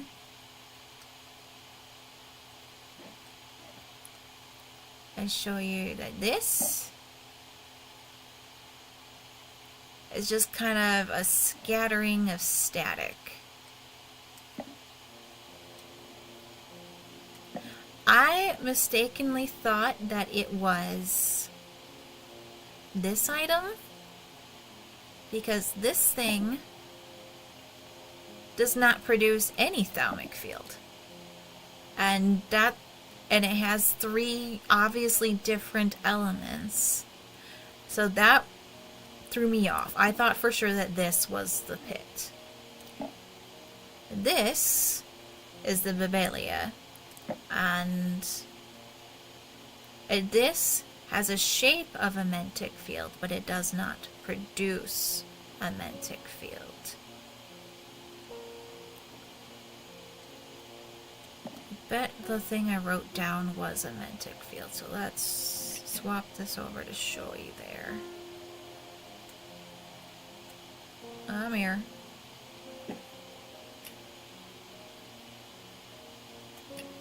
Yes, that's the right symbol. And then we move this all the way down.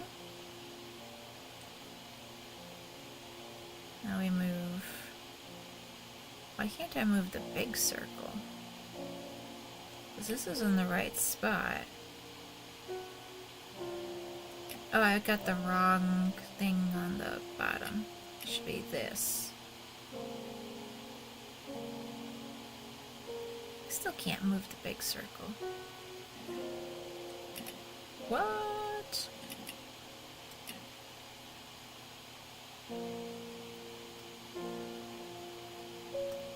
I'm confused. I'm just getting really tired.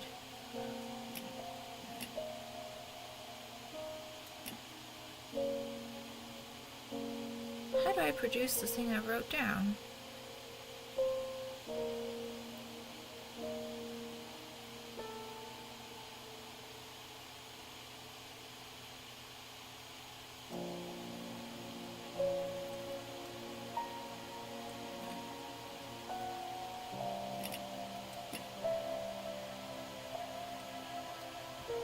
Okay, this would have been there, but the big circle is supposed to be on the bottom. How do I move the big circle?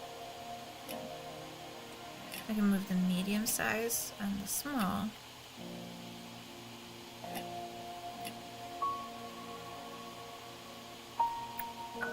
Huh. I'm getting tired. I'm sorry about that. Do I have something else that produces a mantic field that I could just show you? I'm just gonna keep going. This is the item. This is the Babelia. This is the right answer for this. I'm sorry, I don't know why I can't get the other thing to work. Here's a token of my appreciation. Something for you to ponder over.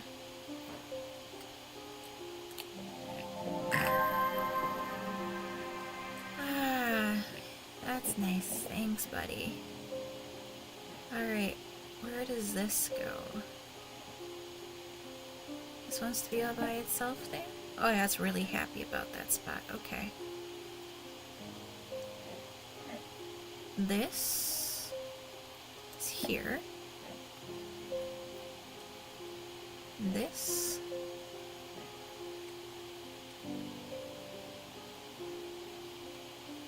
was there. Where does this want to go now? I don't think the candle wants to share a spot for it. Nope, they don't want to be friends.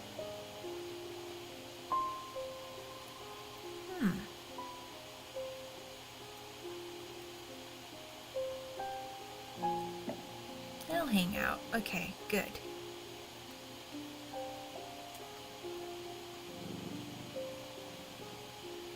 Alright, good boy Jupiter. Love you. I should take some migraine medication.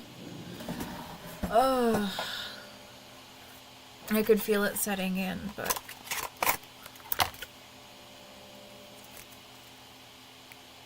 I try not to take my drugs on screen. It's not like this is the first time I have, but I try not to. Mostly because it makes it hard to read with a sublingual tablet. But we gotta do what we gotta do. Now this is empty.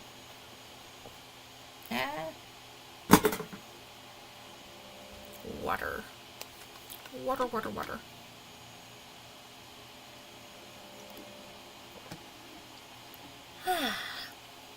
Okay.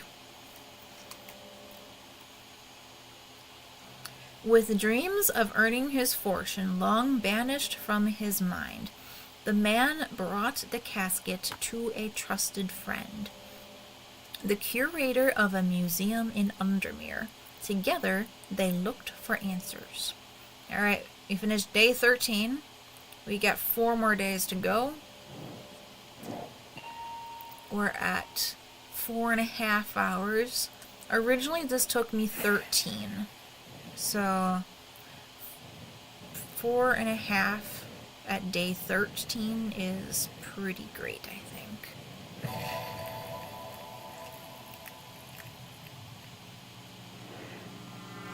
I am buried with the Knight of Thorns.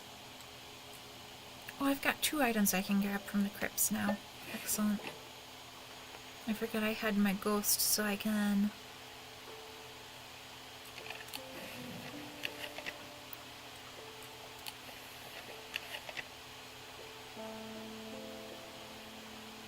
Alright, so we can go to the Hall of Shields. That's the item here. As I descend further in... Alright, this is telling us we need our item. Let's get our buddy. Thank you, ghost friend. I breathe deeply from the spirit vault, and it clears my mind. I don't care to linger too long down here, but I forge on until I reach the unmistakable Hall of Shields. Now, originally, the first time I played this messed me up because I thought that the Hall of Shields was the Knight of Thorns. It looks like it should be, but this is the item from the letter we got.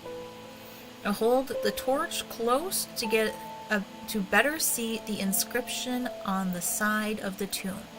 It reads, "The sun's light will reveal my gift." Mystified, I cast my eye up to the walls of the cavern and search the shields for some other clue, but nothing stands out.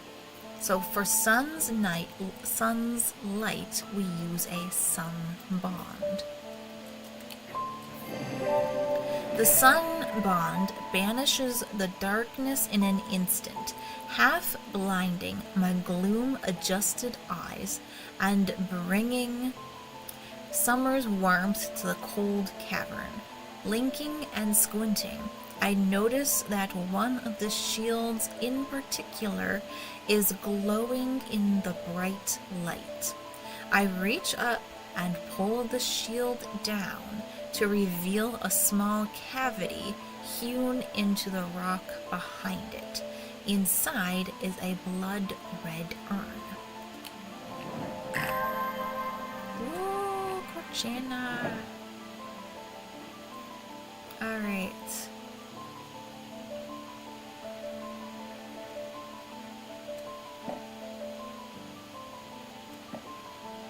There we go. Excellent. Alright. But that was not the Knight of Thorns. Otherwise we would have done our card item. So one of the other knights here. Oh, I think I see what it is. So, the clue I missed last time for how to solve this is there's dates on some of the tombs, and we can find out when the Knight of Thorns died. Otherwise, I can have just randomly clicked the first time. But Knight of Thorns is referenced in Shimmer. He died in 1356. So, we go explore. this tomb here says 1356. The tomb of the Knight of Thorns resides alongside an ossuary filled with the unknown dead from the Battle of Southerfell. It's an unpleasant place that I don't plan to linger in. I can get a better look at his tomb. Happily, I am able to find the item I came for without any difficulty, and I quickly leave and don't look back until I'm out in the bright of day once more. Alright, we found a thingy.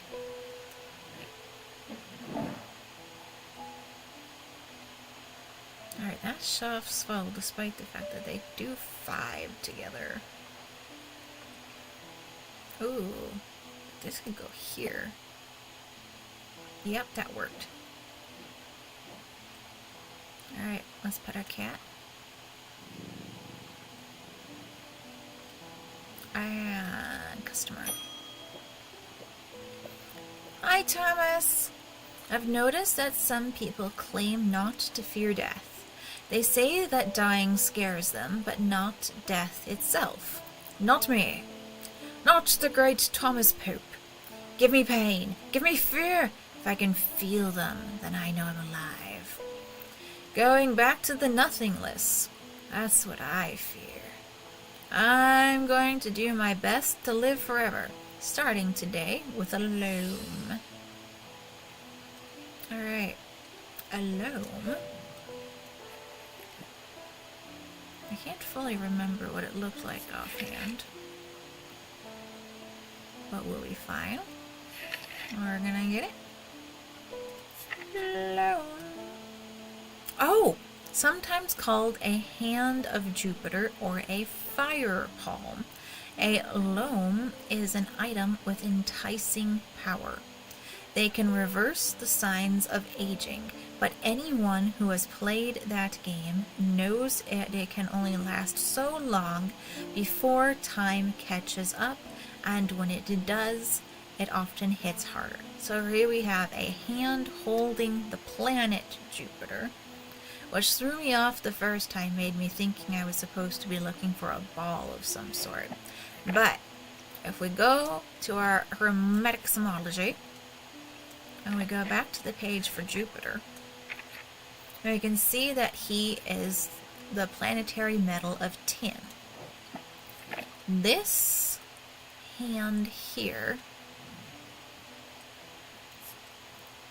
is made out of tin. That is why it is the right answer.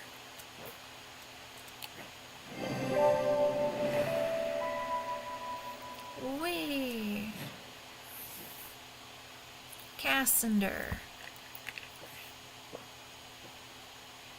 Alright, next. Agnes Dent. There's been an unexpected death in the family. It has hit all of us quite hard, but particularly my husband. I would like to gift him a heart chamber. Oh, I remember this one. Okay. Let me read my book, please. Heart chamber. Alright, so this is Holgar. You can see he looks like that mask that we gave out earlier in this. And most importantly for this specific item, we can see the different amulets he is wearing, including this little sarcophagus one. There is a vast skull in the catacombs said to be that of the beast Blenthkara. Holgar's followers believe that when he slew it, he trapped its soul along with its power in an item known as the Wraith Chamber. Heart chambers are based on this mythical object, but they have morphed over time into a way to keep those dear to us close to heart after death. And this is our answer.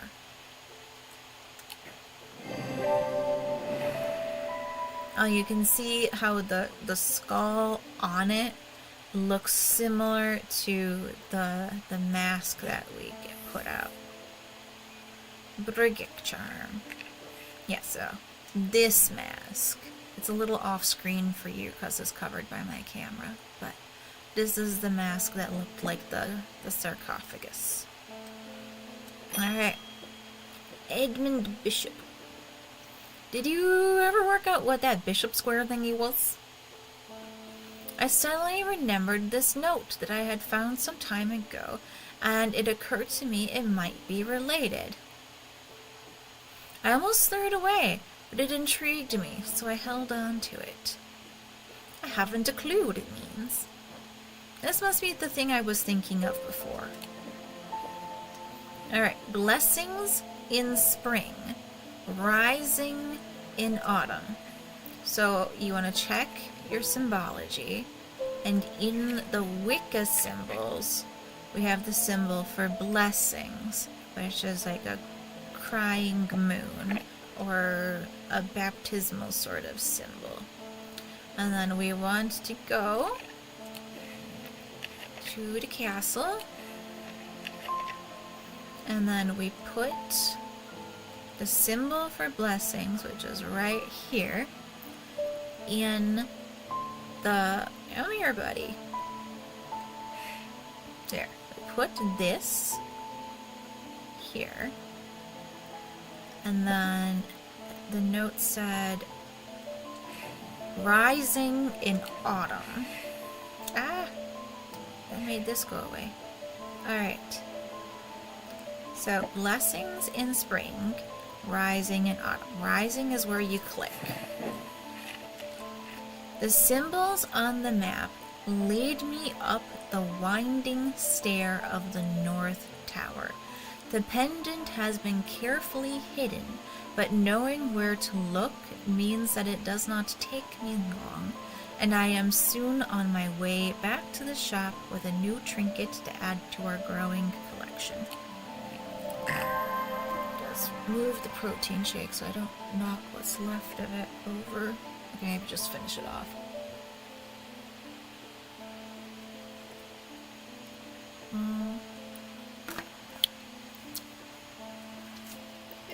That'll work for rinsing it out later. Alright, there's this thingy. Cool.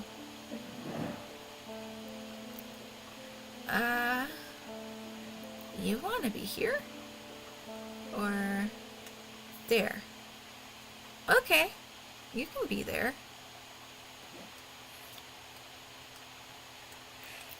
Alright, put that there. There now. This goes here. That's a great spot for that. This is done, so we put it in the done drawer. And this just tells us how, like, the background. Is there something about the Zia itself? Like, this isn't checked off, so I feel like there's more to do with it still. I can't remember if we get another thing about it or not. Alright, next. Thaddeus White. Something isn't right at the museum. I'm worried it's all my fault. I'd hoped my brother would be back by now. I've got an idea, though. I'm no thaumaturge, but I think I can weaken it using a witherance. Oh dear me, this had better work. Alright. No, not the plant, dear. Witherance.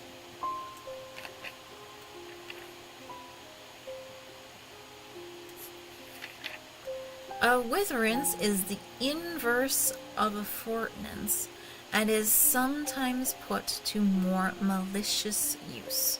They can be carved from stone like the fortnance, but wood is more commonly used. Okay, I can see what it is, but I should pull up the symbology for you. Alright, we're on Wicca. We need to go back.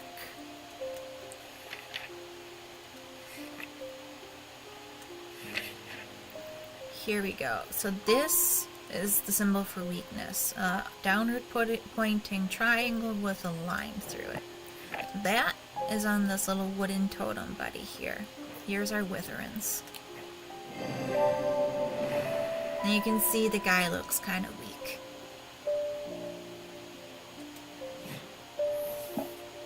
Now we got a folium.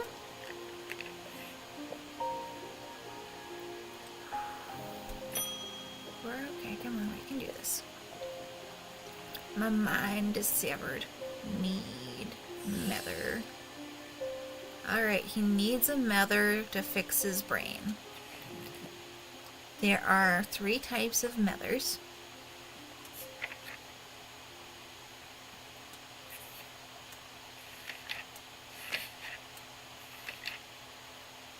Nether. There is abrasive, restful, and solemn. We already know that restful calms you, so then there's abrasive or solemn. I'm quite certain. Wait, you can just click on it here. I don't have to go back. Solemn. Of the 3 types of nether, the solemn variety is considered the most powerful. It permits the drinker to forge pathways in the mind, to recall that which has been forgotten, or to repair that which has been broken. It will produce a noticeably stronger thaumic field than the other 2 types. So that's how you figure out which of these it is. We open up our thaumic reader. So this is the restful nether. Kind of a standard thaumic field. This is the solemn nether. You can see how much stronger it looks than the restful. And then this is the abrasive, which is really weak. I think these might come of an importance later. So let's go back here. Let's X, use item. Alright. Good job. Wixic cord. Next, Francesca! I've discovered something via the thaumic needle. The woman who tried to swim across the lake was compelled to do so by some invisible force. She was looking for something, and whatever it is, it's right here in Undermere. That's not all. I decided to experiment with the Ambra. It's when I was under its spell, I heard whispers. Something was calling to me, and it left me feeling terribly afraid. This must be what's keeping my patients in their trance-like state. I've never used a Gaudian siren before, but it occurred to me that I might be able to use it to drown out the whispers. Alright, my girl.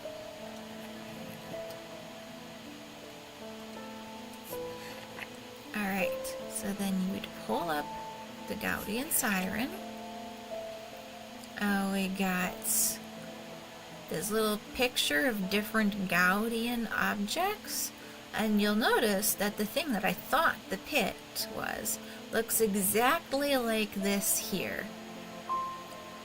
And they create a strong compulsion.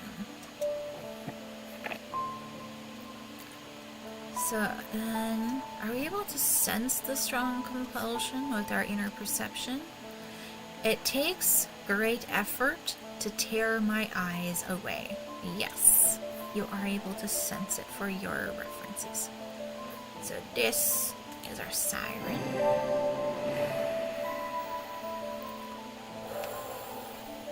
Alright. I'm gonna keep going. Carrick's candle. Alright, we finished today.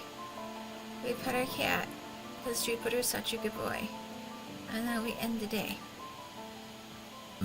Pardon me. The curator learned that the Nalayan casket is a dark article, a class reserved for the most cursed and the most dangerous of objects. He locked it away deep within the museum's archives, along with other such artifacts that are best kept from public eyes. At least you did that much. Whee! Alright, we got an axe.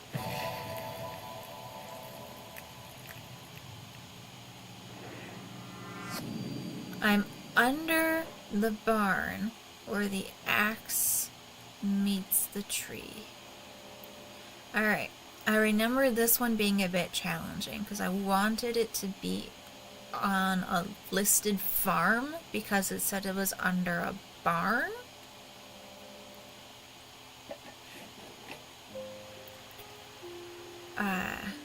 It did not work out that way though. But this is Woodcutter's Lane. It wouldn't be in the boatyard, so it must be here. To the side of the house sits a dilapidated barn. The stench of manure is overpowering.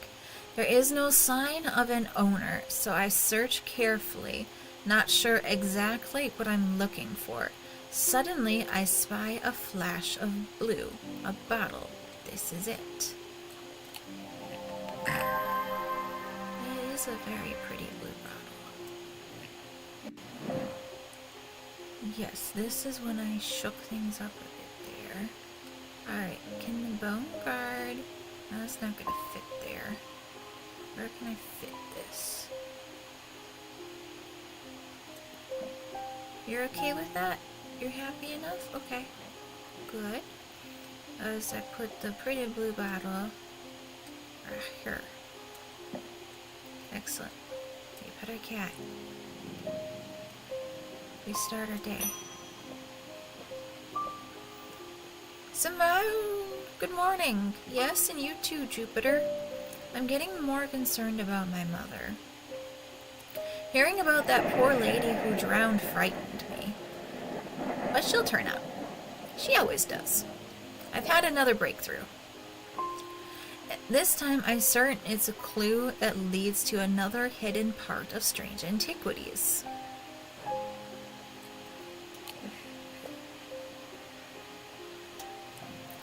From the individual, a stone for dark purposes. From the celestial, a stone of the earth. From the diurnal, a stone of death. Alright. Dark purposes is this bloodstone here. So this we want to put in the first position. Alright. Let me put you on the pillar.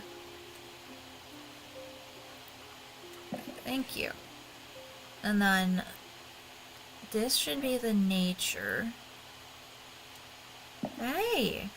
Why does nobody want to go on their plinth? Go on. And then the mask is the stone of death. There, that went down better. Wiggle, wiggle, wiggle, wiggle. My butt hurts so much. Okay. Alright, flip this to the moon. We need a half moon, so we're going to have to cycle back around to it, but it's okay.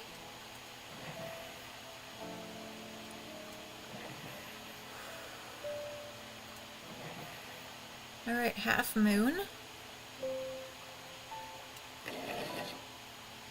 And then we need midnight, 9, and 3. Push the button instead of the leave button.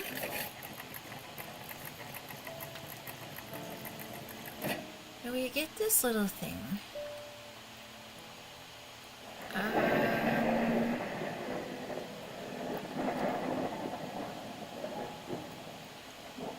Oh yeah, you can go here. Yeah, that felt like it was happy. Good. Alright, let's leave. Everything go back in its correct spot. Looks like it. Excellent. This is done. Put it in the drawer to make it disappear. I'm gonna pet our cat again. And move on. Jacob Priestley. Thank you for the mather. I have seen into the yawning deep. I have seen beauty beyond the comprehending mind. The price is steep, but I pay it gladly. My shadow anchor is broken. Must replace. Alright. Shadow anchor. Shadow anchor. Where'd you go? Hold shadow anchors on this page. A shadow anchor is sometimes used in the practice of shadow casting, the art of projecting one's presence outside of the body. Without an anchor, minds have been known to become lost. Shadow anchor designs can vary greatly. Some prefer pendants, whereas others prefer to clutch a totem in their hand. Some make use of symbology, where others use gemstones. They always produce a field from the individual branch, however. So, we go to our gemstones. And there was the gemstone for anchoring. That's not the right one. Here we go. Kyanite, an anchor between body and mind. So these blue stones, oh, what's this one? Here we go, are on this device here.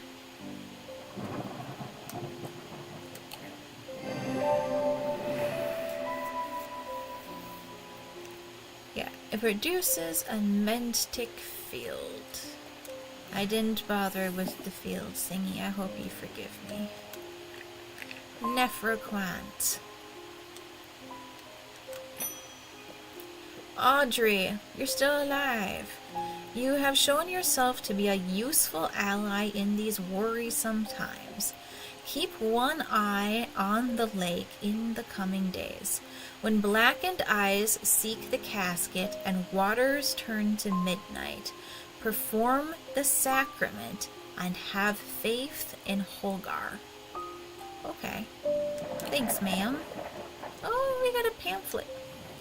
The sacrament is a baptism ceremony in which one's life is pledged to the warrior god Holgar. It is performed by a blood priest within a stone circle. In spring, a charm of green growth. In summer, a pendant of the yellow sun. In autumn, an instrument of the red night. In winter, a totem of blue fire. Okay, I see. This is the alternate ending option. Alright, we're going to tuck this note down here. Customer. Hi, David. I'm afraid this letter was sorted incorrectly and has ended up doing a round trip to Kendall and back. Better late than never. Sure thing, buddy.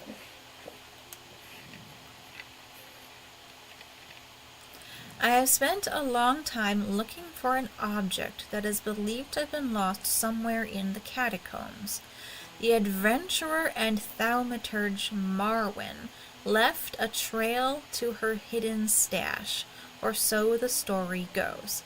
I followed it as far as the ossuary of the damned, a chilling, bone-filled alcove carved into a natural chamber in the upper levels. But it seems her markings have been worn away by time after that. I pass on this story to you in the hope that you can succeed where I have failed. Your friend, Barton. Alright. So, we go explore. we go to the catacombs. Bones in the upper chamber. This should be the ossuary.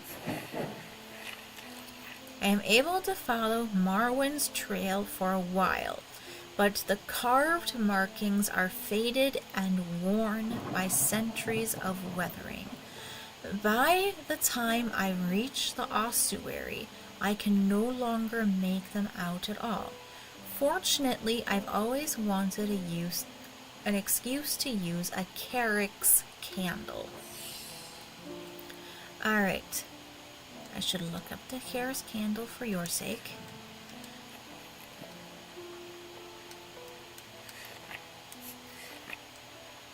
The Carrick's candle.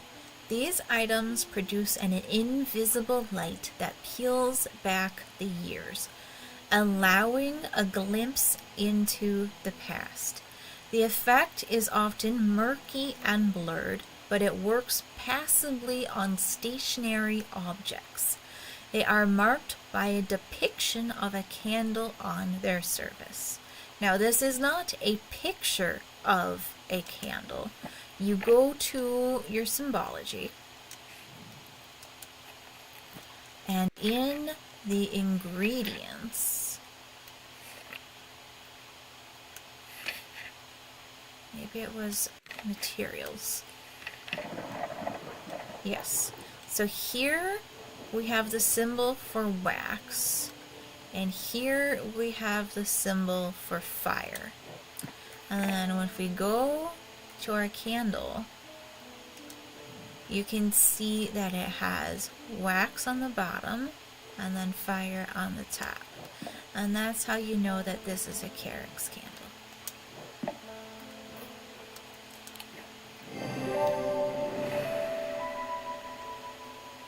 Thank you.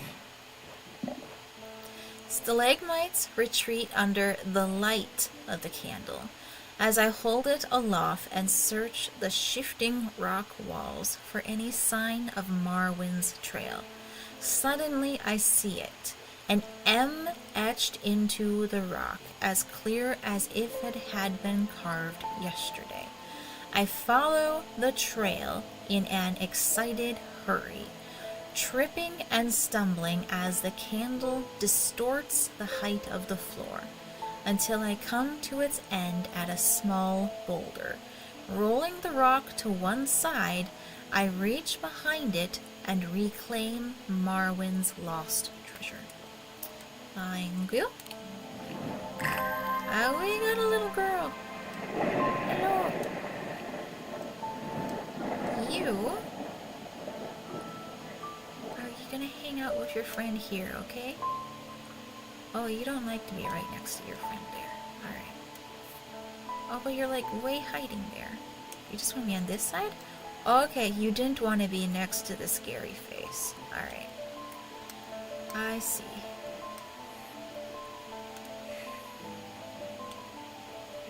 Let's pet our cat. Good boy, Jupiter. We love you. Mr. Potter. Mymph. It's okay. I got you, buddy. Alright, so in the curses, he has Tormund's paralysis. Affects the mouth and tongue so that speech becomes impossible. To cure Tormund's paralysis, you go to your index. And wrong button. Oh, right button. I just clicked on something on accident.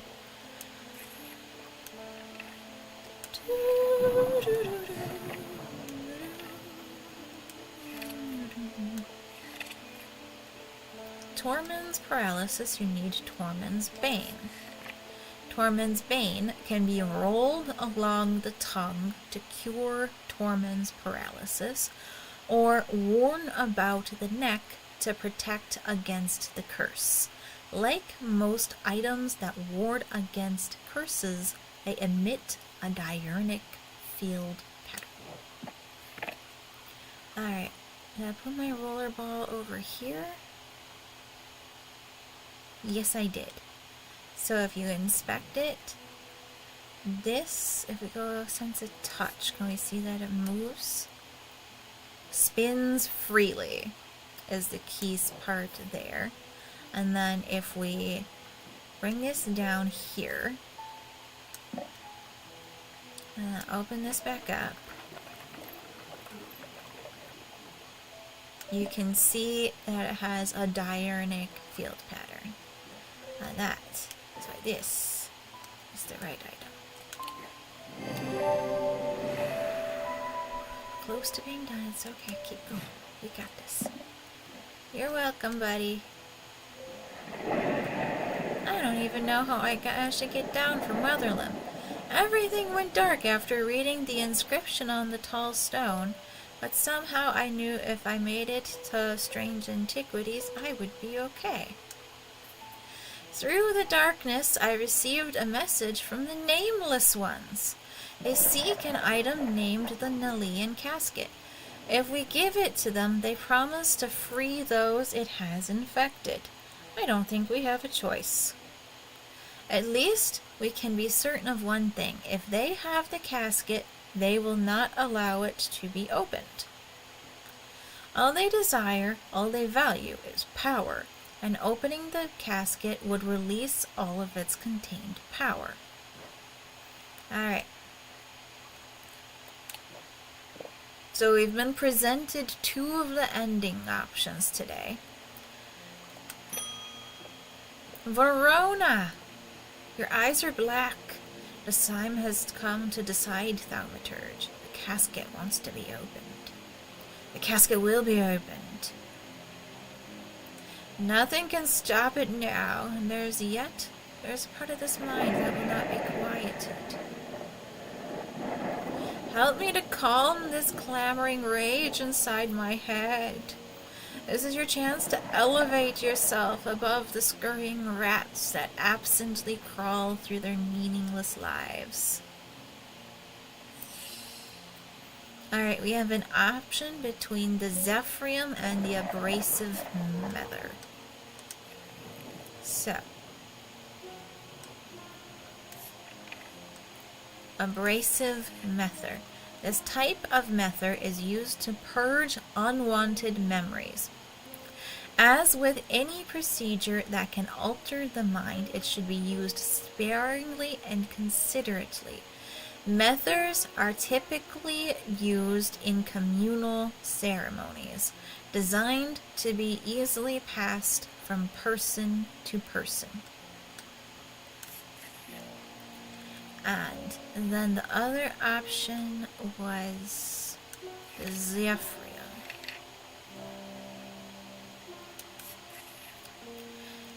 These resonant objects give off a faint odor that will be familiar to any thaumaturge. It is the scent of the storm, of ozone and power, the scent of magic. When these vapors are inhaled deeply, they can unlock deep wells of anger and channel them into a powerful maelstrom. This is the power of the West Wind. Zephyrus, god of the West Wind. Alright, so if we give her the Abrasive Mether, I'm pretty sure even if we save everybody, she'll be left insane because it'll have cleared out her memories. The Zephyrium is what frees her from the curse. Just to show you, this is our Abrasive Mether, because we've already identified the other 2. Kind of just by default on that. The Zephyrium, we want to use our Resonant Compass for. Alright, that was a resonant item.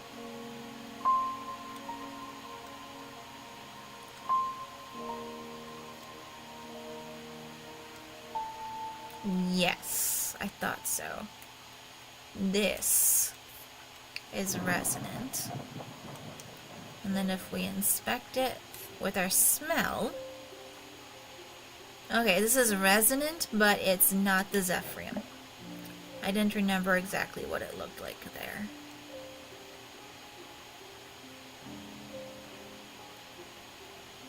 Alright, this thing isn't... that's that. Oh, is it? Is it the bottle? It might be the bottle.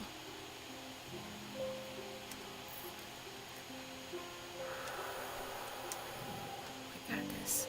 It gives off a scent like that of a brewing storm. That is the most important clue. So, this is our Zephyrium, and this is gonna free Verona. I am able to use the resonant compass to confirm that it's resonant and it has the smell. Gris. Or actually, it's probably just a gris, if I'm remembering my Creole right. There you go. Good boy, Jupiter. Let's end our day.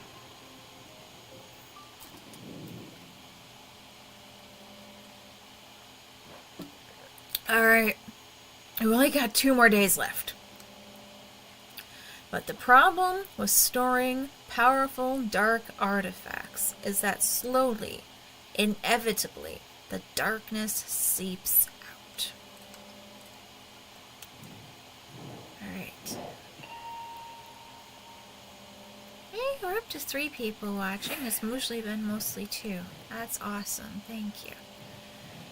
Let's trace our edges. Oh, it's the ball of yarn.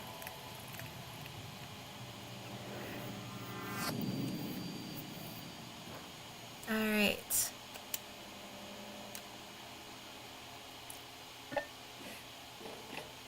So the ball of yarn is for the catacombs. And then you want the shape of the path to lead you the same way. So like this is a long over and then a short down, and that goes there and through there to this. So I'm pretty sure it's this one. Inhaling deeply from the spirit vault to stave off the madness of the depths, I make my way carefully down crumbling passageways past decaying crypts. Placed carelessly on top of the tomb is a collection of clay pots. Some lie in pieces, but most are whole. At first, the collection seems unremarkable, but one in particular stands out, and I take it back up to the surface to take a closer look.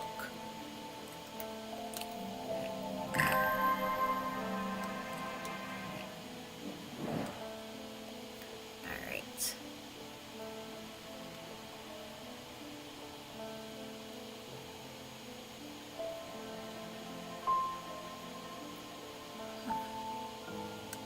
Okay, these want to hang out with this. They want to be a little bit rearranged. Let's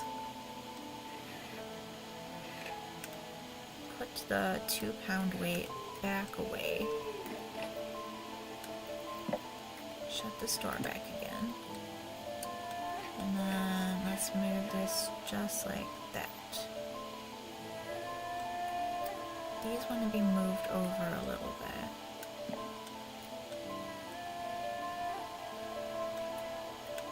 No, this wants to be in the middle. Move this over just a little bit. Now they're happy. Excellent. Alright, Jupiter. Who's my good boy? Alright, we just got 1 more day after this. Marion Lancaster. Someone very dear to me has fallen ill. I would like a nephroquant. Do not be concerned, dear. I have used one before and know what I am doing. Alright. A nephroquant.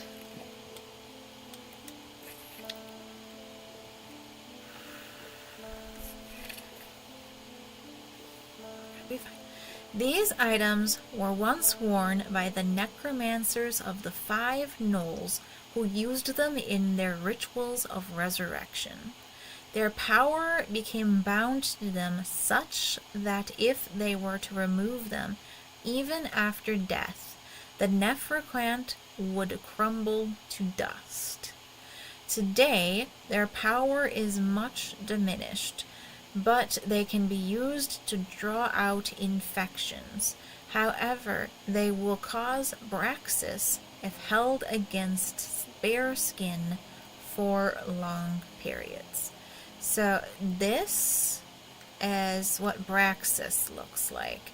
And it says that it will crumble even if it was removed from them.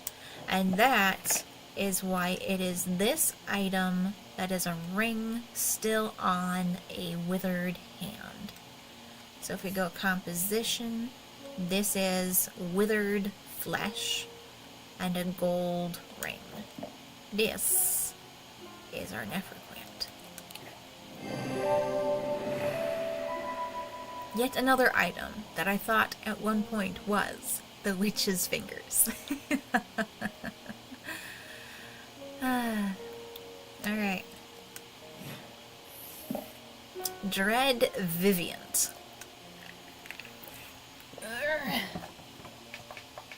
There. That'll be better. Next, Franklin Underhill.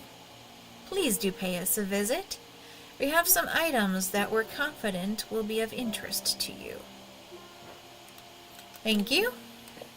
Straight to business, he's at the Twinnings.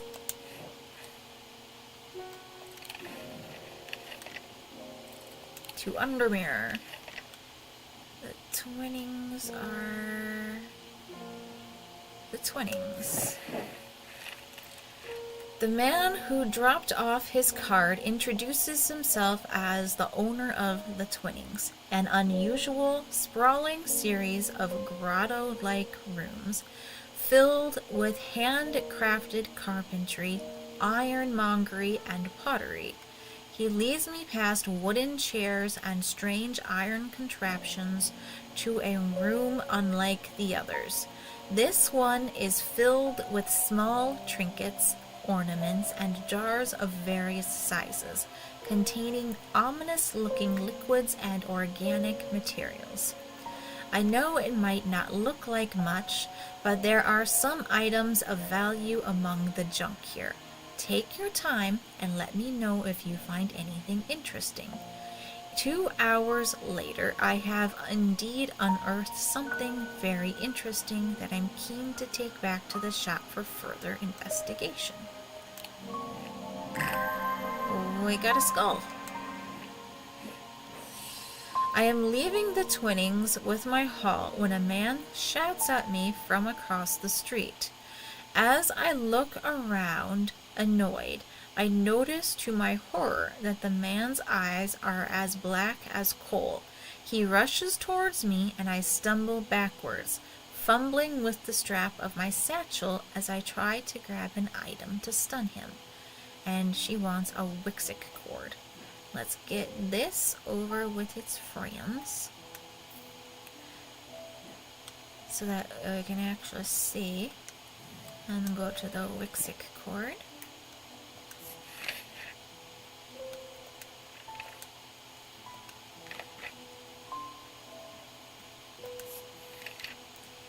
Despite the name, these simple-looking items do not produce a Wixic field. They belong to the diurnal branch. They cause a freezing effect on the body, earning them the nickname Medusa Stones. Fortunately, this effect is not permanent. Okay, unfortunately, I don't remember precisely what this looks like.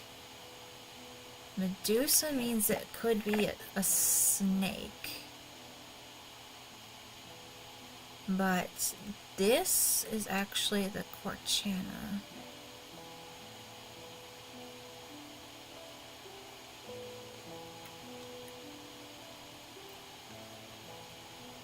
Is it this? Alright, we can check a diurnal force field pretty easy. Not this.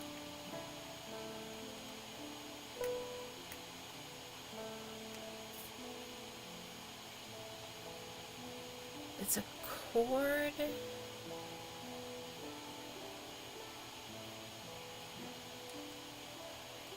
Oh wait.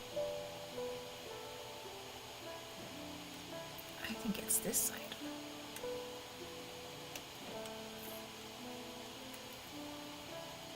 No, that's Noctic.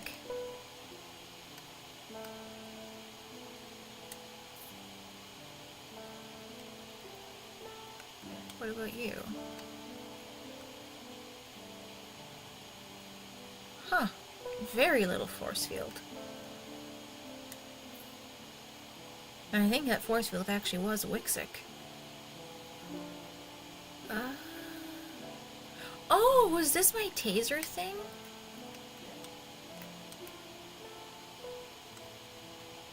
Nope. It looks like it could be a taser. That's why I said that.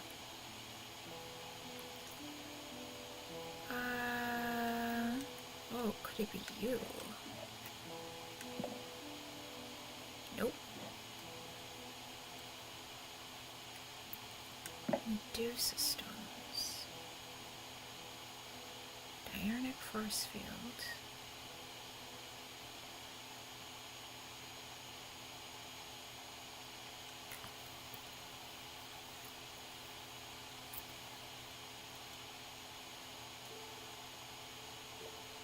No, I don't think this is it.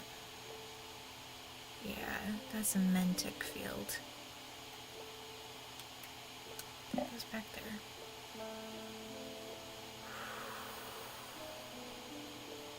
Is this a triple goddess? We literally just got this. It can't be that. I just remember that being one of the items that comes up after the game.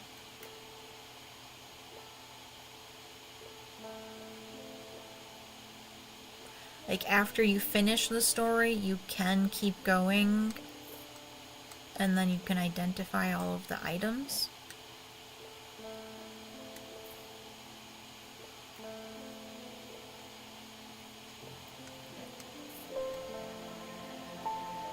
Nope. I don't remember what this one was. I'm quite certain this is... Yeah, that's Noctic. That's for the last day, I'm pretty sure. This is Corchin's Light, actually. Not even the Corchana. This is Corchin's Light. This jar here is the Corchana.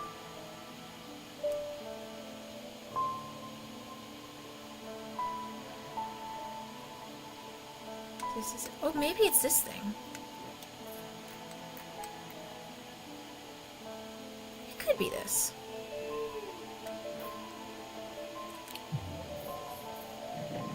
Nope. Alright, we made a mistake, but it didn't cost us too much. If I have a second mental breakdown in this stream, it's not the end of the world. I've literally only got confused on 2 items here. That's not that bad, considering how many items there are.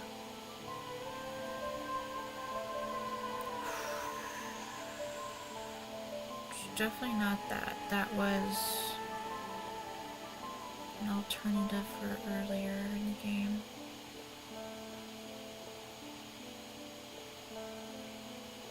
That's the pit.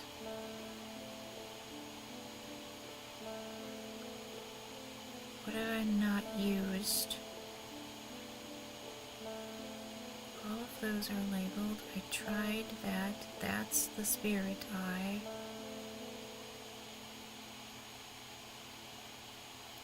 I'm as far over as I can be. That creates water.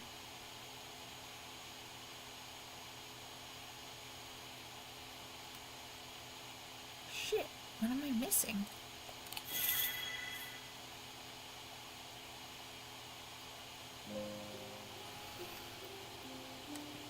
I mean, Wixic is a bit broad, but okay. Let's try reading it again, I guess. It's called Medusa Stones. Should be a gemstone, I'd guess, from the Wixic field, but it produces a diurnal pattern.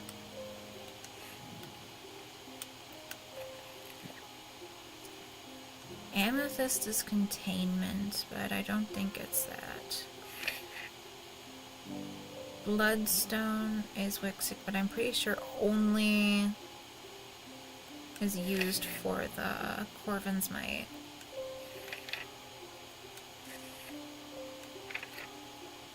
Topaz is Wixic, but that's strong strength. That's not going to be it.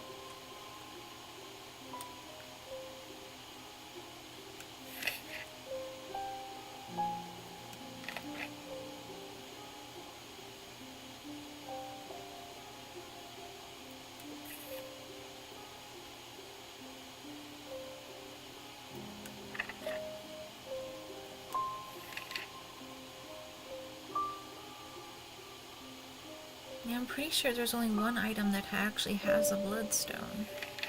Partially because that was part of a, one of the vault puzzles.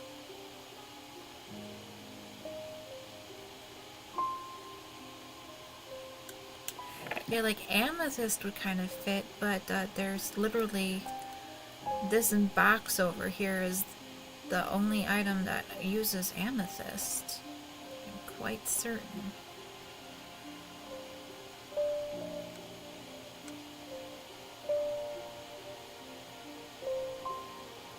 Have I tried? I could swear I've tried this, but...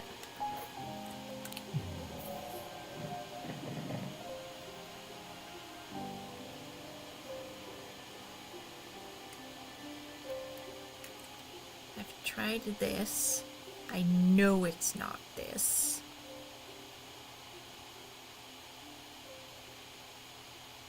I've tried this. I know it's not that.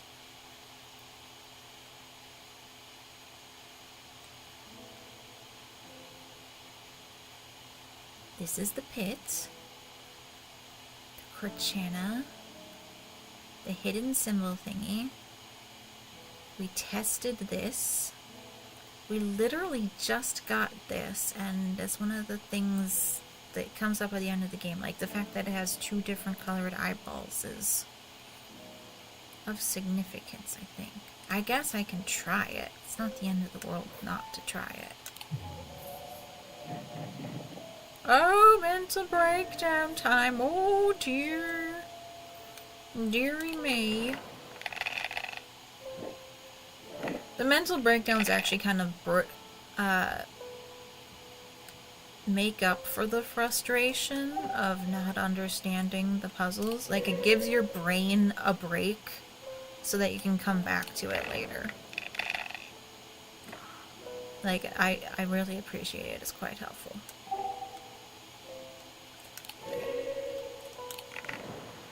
And because this is only the second time we've had one in the game, and it's the second to the last day, it's pretty great.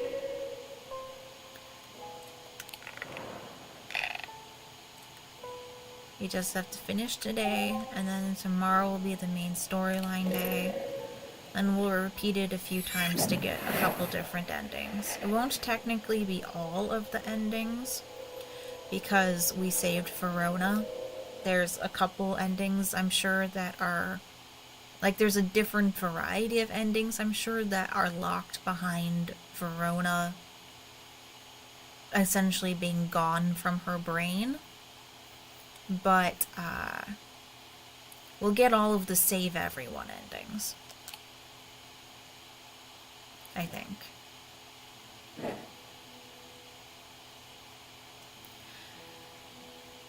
Alright. Go back to the letter. I'm not going to reread it for you. I hope you don't mind. We're looking for our Wixic cord. And I cannot for the life of me figure out what it is. Do I have anything?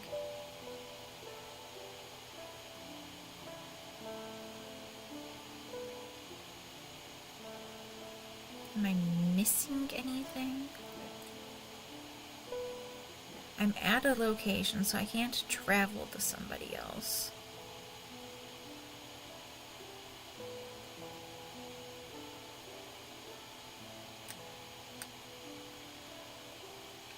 I mean, as long as I'm slap happy about this, I might as well try that. Why not?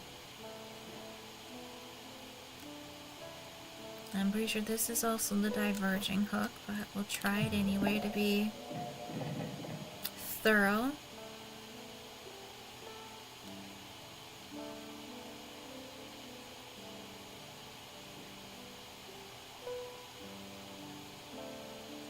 I'm not even checking for a diurnal field, and that was like the key feature, right?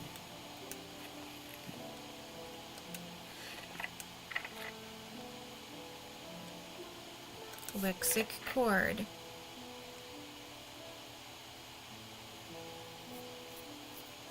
It's a simple looking item. They don't belong... Oh wait, they belong in the diurnal branch. I've been looking for stones related to the Wixic field. Could be a gemstone related to the diurnal field. Maybe that'll help. Amber is diurnic. Iolite is diurnic.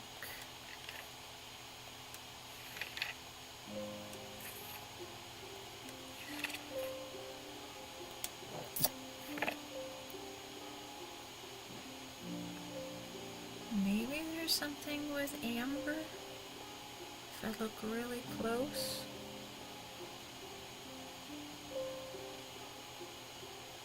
I am not seeing anything though. I can't remember if I've tried this or not.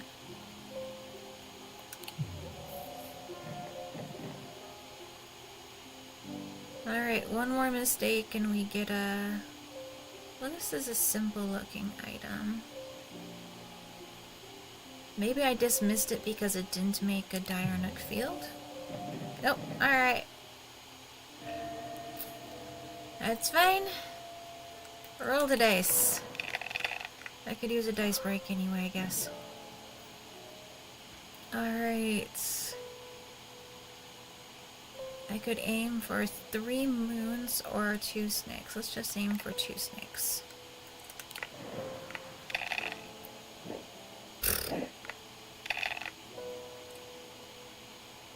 Alright. We're gonna take our 1 dragonfly and we're gonna call it good.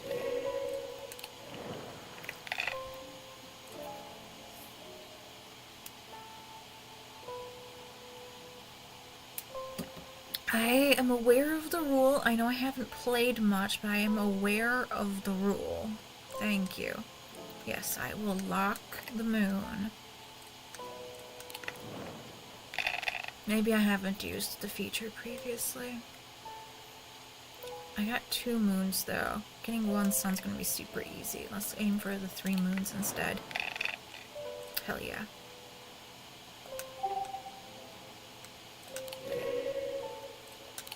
Let's roll them. Alright, I can go for 2 snakes or 3 dragonfly. Let's go for 2 snakes. 2 snakes.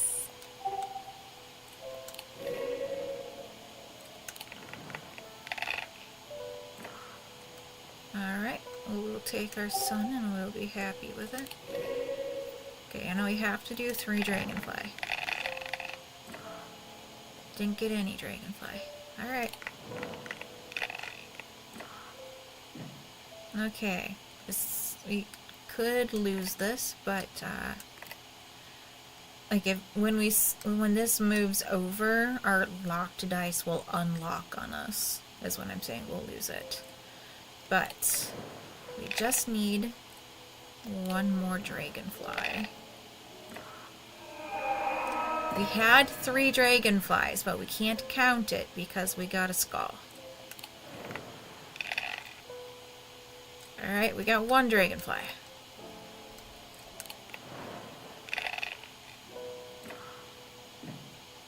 Just keep trying.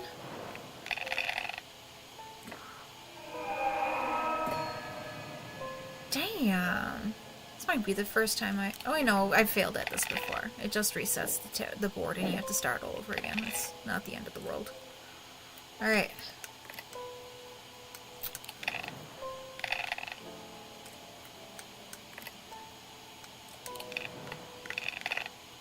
Woo! It's a bit clutch, but we got it.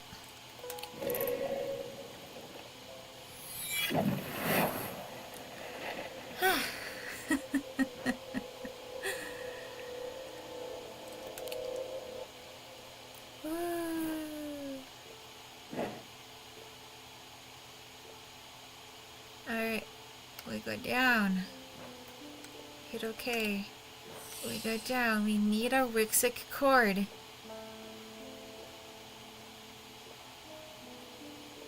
What the fuck is our Wixic cord? I haven't tried this one. Maybe I was wrong about this one being the Corchena thing.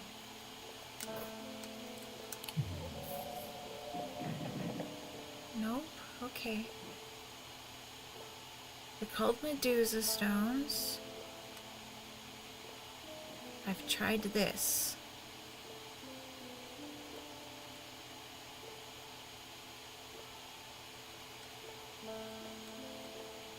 I tried both of those. This is the spirit eye. I don't know what this was, but I tried it.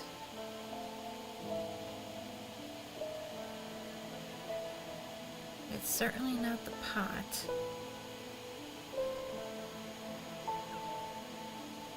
Although that would be a great solution to the problem one, to be like, here, just smoke some weed! Stop bothering me!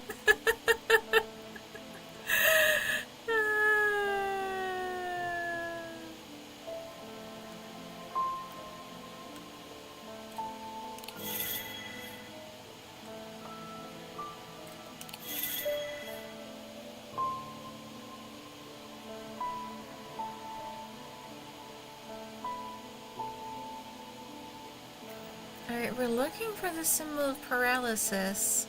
I could swear I already tried the item that I just looked at and thought it might have been. But let's show to you the symbol of paralysis. This has the symbol of paralysis, but I could swear I've tried this.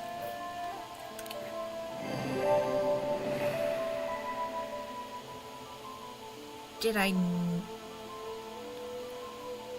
Maybe I eliminated it because I tested it on... I didn't actually check it on the thing. I tested its field. I saw that it produced a Noctic field and then dismissed it. That's what must have happened. Alright? It's not the end of the world. We've completed it. To my relief, the man goes rigid almost immediately and topples forward onto the cobblestones. I turn and run, wanting to put as much distance as possible between myself and that creature. When I finally come to my senses, I realize I should alert Dr. Robertson, but by the time I return to the Twinnings, the man is nowhere to be seen. Alright, this can go into the drawer to disappear. Customer? Actually, let's pet our cat first. Yes, Jupiter, you're such a good boy and we love you. Alright, Bishop. Something bad is about to happen. The ravens know it. My grandfather once taught me how to use a cassander to see the paths ahead, but I saw what it did to him and vowed never to touch one again after he died. But the gnawing worry of what is coming has become too much for me. A cassander. No, not the plant.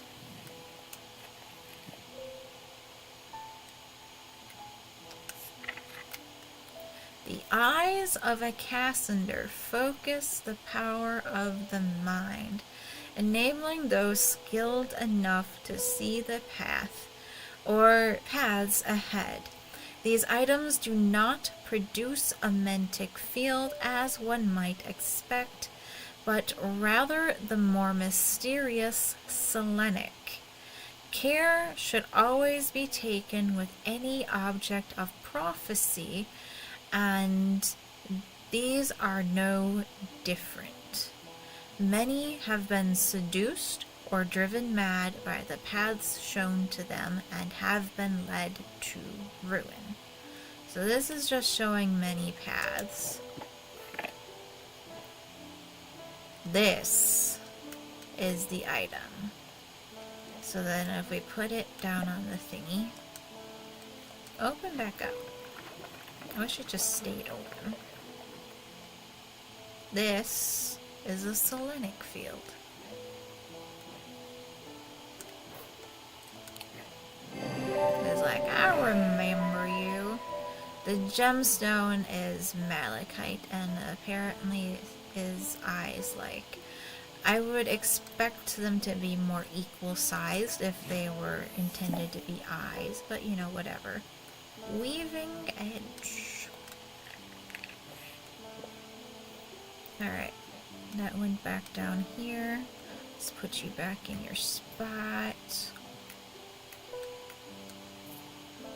Alright, we're almost done. Gilbert Ames.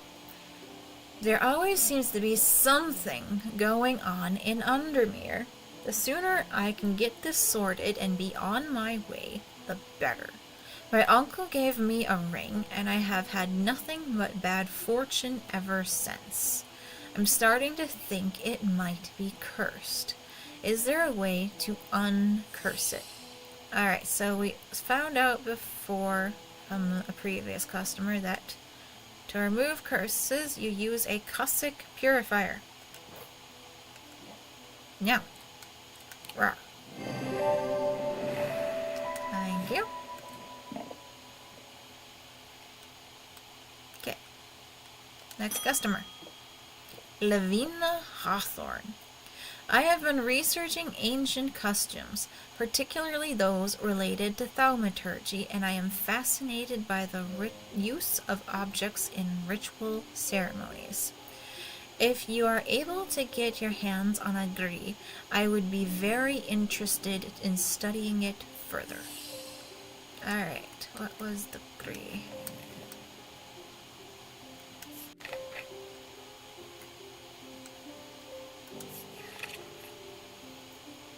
For the ritual of the broken path, a gree is heated slowly over flame. To have full effect, it must be held in an ungloved hand until the ritual is complete, no matter how hot it gets. The ritual should not be performed by those who have not studied the Wixic art. It is common to suffer burns, but when done correctly, it should not be painful. Okay. Alright, I'm pretty sure this is the gree. And then if we look at the composition, a black substance, perhaps soot.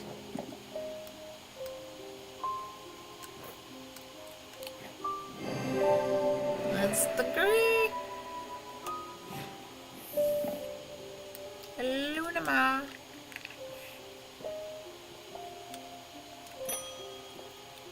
Leopold Morris.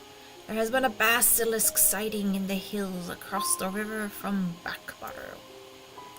I wouldn't say I'm a brave man, but I have a duty to protect my livestock and my village. Better me than a younger man with his life ahead of him. I have come to prepare my sword. Alright. He needs to hunt a basilisk. So, because he doesn't know what he needs, you go to the back. And basilisk is either a siren ward or a folium. The siren ward is a protection thing. Folium. A blade is drawn across the face of a folium 6 times during the ritual of the Hand of Prior. Alright, I didn't read this correctly the first time and noticed that the ritual is called the Hand of Prior. Drower huntsmen and those wanting to prove themselves perform this ritual, seeking out the basilisk, as a folium blade is the only known way to pierce its thick armor. Alright, the folium is this hand here, and you can see it is a hand that has been cut across the palm a whole bunch. The Hand of Prior.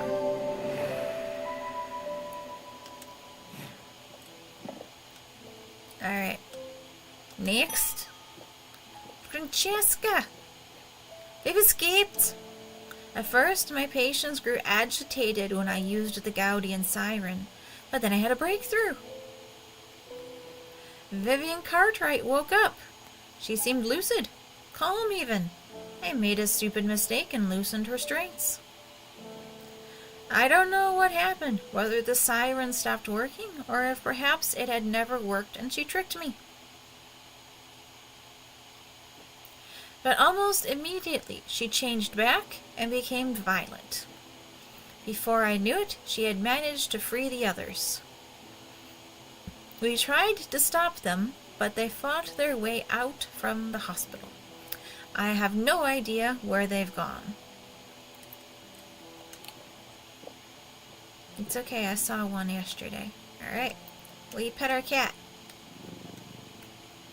We end our day.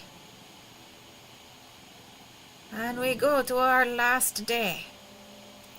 Almost imperceptibly, the casket began to absorb the crepuscular power that had leached into the stone and earth of its lightless tomb.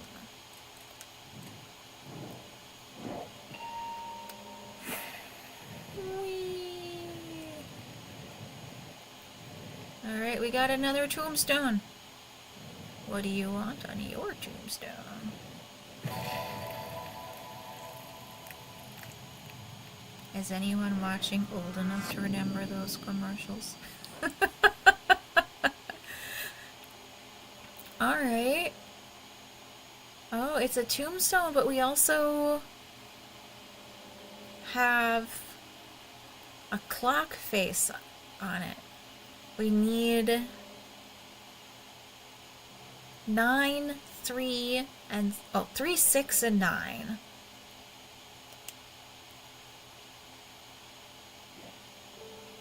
So maybe we just need the clock first.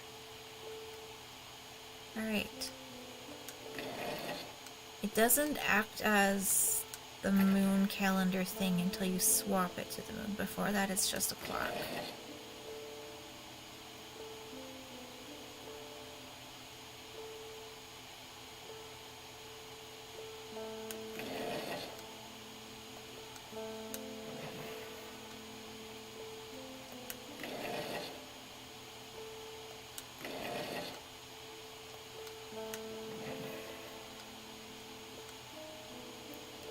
Oh, I remember what I'm doing here. Okay.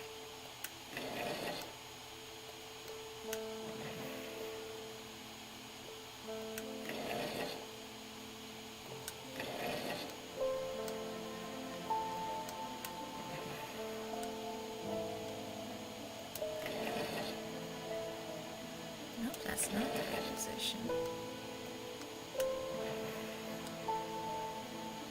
Okay, we've already seen this one. No, that's right. Alright. We need a half moon on a tombstone. That's what the clue is. Tombstone. Half moon. That's down here. The air is stifling in the darkness, and the claustrophobia of the tunnels almost overwhelms me, but I press on. I remind myself that there are few who venture down here, which means the chances of an interesting find are higher. It doesn't take long for my search to bear fruit. Now we got our little dagger. Where does little dagger want to live? Oh, you want to be friends. Alright.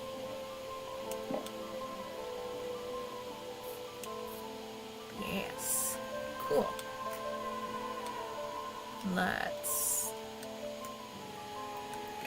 turn our clock around. Let's pet our cat.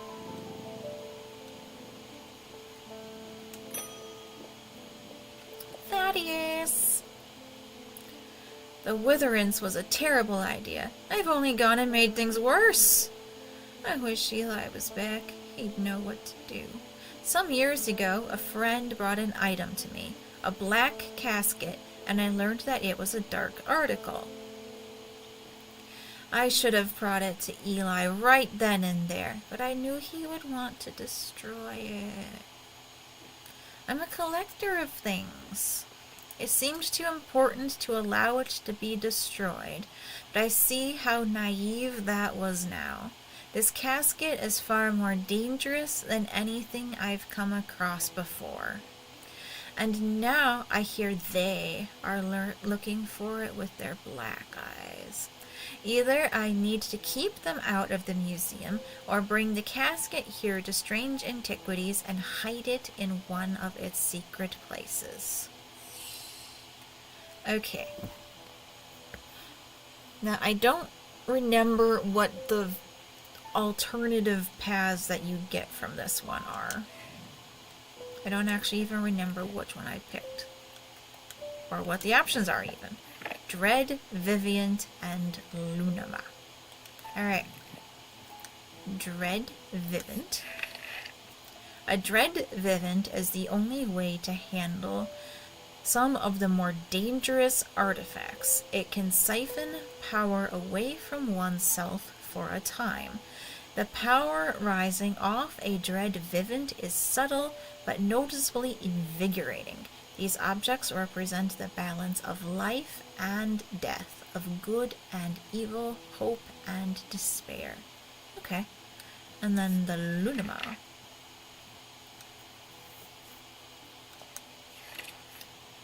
Lunama. A Lunama, also called a moon pool or heart of tranquility, harnesses the power of the elements to create an aura of unease. They can be used to keep people away from places they are not welcome. There is a superstition among thaumaturges that says a Lunama should not be used when the moon is full. It's not known where this idea came from. Okay, I think I know what happens here. So,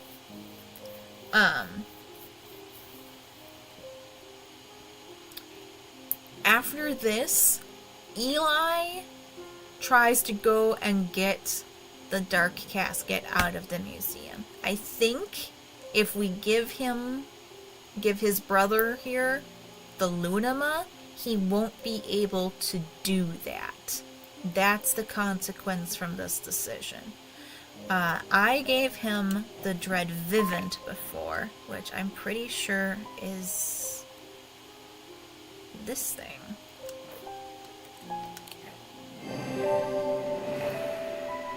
Yes. has both life and death.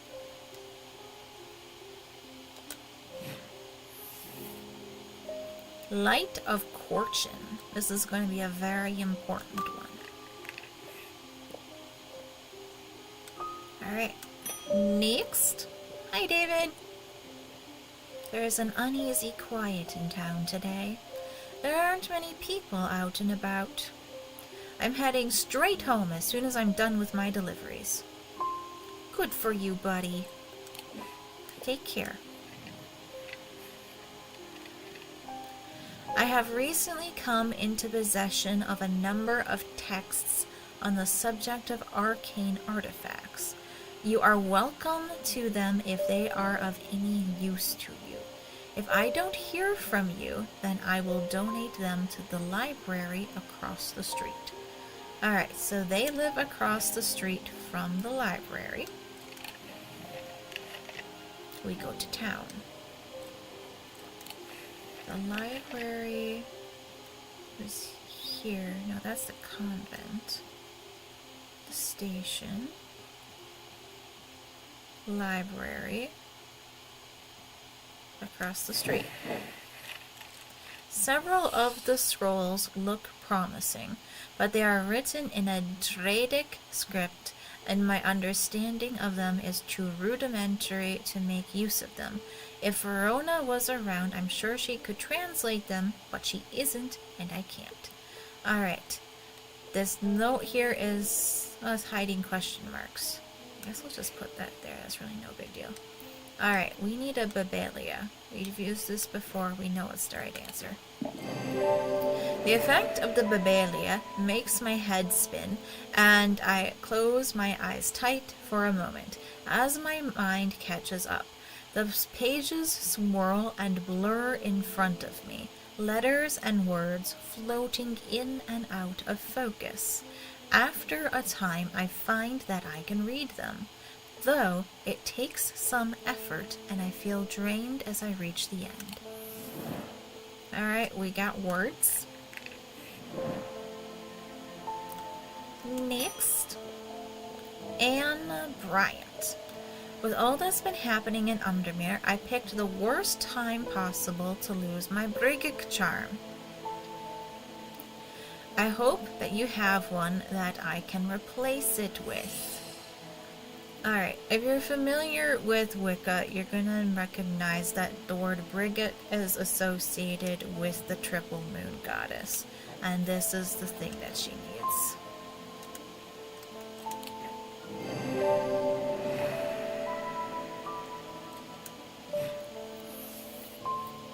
Argyll, a vessel of the earth. Next, Eli. I'm sorry, I did not intend to be away for so long. I trust the shop has not been too much trouble to look after in my absence. I've learnt a lot from my time in Oxford. There is a powerful dark article here in Undermere called the Nalaean Casket. And now you're telling me that my foolish hat-width of a brother has had it in his museum this whole time? I know how to destroy it, but it's not going to be easy. Whatever happens, it must not be opened. We will need to create a Pillar of Calaris. From what I gather, such a feat has not been attempted in over 500 years. I just hope there's enough time to prepare. I'm afraid I can't stay, but I'll be back as soon as I can. Thanks, boss. Take care. Alright.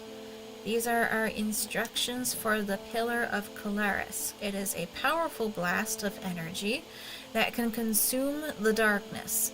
In my opinion, it is the safest way to destroy powerful dark articles. It can only be produced at a place of significant thaumic convergence. Strength and weakness, light and darkness, align the opposing powers at opposing compass points. With Fortune's light, the strong will be made weak, and the dark will be made light. Alright, we'll put this down with our other ending stuff. Isabelle. I have had my energy drained by some disturbing evil power. For days now I have felt tired and frail, and then today I found something that horrified me. Beneath my bed I discovered a carved wooden effigy with a strange symbol painted upon it. I don't know who has done this to me, but all I want for now is to lift this feeling of weakness. It's okay, buddy. Yes, here we go. You need a fortnance. You've used this before. This grants strength. She's going to get all better. Don't you worry.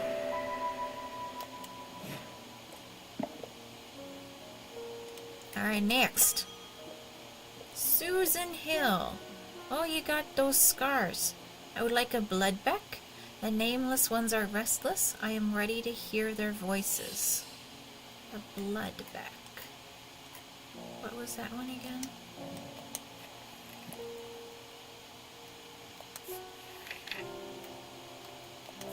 No, not Bunsword. Bloodbeck. It was once thought that these objects could be used to commune with the dead, but it is now widely believed that such a thing is not possible. It is not known where the strange voices that emanate from a bloodbeck originate, but there are some who believe they are the voices of the nameless gods. Is that this thingy? Let's go to our ears. I hear low chanting. Oh. Were you able to hear that? I hope the game volume's good enough for you that you could hear it. That was good game design. Alright. Thank you. Corchana. Next. Thaddeus. I went to move the casket, but it's gone! What do we do? I heard Eli is back in town, but he hasn't come to see me, and if he's not here, then I don't know where to find him. Oh god, what do we do? It's okay, buddy. He just took it from you. Alright, we finished our day. We do endings. We get our endings very soon. Very, very soon. It festered and pulsated until it could no longer be contained. Some part of it reached out from the darkness, creating eyes so that it might find itself, and hands so that it might open itself. The casket wanted to be opened. Here.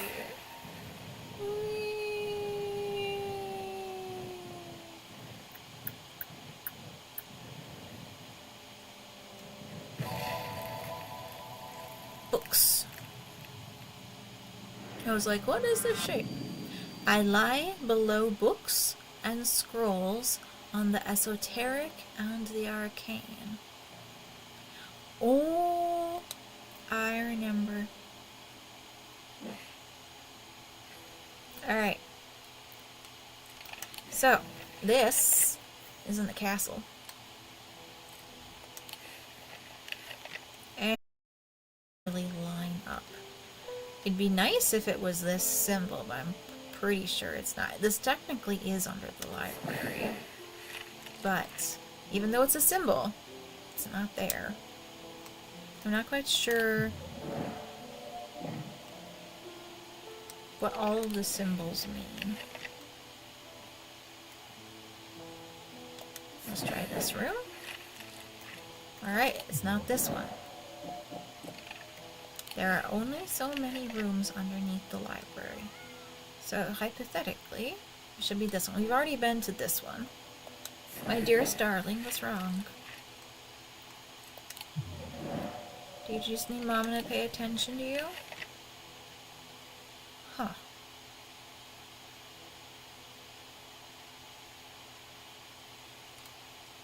These are the rooms. This is the first. This is the ground floor. This is the first floor. It's British style. Is it this one? No. Sweetheart, what's the matter? You've been fed. You've been fed. Do you just need love?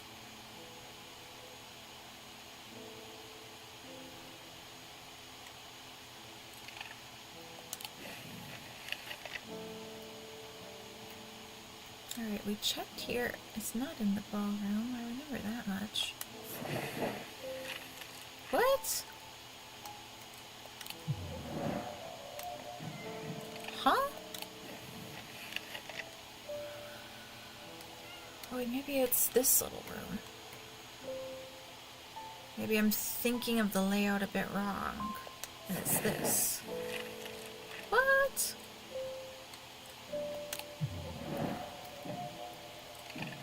I've already been to the one that's marked with Jupiter. I've already been to this one. Okay, this whole thing? No.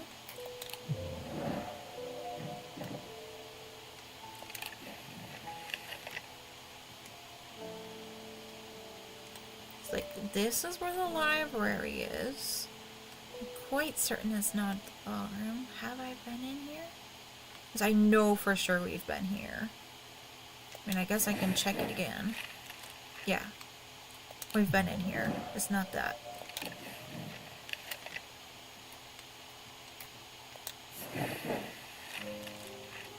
What the fuck?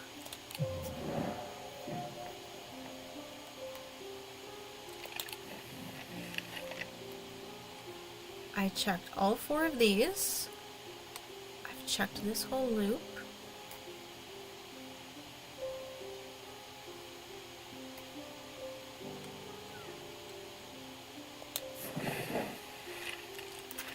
What on earth is left to check? Baby? My dear kitty. Mama's getting a little frustrated, but I do love you. Why are you fussing? What's the matter? Do you just need love? Do you want Mama to stop playing video games and play with you instead? Well, I'm not gonna do that just yet. We're really close to being done with the game though. Okay?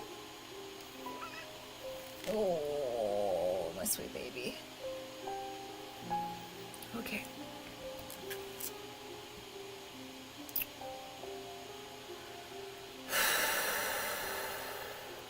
Take a drink of water.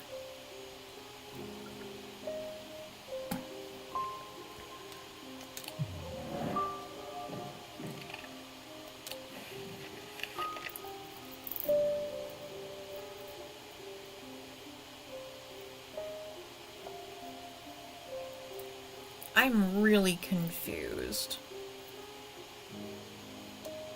Yeah, like, this narrow hallway here lines up with this hallway here. I checked all 4 of these rooms, and then I checked all of this space. And none of it matches up.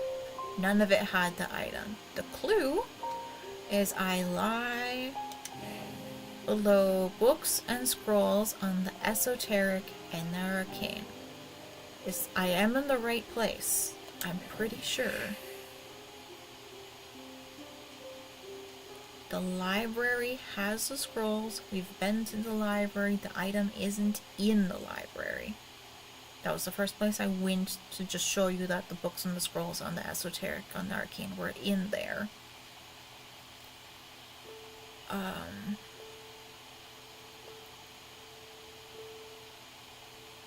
What the fuck? I could swear this worked last time.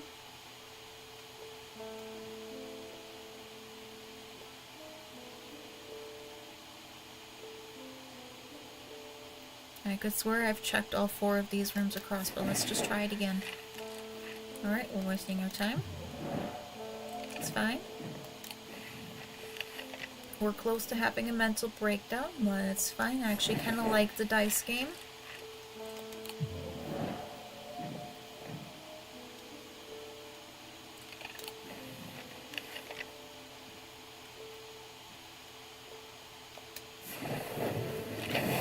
Okay, I apparently missed this room here. Okay.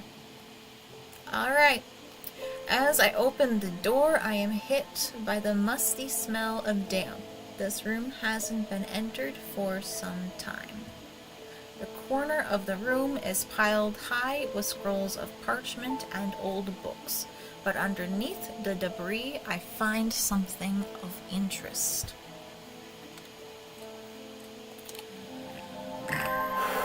Alright, we got the object.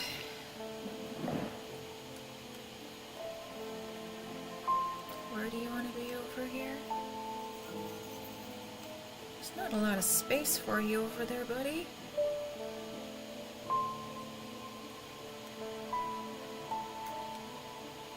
You're happy enough over here? Why don't I move this thing?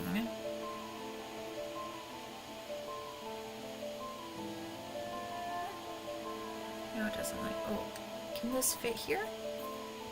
It's a tight fit, but it works. And then I can move this lamb's siphon to the other side there. That works. Alright, good. Let's pet our cat and get going with our ending. We got this. We got this. Eli. The museum was ransacked last night. I went looking for my brother, but he's nowhere to be found. The good news is they didn't find what they were looking for. I moved the casket myself and it hid it here in one of Strange Antiquities vaults. It's safe for now, but we can't leave it here for long. I have more to prepare, but I've left instructions on how to access the vault in the desk drawer. Alright, thanks, boss. Let's go to our desk drawer. This one's been closed. This should be our instructions. A candle that gives no light. An anchor that has never touched the ocean. A finger, but not of flesh. Alright. Item 1. Carrick's candle. Item 2. Shadow anchor.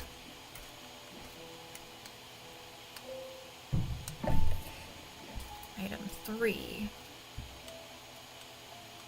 Witch's finger.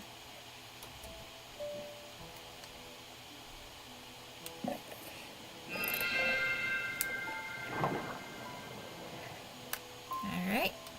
We got a moon puzzle. Alright, we're gonna have to take this around the cycle. That's okay. Full moon.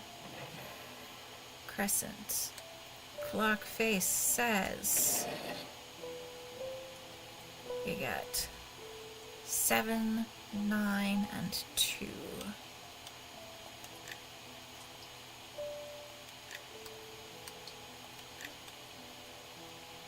Button, not leave.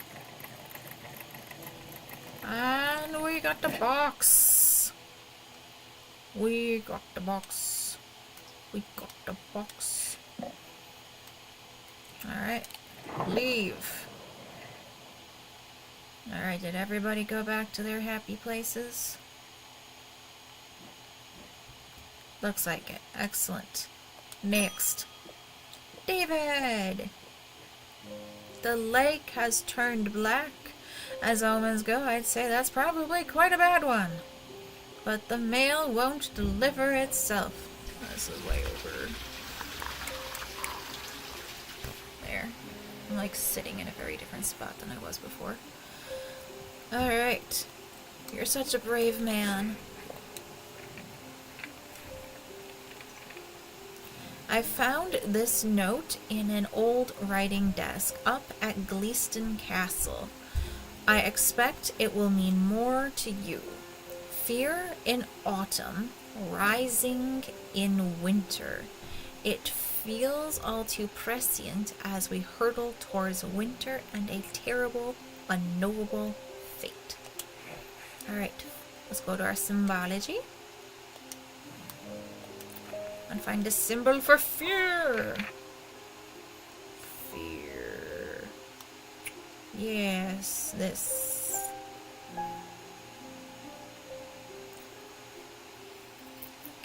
I guess it's like a funeral-y kind of thing. Like old-fashioned wise. A funeral buyer.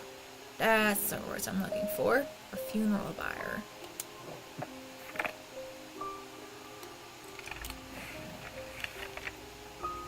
Alright. Where's our funeral bar? That's way over there. And we want fear in autumn, rising in winter.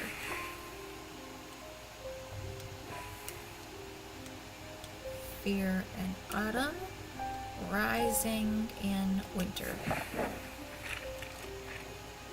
I search the room at the foot of the western tower quite thoroughly before finding a stash of papers. To my dismay, they are largely the scrawlings of a madman, but in amongst the nonsense there is some valuable information. Alright, we got some pages. That's cute. That's kind of useful-ish for the after game, but a bit late for us to do much with it here. Mr. Potter, I've discovered the missing piece of the puzzle. There is an ancient shrine to the nameless gods at the skull of Blencartha. It seems humanity tried worshipping them once, long ago, before we learned how little they care for us. We must take the casket there. Whatever happens, we must not allow it to be opened. Alright, we'll go back and try for that ending after we do, like, the proper ending. Like, listening to our boss's instructions, I believe, is considered the proper ending. It's time to end this.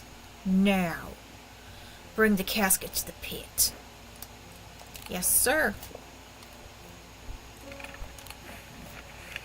Alright. So first we're going to go to the pit. And then after we see this ending, I will reload this day. And I will show you the other two endings I have available to me. The sun is low in the sky as we arrive at the pit, casting a warm light across the treetops and the open fields. A solitary raven cries out from the tree line, and I look to the skies, but they are empty.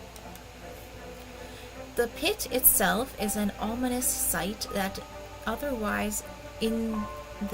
otherwise serene atmosphere can do nothing to diminish. It is Is the stream still happening?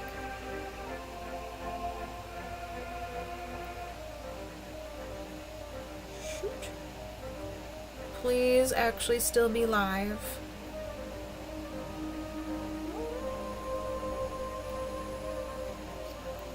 This crashed at the last time and I wasn't able to complete it. I want to make sure that you're able to see it. I can't tell for right now that it's live. If it happened again, I'm going to be so upset. Alright, it says that I'm live. Oh, thank God. Alright. Is this one just a little lag behind? I don't know why my phone is just loading on it. Let's try this again. I want to make sure that if it does crash, I can see it. But it looks like we're live. Alright.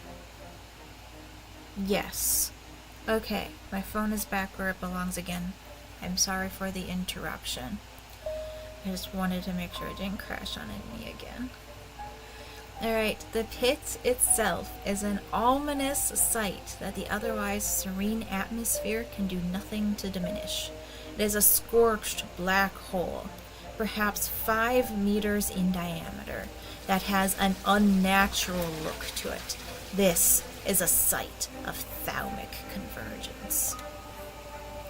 It is no simple thing to destroy an object of this kind.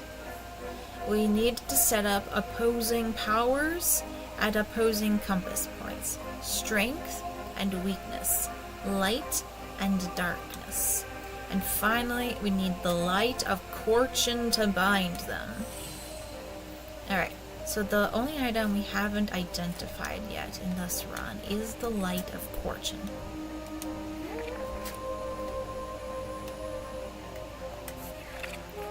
Despite appearances, these Noctic items have no connection to the League of the Amphesian Heart.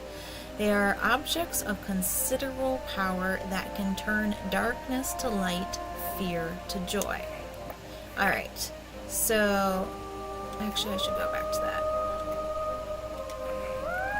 Your clues for finding this is if you go look up Fortune herself, and you go back to see the Ossic ring where there's a picture of her, and you remember her connection to snakes. And then if you look in the gemstones, there's also a clue with the onyx stone as well here. The onyx is Noctic. It is a stone of the light, the night, and of darkness. There are those who fear it, and some who are seduced by it. So this loop with the snakes, this is the light of Fortune. We also need the strength and the weakness. So we need our fortness.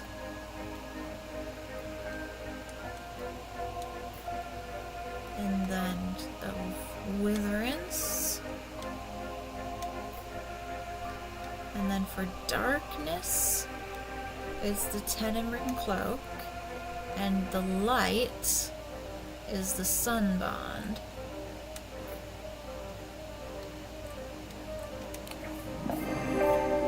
Eli inspects my work. His face shows little emotion, but he seems satisfied. By now, the sun has finished setting, and only a hint of red afterglow remains in the darkening sky.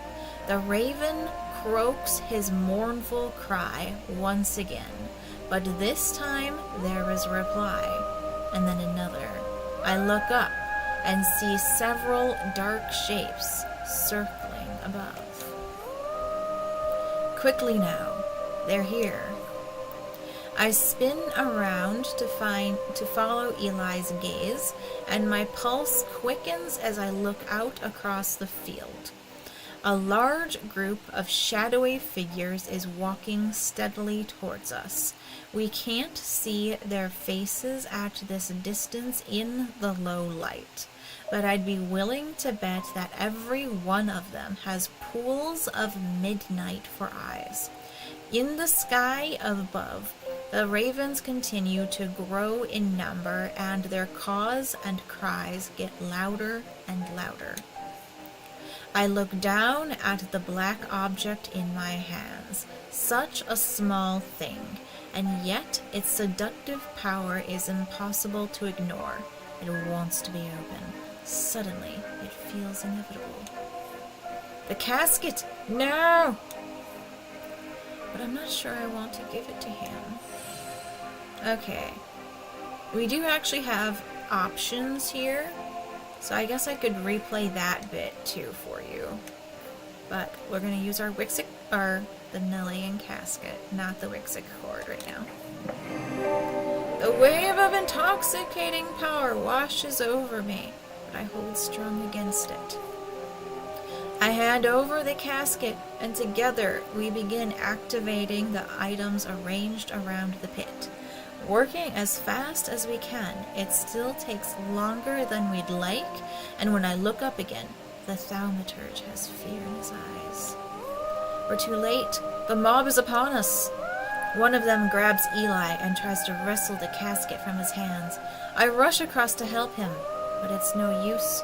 They're all around us. The man tears the casket free, and it clatters to the floor, skittering towards the edge of the pit, coming to rest at the precipice.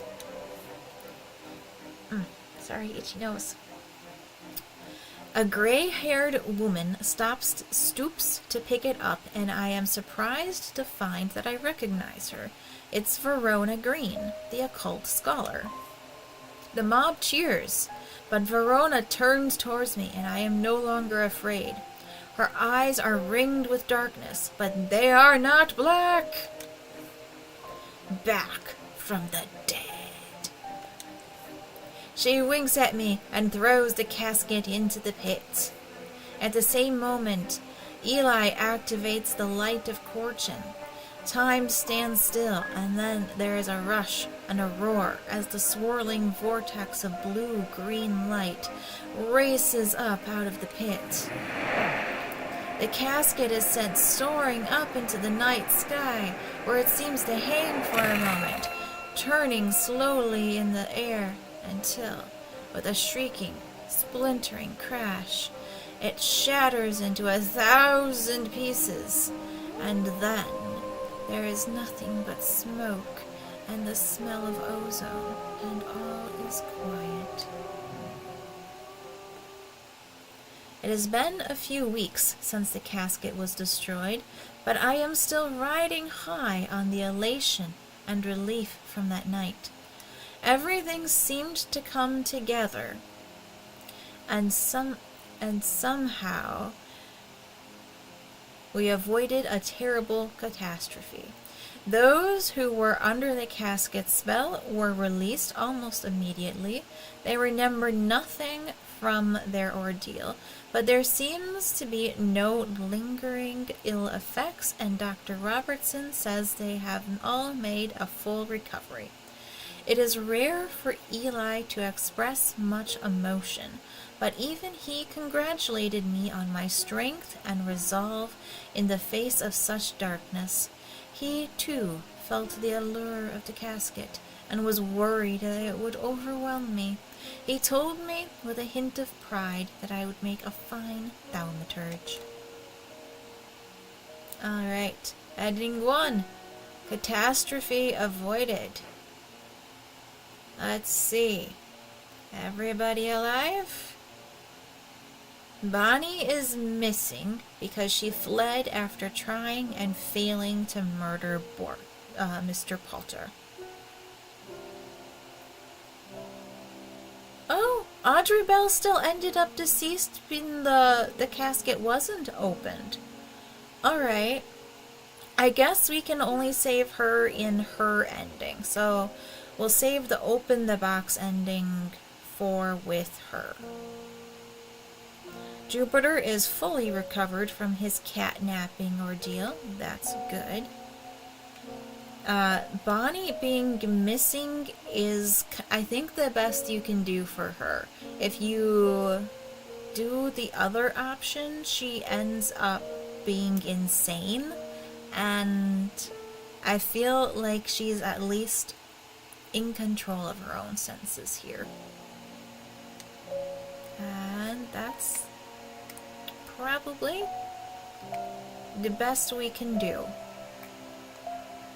Alright, let's try the next ending. We've got credits.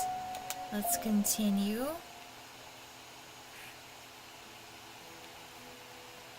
Then let's... oh, here we go. Settings. Main menu.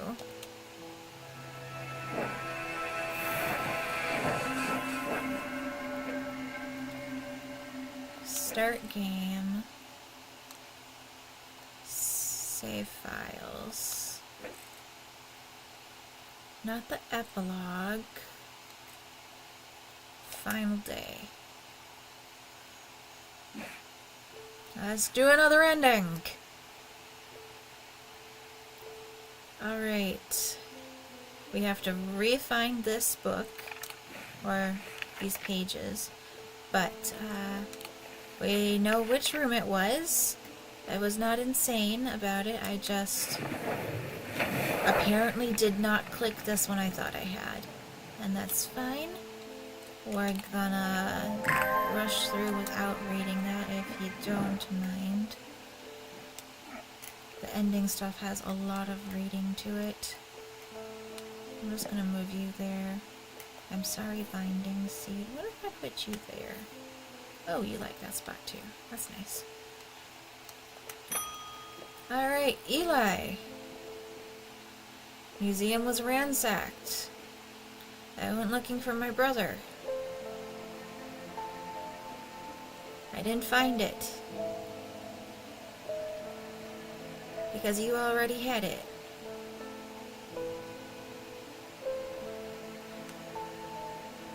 It's safe here. You got more to do. You gave me instructions. Thanks, boss. Bye, boss. I hope you don't mind that I'm reading less. It's been a lot. Okay. We get our candle.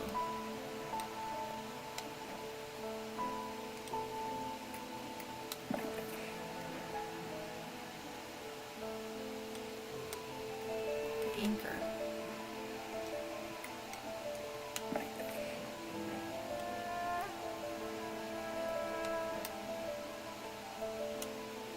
No, you could back up on me.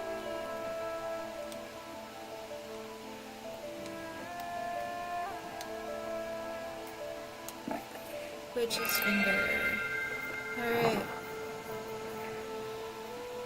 Ooh, alright.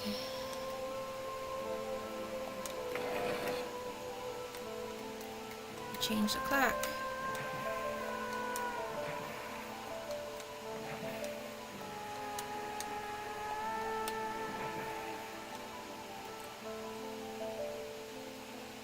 Okay, we need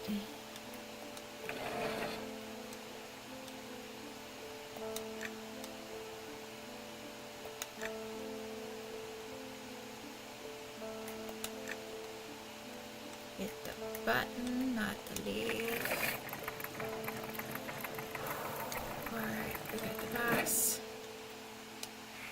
What's in the box?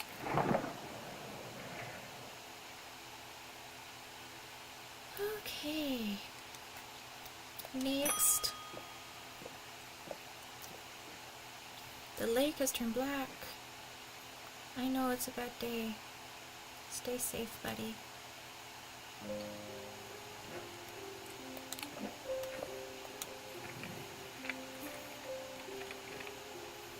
I found this note in an old writing desk up at Gleeston Castle. Yes, fear in autumn, rising in winter. Alright.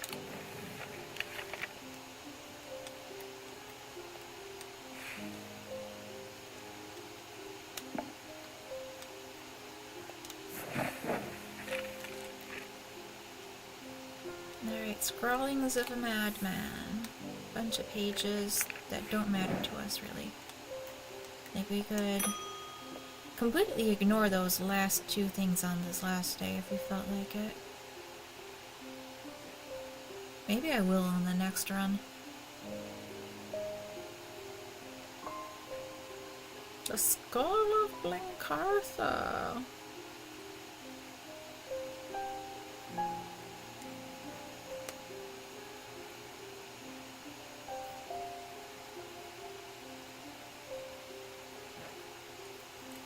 Yes, do not open the casket. Alright. Next. Mm-hmm. Yes. Not gonna this time. Alright, this time we're going to the Skull of Blencartha. This is the Harry Potter ending.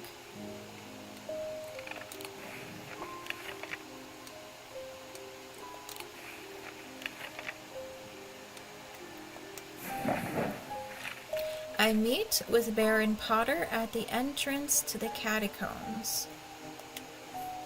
Ready? You have the casket? Alright. Casket. Use item.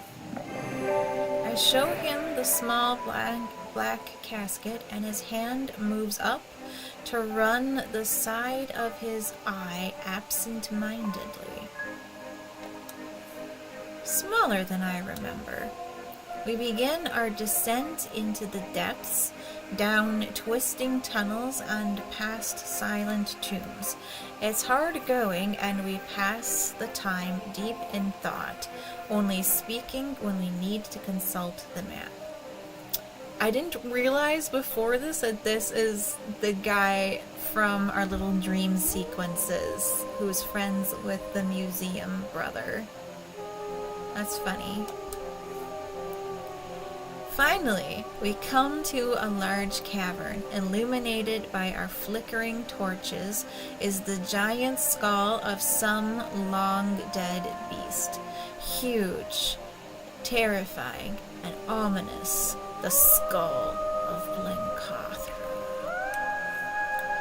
It is too big to have found its way through the tight tunnels, so it's not clear how it got here. But we don't have time to ponder that now.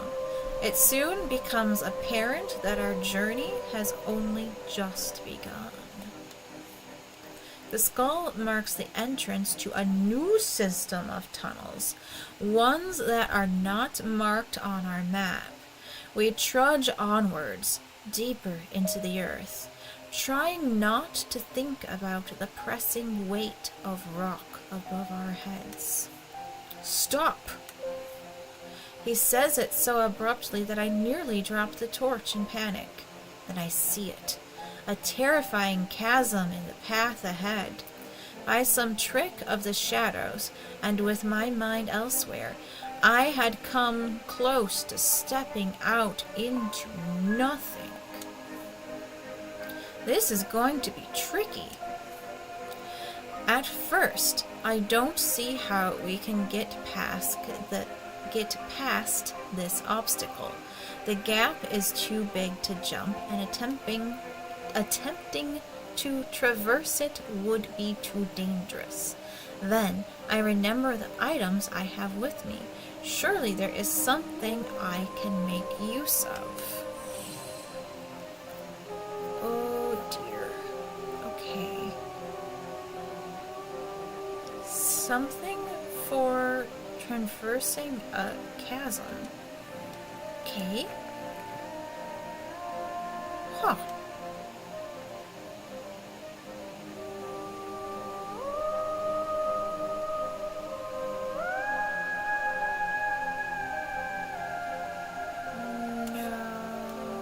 For a second, I thought it might be the candle that shows you the past, but seeing the past doesn't let you physically interact with the ground as it had previously been.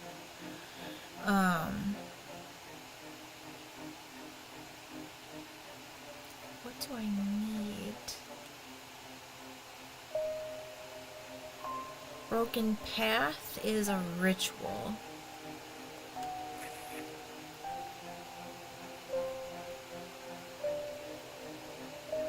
This is made from clay.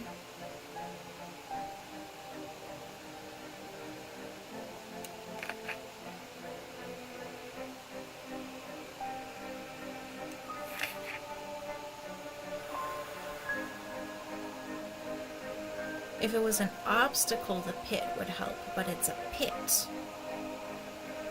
itself. That's the problem.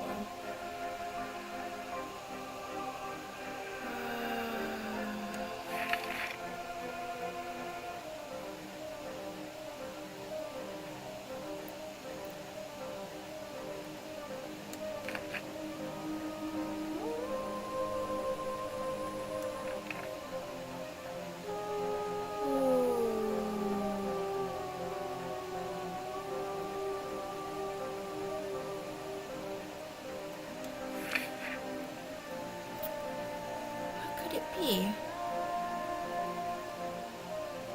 There's a bunch of protection things, but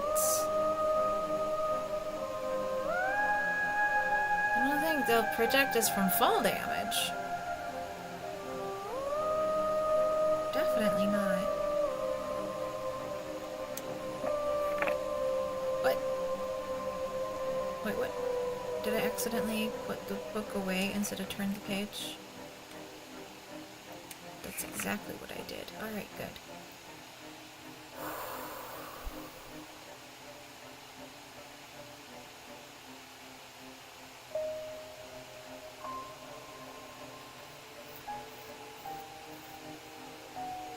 The stone section is all things that are made from stone. None of that's gonna help.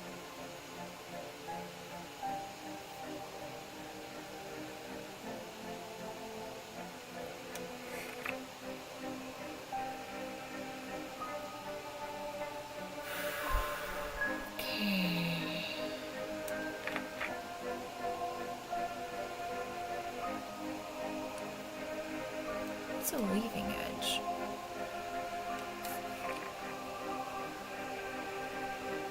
A bloodthirsty state of mind. Well, that's not gonna help. Alright.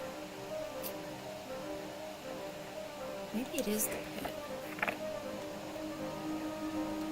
Let's go back to the text. Maybe there's something there that I didn't see.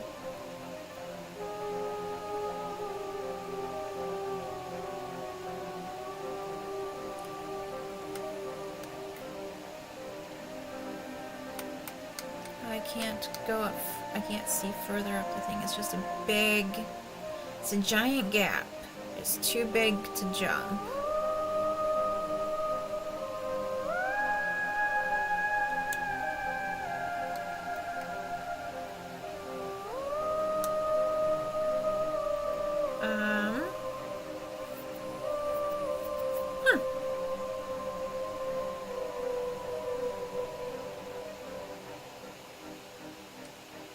I feel like this is just gonna cause it cave in. Maybe this does let us interact with things as they were in the past. Maybe?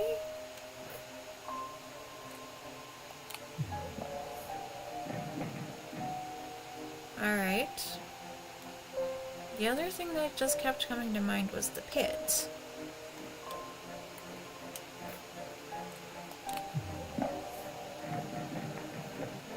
Okay. Those are my two best thoughts. What do I do?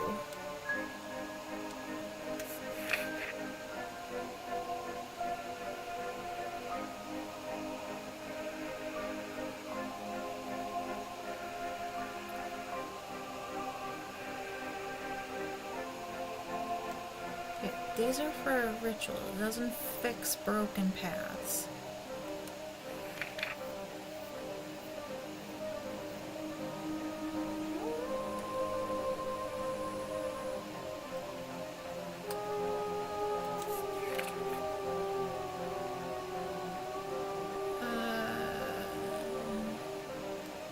No.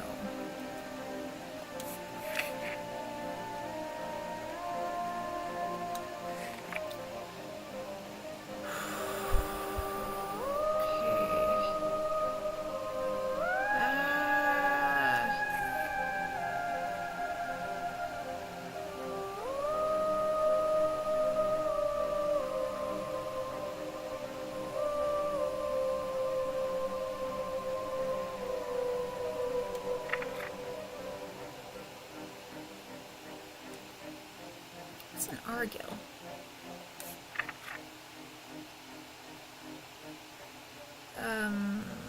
That sounds useless. Okay.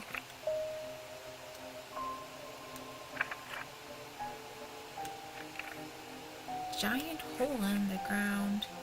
It's very different than literally everything we have previously done. The levitation! The Daedalus link! Oh! It's this. Ah! Okay. Alright, we're back on track. I activate the levitation field around us and feel an unsettling sensation as my feet leave the ground. We float slowly across the chasm and my heart beats faster in my chest. It is tempting to race across to the other side and feel solid rock beneath our feet again, but a Daedalus link requires a delicate balancing act and must be used slowly and carefully. We reach the other side with great relief and continue on our way down the narrow corridor. I am the first one to spot the next obstacle. As we approach a bend in the tunnel, I see a flickering orange light, sending shadows dancing across the hall. Peering around the corner, I'm confronted by a bright light my eyes struggle to adjust to. A wall of intense flame fills the passage from floor to ceiling, an impossible, bright, yellow-orange fire, swirling and billowing and roaring in place where it should not be.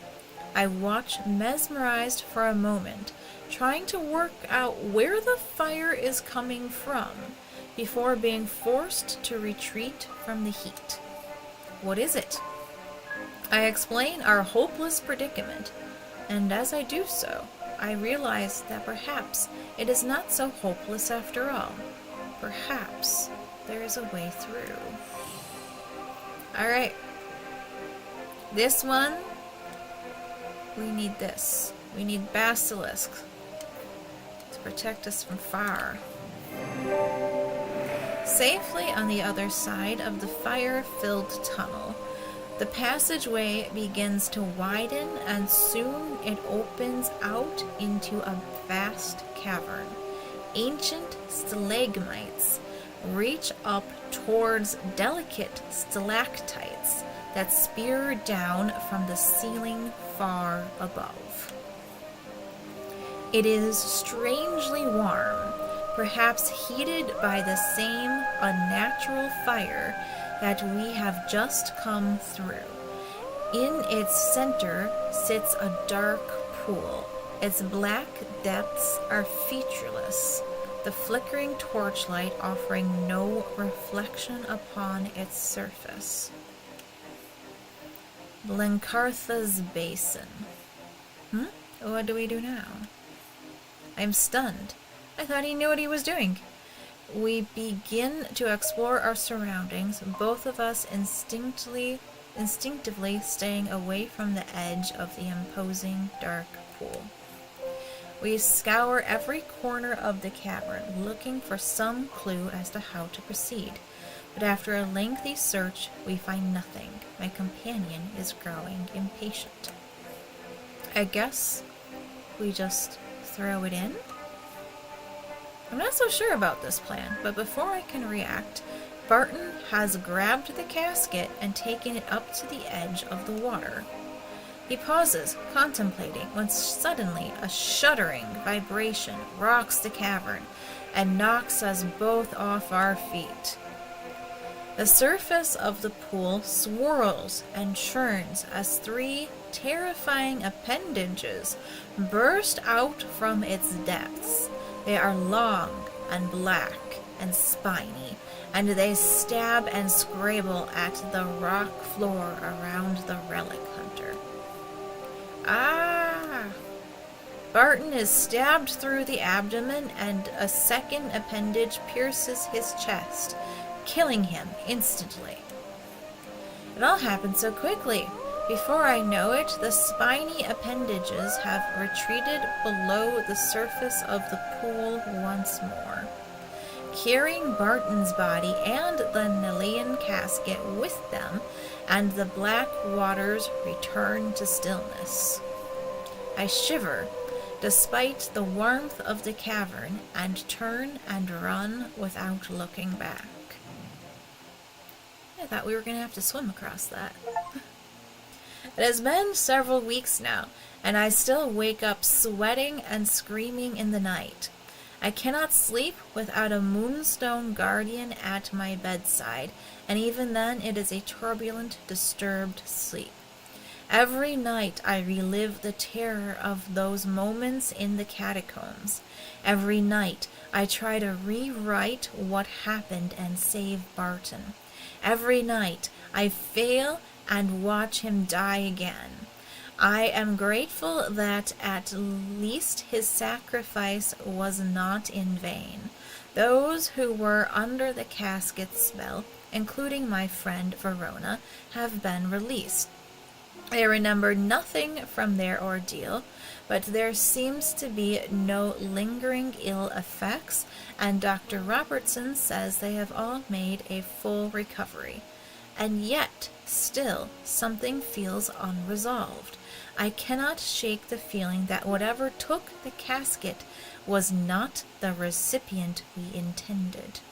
I push these thoughts from my mind, but at night my resolve is weaker, and the fear takes hold.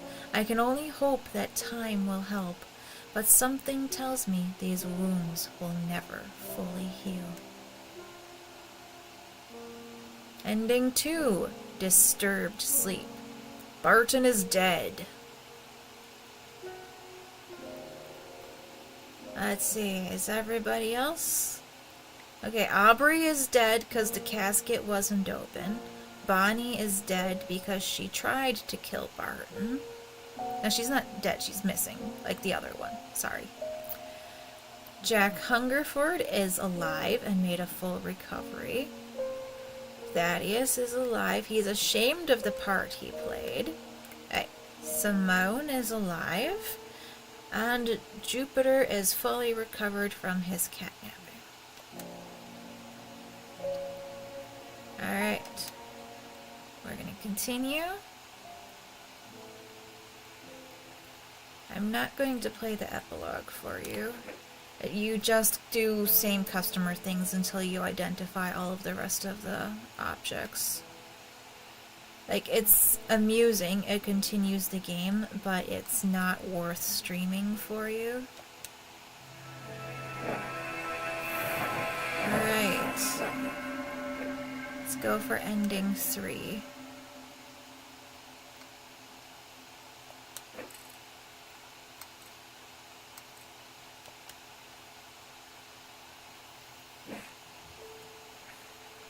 Technically, this doesn't actually do anything, so I'm just gonna pet the cat because I love the cat.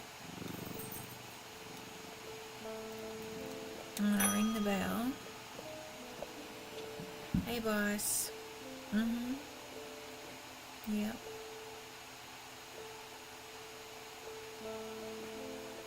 Sehr gut. Good job.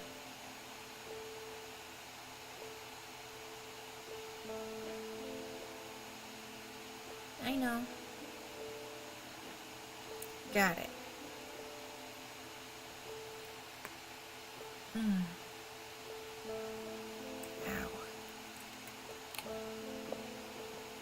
Alright, next. Hi, David. I know. It is. You're gonna have a bad day, I'm sorry.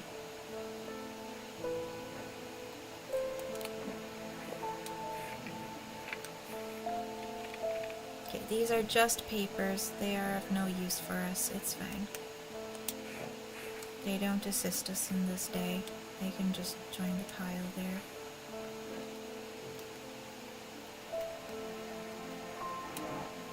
Alright. Candle, anchor, finger.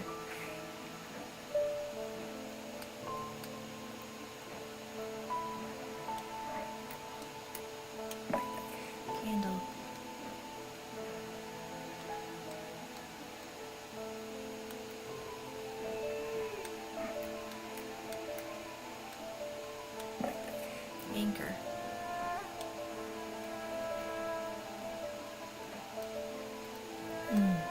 I had more water.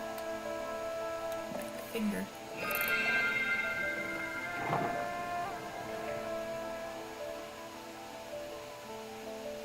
Do I necessarily need, because I already know the answer is... Actually, I just forgot it, I guess. Whatever.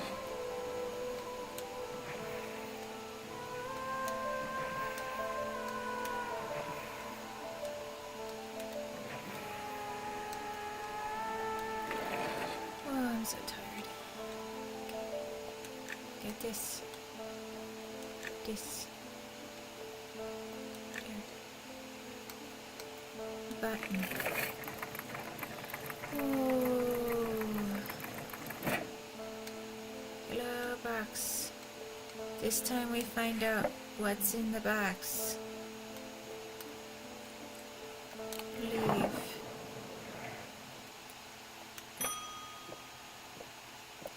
Hello, Mr. Potter.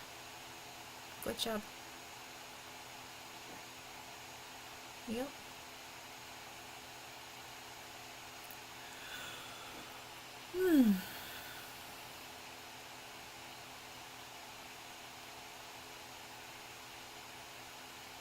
Sorry, but you had a really bad idea with that.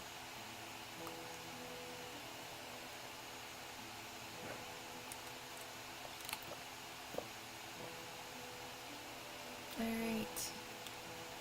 Next. It is time. Sure thing. Nope.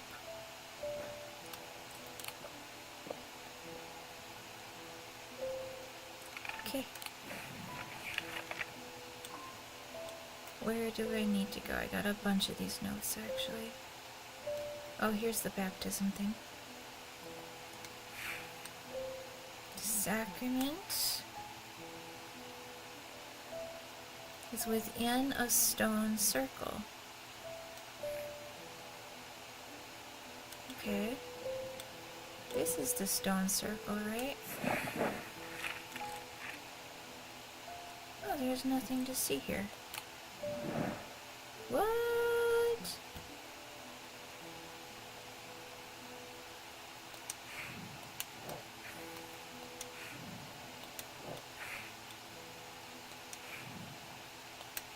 Okay. Oh, here it is. It's still open down here.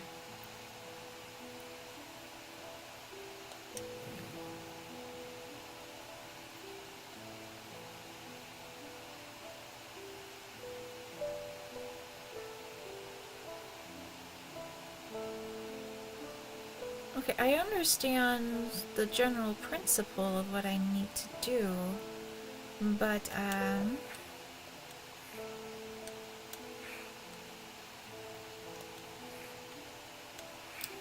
where do I go? Is there a different stone circle?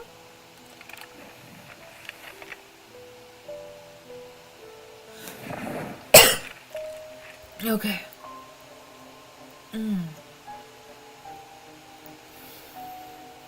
Is there at least a sip?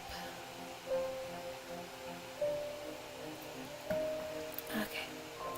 As I approach the island in a small rowing boat, I notice the shrouded figure standing, watching me from the shore, the priest. She is lit by flickering orange torchlight, which deepens the red of her cloak and makes her look taller and more threatening somehow. For a brief moment, the dim lighting and her dark eyeshadow make me think that she is one of them. But the flame flickers across the whites of her eyes as I get closer and the moment passes. Welcome. Do you have the sacrament? I nod, and she helps steady the boat as I climb out. Together, we walk slowly up the small beach in search of the bleak stones, a small ring made of slabs of gray slate, the largest of which, the kingstone, is only waist height. It's not hard to find. Fear hits my gut as we get closer, and I see something I had not expected. Spread out around the perimeter of the stones are dozens of the priest's followers standing motionless, their heads bowed. The casket will be opened, and when it is, we alone shall be spared Holgar's wrath. Her followers let out a cheer that is more of a bloodthirsty roar. The priest gestures towards the 4 stone plinths arranged in a semicircle in the center of the ring of slate. Arrange the sacrament while I prepare. Alright. Let's bring this back out. No, I wanted it like out. That didn't work. Alright, that'll do. In spring, we need a charm of green growth. In summer, the pendant of the yellow sun. Autumn, an instrument of the red night. In winter, a totem of blue fire. Okay, the only item I'm 100% sure right now is the yellow sun. Okay. Blue fire. That's weird. Alright, sunbond goes to summer.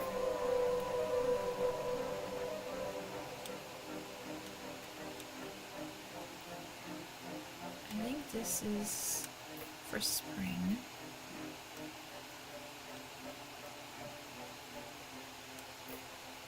Could be there. Blue fire.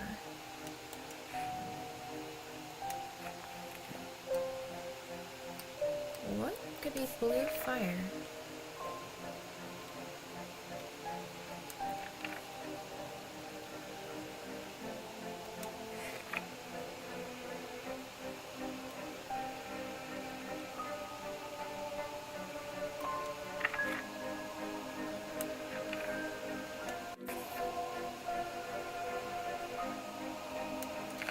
Fire.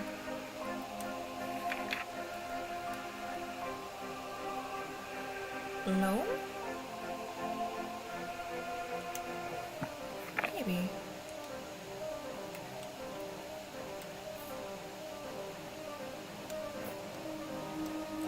Is this it? Several don't feel right.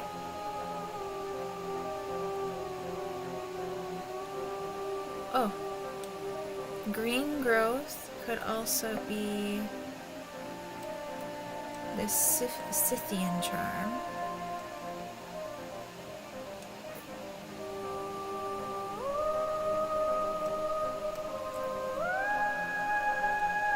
Several items are wrong. The yellow sun is right. I think I got the green growth now. The red night and the blue fire.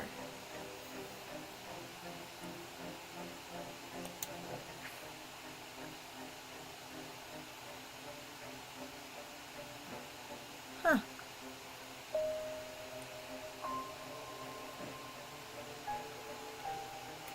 Alright, well I know these ones are wrong, so let's just take them out. The only one I had right the first time was the sun. I'm certain of that. So...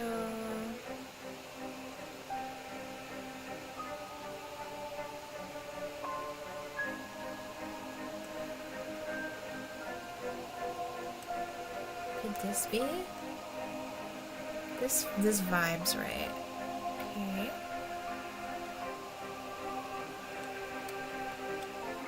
And could this be the blue fire?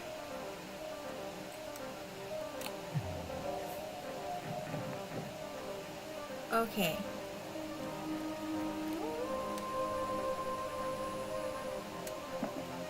I'm going to assume that green growth is right, because the Scythian charm is for specifically for growing things.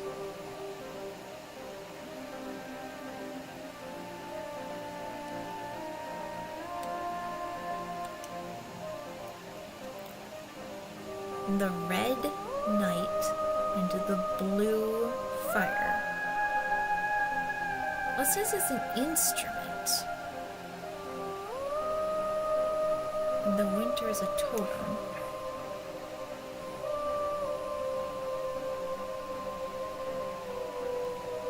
Is there anything that feels like an instrument?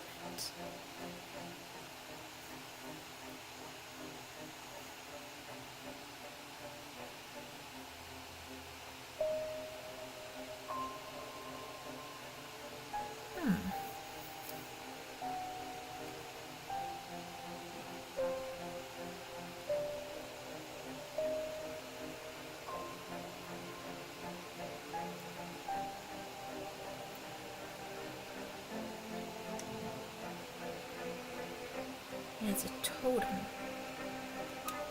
Yes, charm and pendant. Yeah. So, instrument and totem.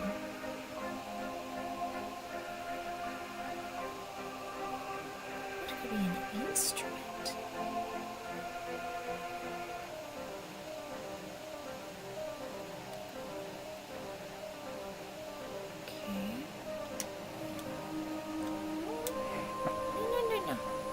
Here.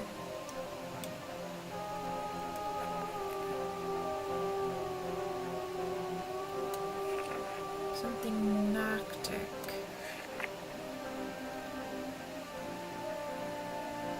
For a red knight, perhaps.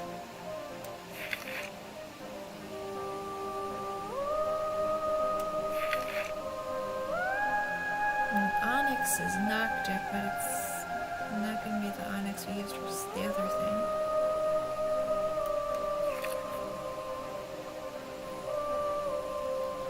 Oh, it would make sense that the mask would be used for something. This could be considered an instrument, perhaps. Okay. That feels kind of good. But the blue fire, a totem of blue fire.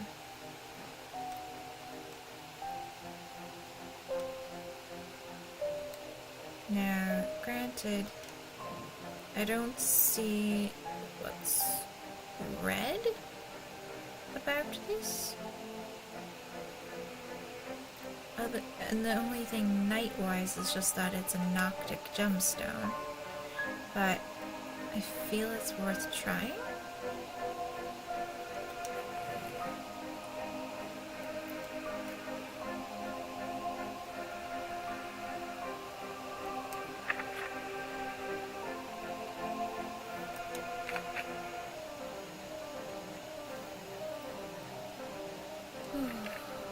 Blue fire.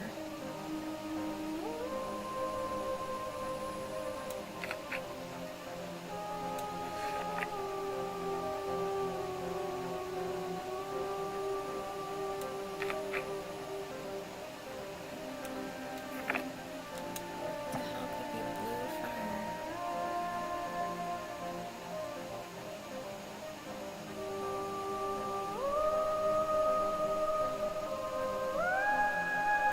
It's a totem.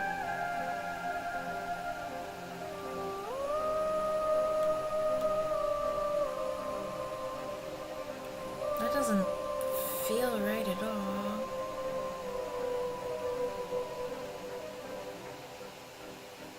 This is for breathing water. It does produce heat, though, in this little ring thing, so maybe... Okay, both of these items are wrong still.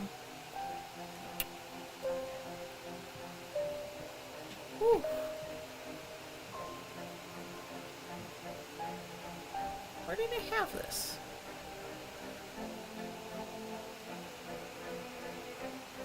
Wasn't it on this shelf? Okay, I just pushed things really close together. I see.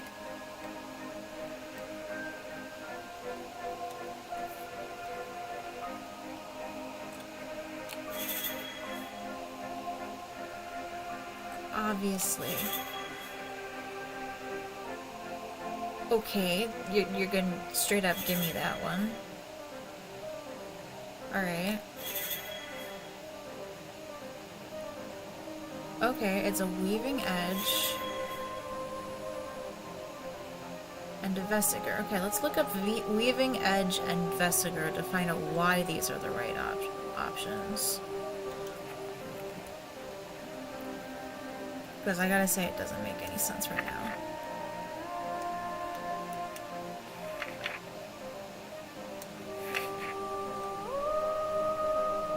Oh, we haven't used weaving edge yet. Oh. Red Knight actually should have showed up in the index. If I had looked for that specifically. The handle should be made from the wood of a great oak. Okay.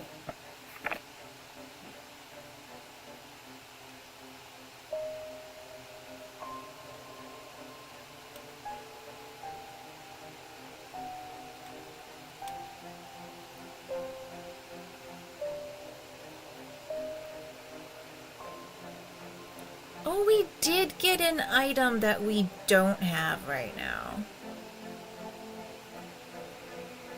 I shot myself in the foot. I think it was that.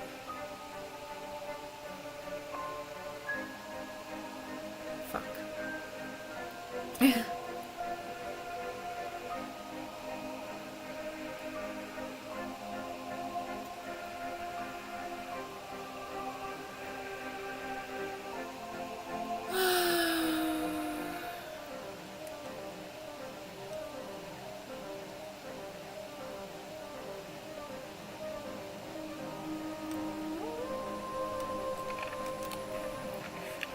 Oh, I can still travel, it looks like.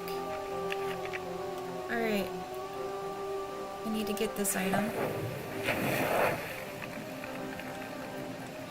That I didn't need to go to here.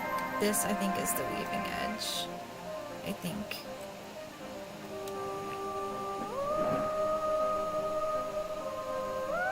As long as I'm going back and doing that stuff.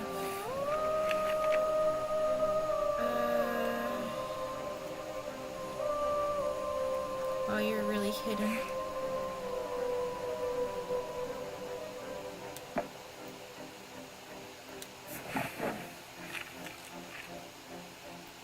Scrawlings of a Madman.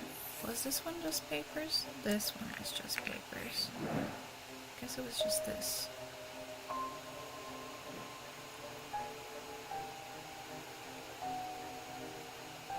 Oh wait. Maybe it is... I didn't need that. This is the weaving edge. Yep. That's one of the things I saw in the epilogue of the first time, but alright, it's fine. We went back and we did this. Or anyway. Vesiger.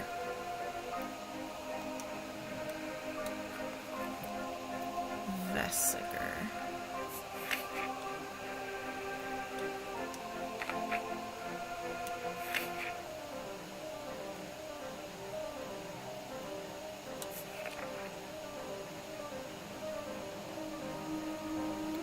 Oh, it turns the fire blue. I remember right now.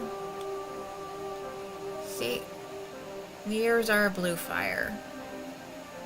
I get it now. Alright. Okay, I'm just tired, I think. It's okay. As As I have been preparing the sacrament, the priest has built a small pyre of tightly packed wood, about waist height, next to the largest of the stones. I hear a raucous cry, and then another, and another. I join the congregation in looking up to see a swirling mass of black shapes, ravens. The priest produces a mask from within her cloak and places it over her face. The imposing atmosphere builds in intensity, and I take a deep breath to calm my pulse. Let us begin. See, the mask got used at least. It just wasn't something I was supposed to use for the puzzle. As she says these words, the damp pyre erupts into flame. Whether by some trick or magic, I couldn't say, but the priest with her torch is some distance away. Her dark eyes sparkle behind the pale mask. Great Holgar, I bring you light and life. I bring you spring and summer, autumn and winter, on this day of reckoning. A rhythmic chanting begins to sound across the circle. And now, the casket! Her eyes lock with mine, and I suddenly feel weak under her gaze. She reaches out a hand Her eyes lock with mine, and I feel suddenly weak under her gaze. She reaches out a hand expectantly. How does she know I have the casket? The chanting dies and is replaced by odd whispers as the acolytes catch on. I flounder, not knowing what to do, but I decide the only thing I can do is surrender to her power. Alright, we have no option B here. We give her the basket. What's in the box? I kneel and offer up the Nalian casket to the priest. I have waited a long time for this moment. She takes the casket from me and places it reverentially atop the king's stone. As she turns to face me, I feel a sudden chill down my spine. She is holding the weaving edge. Holgar, I give you this gift of life that is not mine to give. Cold fear grips me as I realize how naive I have been. She didn't bring me here to be saved by Holgar's protective embrace. She brought me as a sacrifice. She advances calmly towards me with the blade held at her side, pale mask wet with rain and shining in the light from the pyre. The chanting rises in volume and intensity. I must act quickly.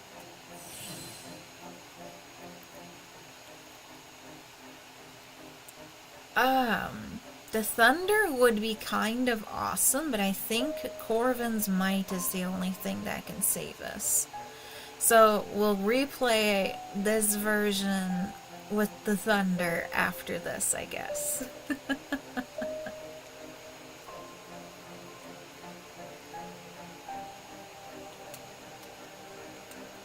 Oh, the controller just died, of course. Alright. That's fine. We switch to the mouse. It's no big deal.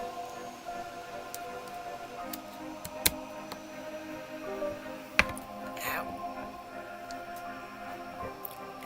It's kind of my computer's way of saying we should get done with this soon. Alright, camera's completely different playing with mouse than with controller, but here we go. Use item. I brandish the Corvin's might, hoping that the threat will be enough to deter the priest. But she whirls towards me with madness in her eyes, her red cloak swirling behind her like a wave of blood. She lunges at me faster than I am ready for, and I barely manage to avoid the blade as her arm comes scything towards me. On her second attack, the weaving edge plunges into my shoulder and I cry out in pain. But somehow I keep hold of the bloodstone totem in my other hand. With one last desperate cry, I conjure Corvin's power and direct it at the crazed priest. There is a bright flash, and I am sent reeling backwards. The priest crumples to the floor, dead. A cheer goes up around the circle, and I am horrified to see an acolyte run forward and dip the weaving edge in the priest's blood. I shudder to see their coldness laid bare. These people do not care who is sacrificed to save their skins, as long as it's not them. The acolyte takes the dripping red blade and plunges it into the casket, and the world goes black. The casket has been opened. We fulfilled the sacrament and were spared. But with the priest dead, the spell has been broken and the congregation has begun to splinter. I was never really one of them, but there are some who look to me for leadership now. They seem to think I am more dangerous than I really am. I shudder to think what will happen when they find out I am not. Okay. Alright. Mr. Potter is he left once it was clear that a disaster loomed on the horizon. Eli, Verona, and Rebecca are cursed. Edmund is alive because he fled. Francesca is alive because she somehow survived the devastation, but she is a shell of her former self. Bonnie is missing. Audrey I killed. Thaddeus is alive somehow. So is Simone. And Jupiter is resilient, resourceful, surviving, and thriving. Well, that's the most important thing.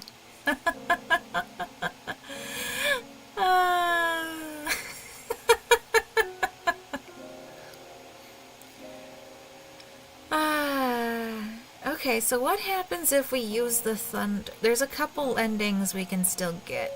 We'll get the other endings. Alright.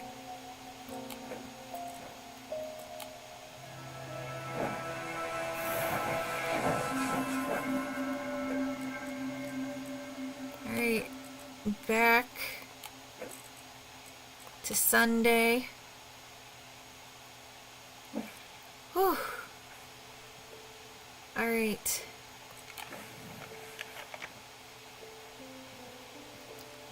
This item didn't end up mattering, but it's okay, I guess. We get it anyway.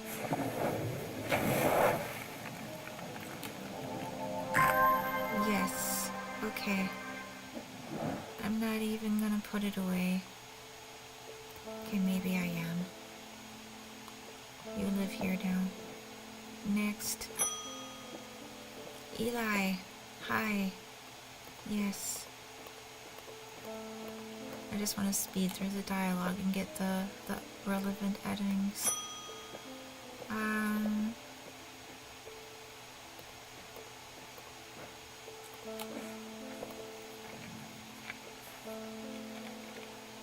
The Potter ending, I don't think there's an alternate path for. I don't remember there being any choices on that one. I could be wrong.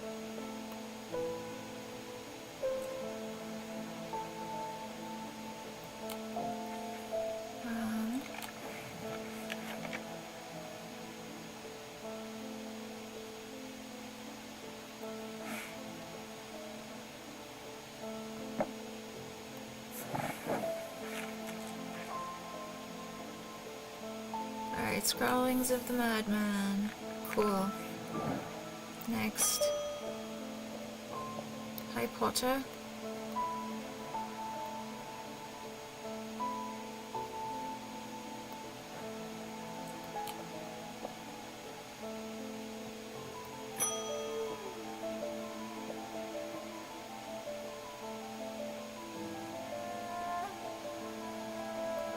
Alright, let's go to the pit.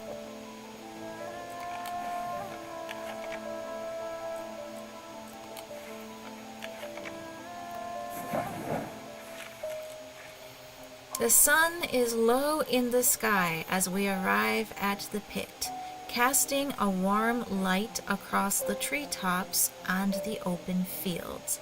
A solitary raven cries out from the tree line, and I look to the skies, but they are empty. The pit itself is an ominous sight that the otherwise serene atmosphere can do nothing to diminish. It is a scorched black hole, perhaps 5 meters in diameter, that has an unnatural look to it. This is a site of thaumic convergence. It is no simple thing to destroy an object of this kind. We need to set up opposing powers at opposing compass points, strength and weakness, light and darkness. And finally, we need the light of Corchin to bind them. Alright. Boom. No, Fortnance. Fortnance. Witherance. Darkness. It's interesting that we need the sun bond for both versions of the ritual. Eli inspects my work. His face shows little emotion, but he seems satisfied. By now, the sun has finished setting, and only a hint of red afterglow remains in the darkening sky. The raven croaks his mournful cry once again, but this time there is a reply, and then another. I look up and see several dark shapes circling above. Quickly now, they're here. I spin round to follow Eli's gaze, and my pulse quickens as I look out across the field. A large group of shadowy figures is walking steadily towards us. We can't see their faces at this distance in the low light, but I'd be willing to bet that every one of them has pools of midnight for eyes. In the sky above, the ravens continue to grow in number, and their caws and cries get louder and louder. I look down at the black object in my hands. Such a small thing, and yet its seductive power is impossible to ignore. It wants to be open. Suddenly, it feels inevitable. The casket, now! I'm not sure I want to give it to him. Alright, so this time we're going to use the Wixic cord instead of the casket. I bring up the Wixic cord as the thaumaturge realizes what's happening. He lunges at me, but he is too slow. His body stiffens and falls to the ground. I am surprisingly calm now that I have given in to the casket's dark power. But a raucous chorus of shrieks and cries breaks me from my reverie. The mob is upon me.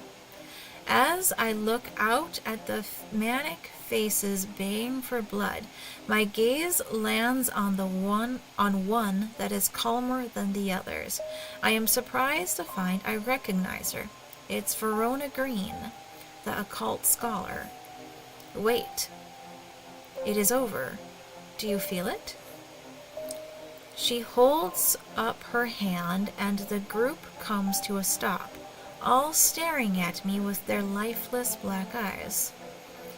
I look at her without really seeing. My mind is filled with one thought only. Slowly, savoring the moment, I reach down and open the clasp that holds the Nilean casket shut. The mob cheers, but I don't even notice. Time slows and the rushing roar of my own heartbeat fills my ears. But then something happens that drags me out of my trance. Suddenly, my body tenses, and I realize with horror to find that I cannot move. Verona appears in front of me, holding the Wixic cord, and at once I notice what I missed before. Her eyes aren't black like the others. At the same time, the rest of the mob realize what she's doing, and they rush towards her. But she is anticipating this and moves quickly. She sprints over to the thaumaturge's frozen body and pries the light of Corchin from his stiff fingers. Without a hint of hesitation, she dives head first into the pit, and a handful of others blindly follow.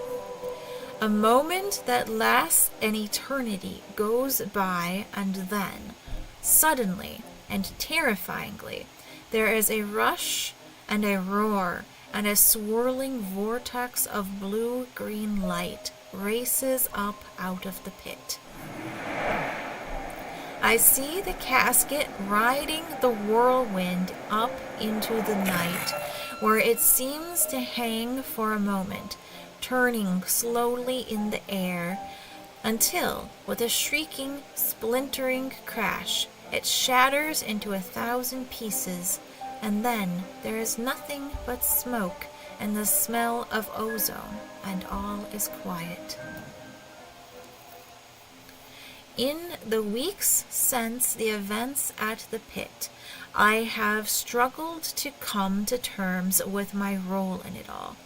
Eli has been surprisingly understanding.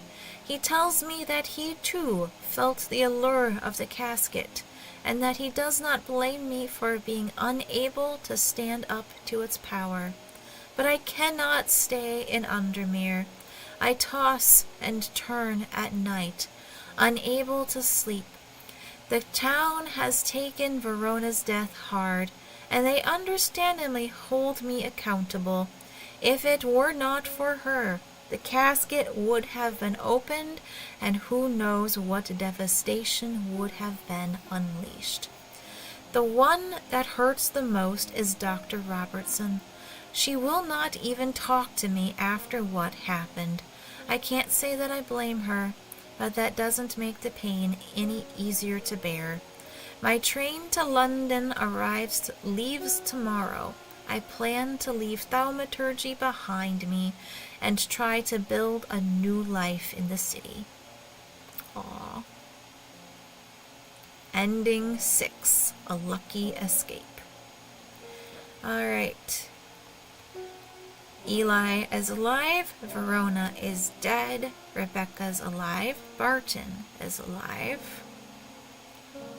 Edmund. Francesca. Bonnie is missing still. Audrey is dead. Jack is alive. Thaddeus alive. Simone is alive. And Jupiter is rescued. Alright, it was a lucky mistake, but it was a horrible tragedy and everyone hates me. Alright, let's see what the Thunderbox does. I think that's the only other ending I have available from this save.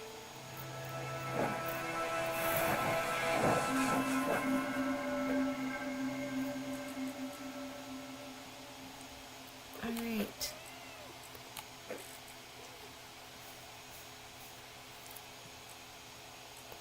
Sunday. Yes, my dearest baby. I have all of the love for you. Yes, you're perfect. I guess I don't really need to do this, but I'm gonna anyway.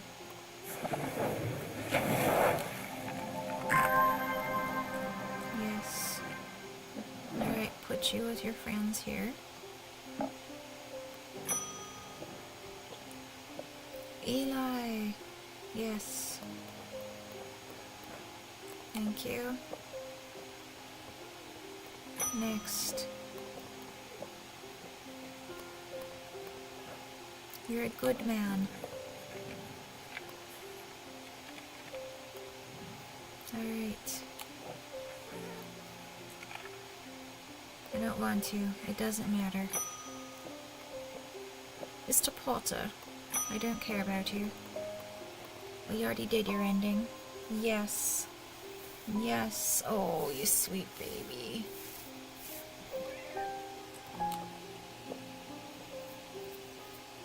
Alright. Hello again. Let's go. Alright, we're not going to the pit. We are going back to the crazy people at the Bleakstones. As I approach the island in a small rowing boat, I notice a shrouded figure standing, watching me from the shore, the priest. She is lit by flickering orange torchlight, which deepens the red of her cloak and makes her look taller and more threatening somehow. For a brief moment, the dim lighting and her dark eyeshadow make me think that she is one of them. But the flame flickers across the whites of her eyes as I get closer, and the moment passes. Welcome. Do you have the sacrament? I nod, and she helps steady the boat as I climb out. Together, we walk slowly up the small beach in search of the Bleakstones, a small ring made up of slabs of gray slate, the largest of which, the Kingstone, is only waist height. It's not hard to find. Fear hits my gut as we get closer, and I see something I had not expected. Spread out around the perimeter of the stones are dozens of the priest's followers standing motionless, their heads bowed. The casket will be opened, and when it is, we alone shall be spared Holgar's wrath. Her followers let out a cheer that is more of a bloodthirsty roar. The priest gestures towards the 4 stone plinths, arranged in a semicircle in the center of the ring of slate. Arrange the sacrament while I prepare.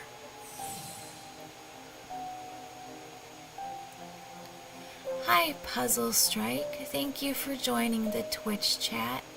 I really appreciate you. I might remember to join you on Discord or not. I'm really tired. I'm sorry if I forget. Alright, so our instructions for the sacrament are on this note. The spring, a charm of green growth. The summer, the pendant of the yellow sun. In autumn, an instrument of the red night. In winter, the totem of blue fire. Alright, green growth is the Scythian charm. Sunfire is the sun bond. The red night is the dagger. And the blue fire is the Vesiger. You see the blue fire? We use the items. As I have been preparing the sacrament, the priest has built a small pyre of tightly packed wood, about waist height, next to the largest of the stones. I hear a raucous cry, then another, and another, I join the congregation in looking up to see a swirling mass of black shapes, ravens. The priest produces a mask from within her cloak and places it over her face. The imposing atmosphere builds in intensity, and I take a deep breath to calm my pulse. Let us begin. As she says these words, the damp pyre erupts into flame.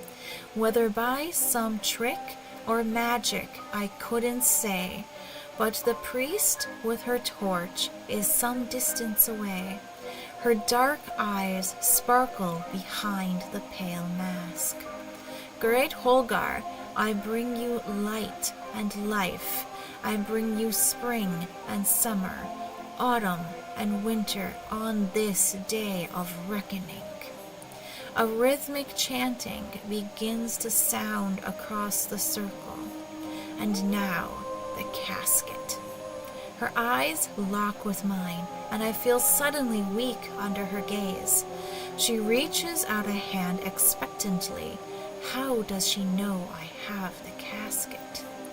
The chanting dies and is replaced by odd whispers as the acolytes catch on.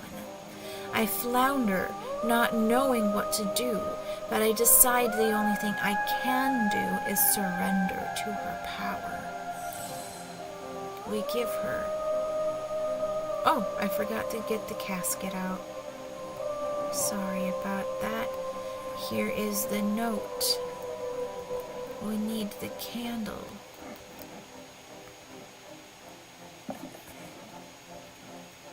The anchor. And then the witch finger.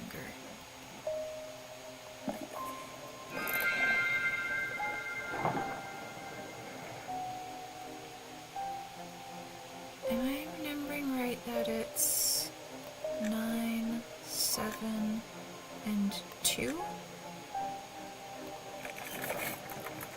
Oh, good. Thank you. We leave. We give the casket. Use the item. I kneel and offer up the Nilean casket to the priest. I have waited a long time for this moment. She takes the casket from me and places it reverentially atop the king's stone. As she turns to face me, I feel a sudden chill down my spine. She's holding the weaving edge. Holgar, I give you this gift of life that is not mine to give. Cold fear grips me as I realize how naive I have been. She didn't bring me here to be saved by Holgar's protective embrace. She brought me as a sacrifice. She advances calmly towards me with the blade held at her side, pale mask wet with rain and shining in the light from the pyre. The chanting rises in volume and intensity. I must act quickly. Alright, last time we did Corvin's Might. This time we do Saint Cedric's Thunder. What does this do different? I bring out the small wooden box as the priest lunges towards me. There is no time to think, so I rip open the lid and let loose the power contained within. An almighty thunderclap erupts from the box in my hands, and a flash of bright white blinds me for a moment. When I recover, I see devastation before me. Thin white smoke and the smell of ozone fill the air. The kingstone is cracked in two, and a twisted body lays on the ground nearby. But to my horror, the priest is unharmed, standing next to the wreckage of the kingstone and her fallen acolyte. She whirls towards me with madness in her eyes, her red cloak swirling behind her like a wave of blood. I try to run, but strong arms grab me from behind, and I am unable to move. Great Holgar, whose rage is endless, we offer you this blood of the sacrament to prove our devotion to you. Protect us from what is to come. The last thing I see in this world is the priest's exultant face, eyes wide behind the horned skull mask, as she brings the knife sweeping down and plunging straight into my heart. The casket has been opened. The priest performed the sacrament with the blood of the sacrifice, and her congregation was spared.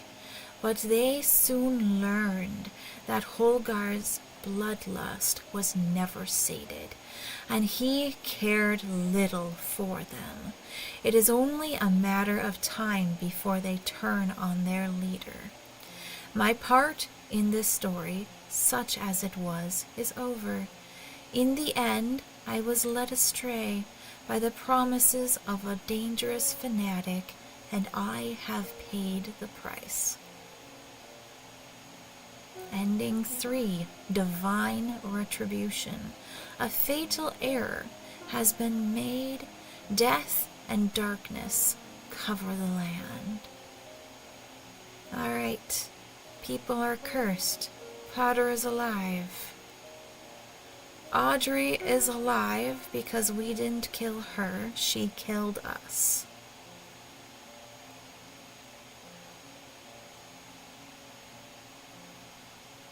Jupiter is alive though, and that's the important thing.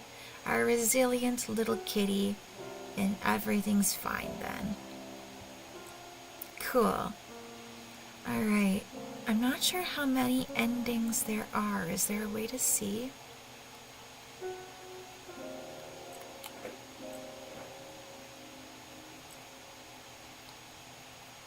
Visual sound controls language, main menu. I think we've gotten all of the endings that we can from this save point. Options, credits, exit.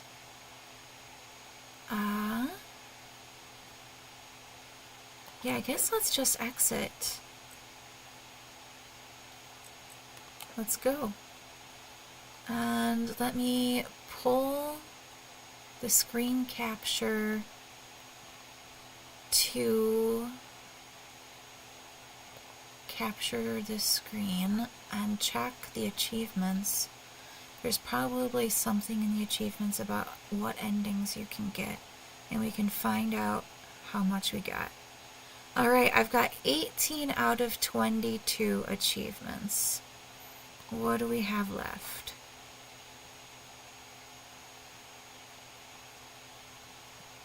Are they strictly ending related? And scroll down to the bottom nicely for me, please. Okay, there's one hidden achievement. Ascendant Thaumaturge is identify all the items. Oh, we can put the mask on Jupiter and get an achievement for that. And Master Thaumaturge is for completing the game without using any hints. Okay. Alright. Well, I don't feel like going back and getting these achievements. I can't see how many endings there are. Is there one for getting all of the endings?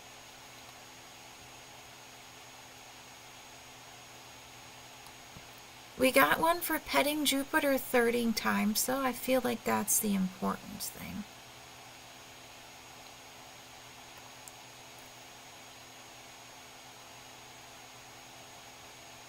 Yeah?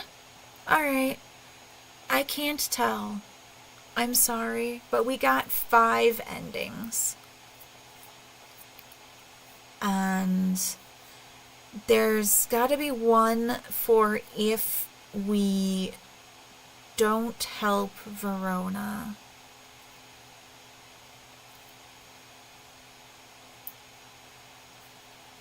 Maybe the hidden one is if we get all the endings.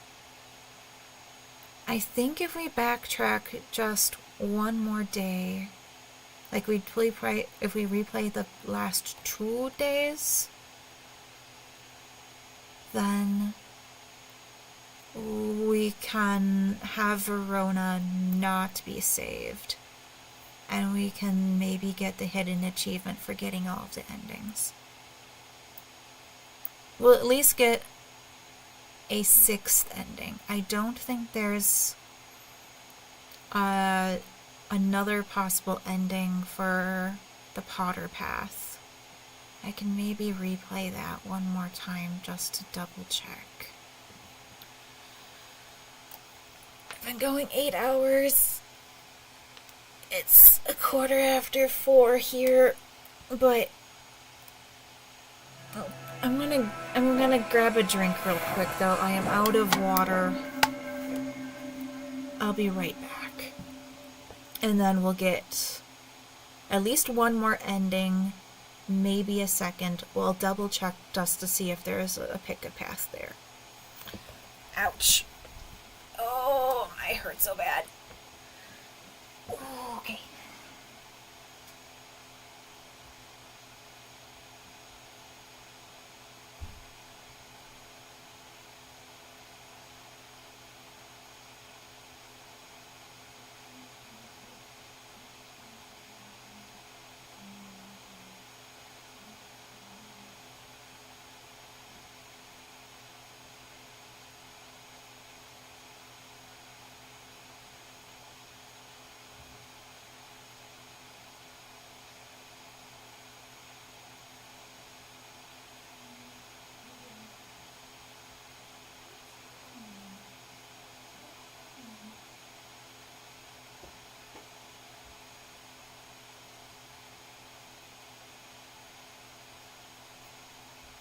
Alright. Beverage.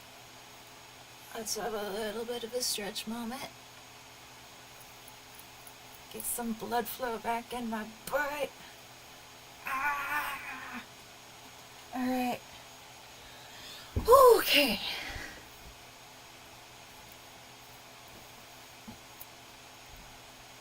Alright, this is working fine under capture window. That's good.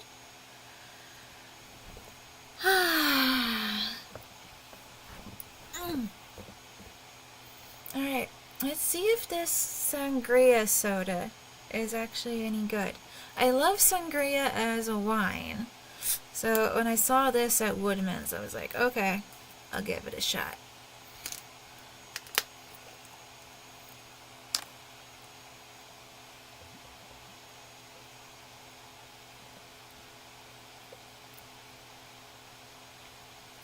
Nice.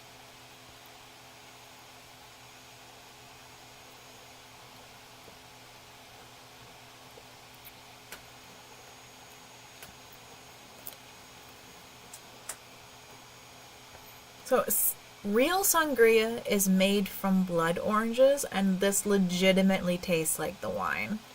It is amazing.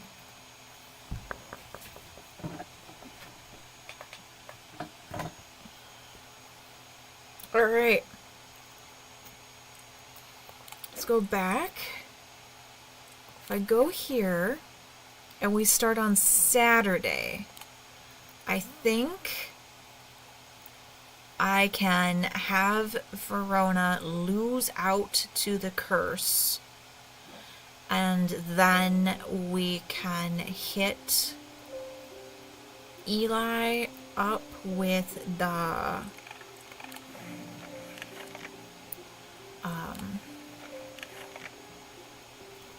Wixic charm, the paralyzing charm, and then we can get one more ending. Alright. Right, here's the dagger.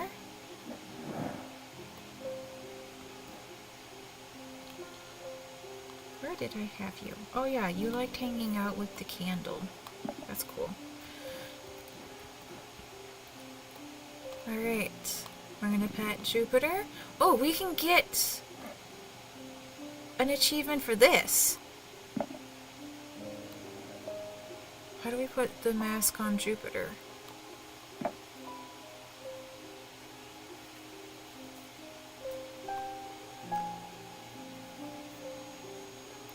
This is the only mask, isn't it? How do we put it on our cat?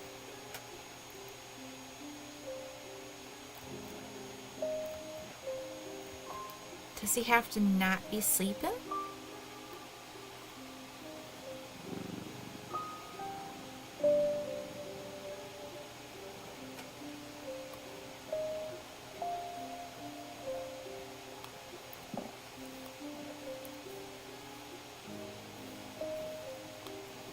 Yeah, I think he needs to be sitting up. Maybe we can do it tomorrow. We'll find out.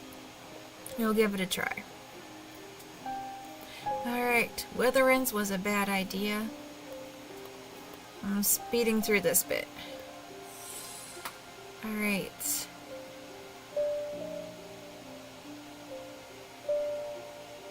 Oh, you know what? I did want to see new things. So, before we've given him the Dread Viviant, let's see what happens if we give him the Lunama. What is the Lunama? I don't remember at the moment. Lunama, that's because we haven't identified it. A Lunama, also called a moon pool or heart of tranquility, harnesses the power of the elements to create an aura of unease. They can be used to keep people away from places they are not welcome. There is a superstition among thaumaturges that says that a Lunama should not be used when the moon is full. It's not known where this idea came from. A moon pool or a heart of tranquility has an aura of unease. Yeah, that soda smacks.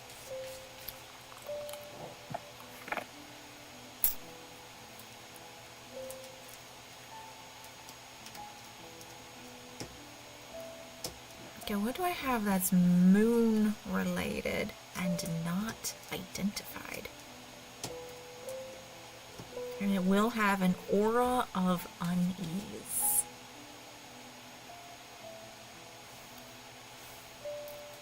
Moon related, not identified.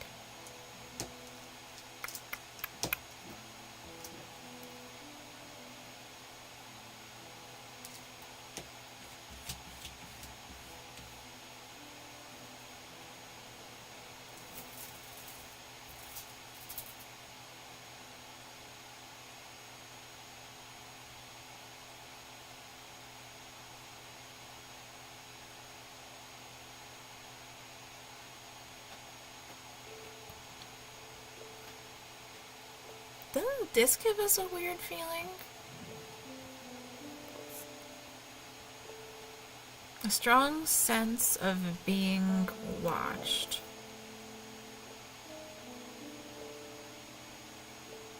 It doesn't seem very moon related, but that's a potential option.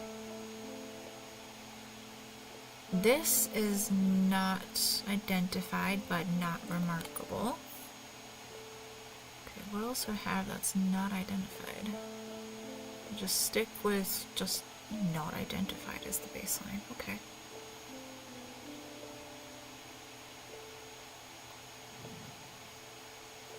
Yeah, I didn't think so, but...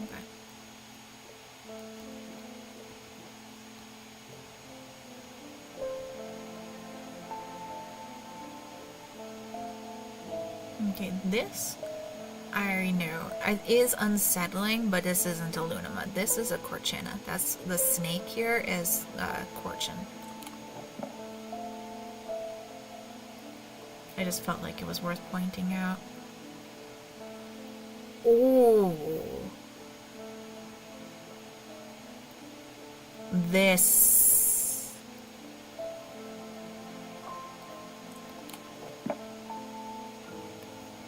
This feels right. Yes. Bears the symbols of the elements. Okay. Alright, we got that. Bye, Eli. We'll see what happens to him.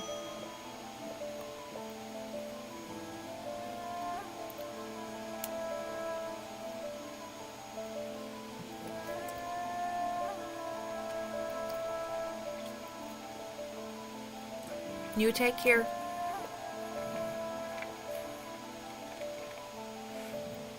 Number of texts. Alright. We'll pick these up. To town.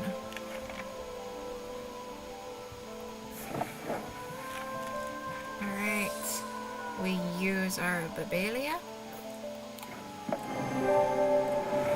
We feel drained, but we got stuff. Good for us. Let's get this out of our space. Next. Yes, you need your Briggic charm. That's this Wiccan symbol here.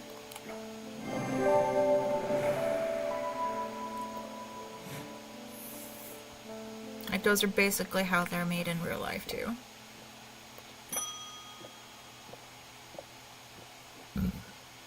It's okay. No, I've been fine. Good thing. Yep. Of course he has. Good for you. Sure thing. Uh-huh. Wow.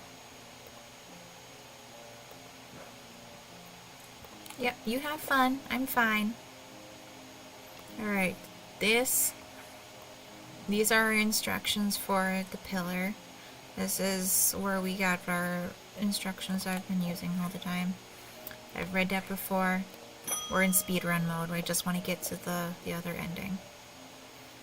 Yes, you've had disturbing times. Have a fortunates.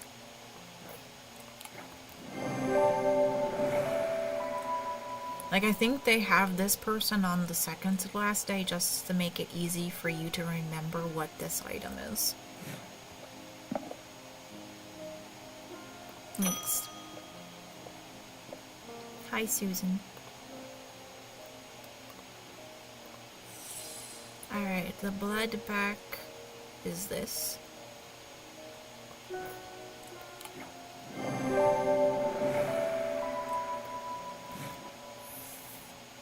Corchana. Next. Alright. Thaddeus runs along the dark corridor, his eyes wide with terror. He clutches the largest remaining shard of the shattered Lunama in his hand. He only has one thought in his head. He must not allow his pursuers to reach the casket. He will draw them to the armory. It's his only hope. His heart sinks as he rounds the corner. No! 3 more black-eyed assailants are coming from the other direction. He is trapped. His final thoughts are consumed by fear. There is nothing stopping them now. The casket will be opened. It's all his fault. We found another ending? I think? Maybe? No, the day ended. I'm not sure. Or maybe he just died. It's part of the ending?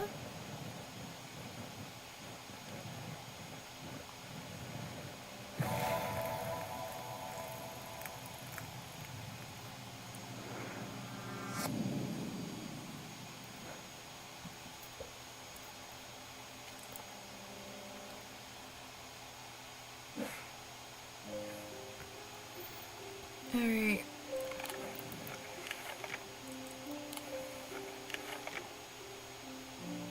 This one. Thank you. You go there.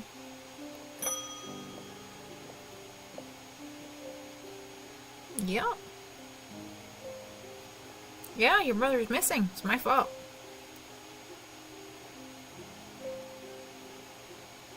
Yeah, because he already took it, and he wouldn't have tried so hard if he knew that. Your brother would be alive if you were open with him.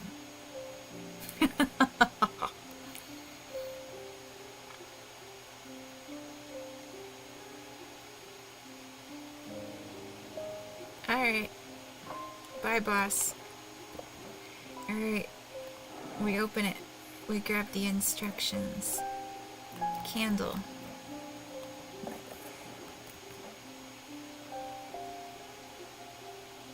Oh wow, my brain must be really frazzled. It's just candle. Anchor. Yeah. I am reaching my limits. I've been streaming for 8 hours and 15 minutes. And I had a doctor's appointment yesterday. Yeah. Okay. The answers are here.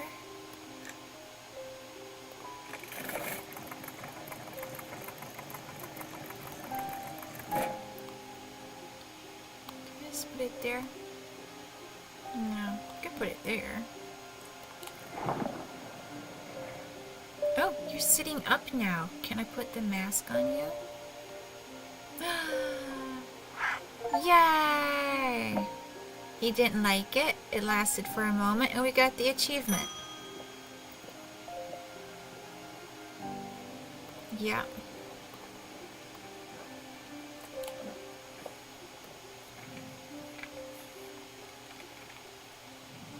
Yep. I don't want it. Go away. It's just papers. It's not helpful.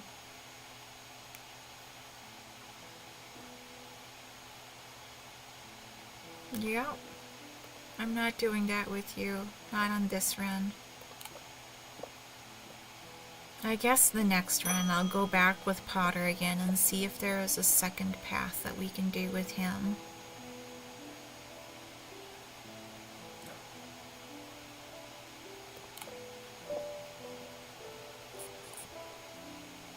Alright. So we're going to the pit.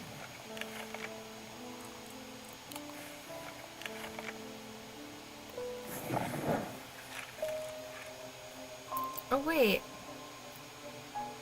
We didn't...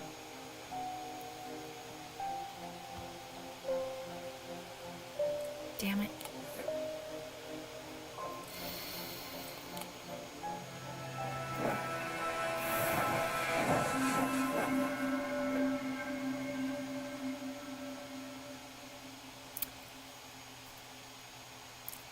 Going back to Saturday made the brother die, but it didn't give us anything about Verona, so we're not gonna get a secondary option at the pit. So there was no point continuing that game other than like showing that yes, the brother's dead, and that's our fault. So instead, I will go back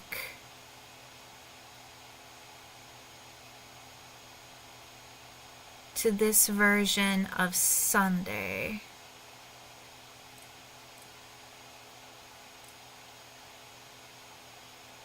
I'll go back here to the start of the day, and we'll do the rechecking Potter and reading that yes, the brother is dead. Okay. Sorry about that.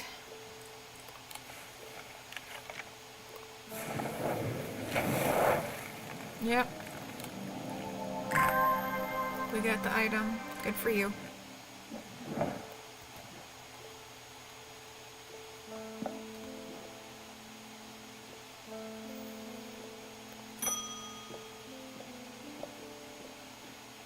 Yeah, your brother's gone. It's my fault. It's fine. Can I do this without even opening the instructions? That'd be funny.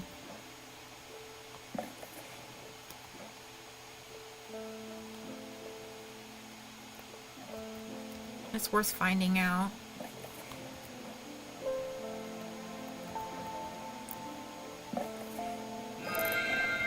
Yup. Password's a password.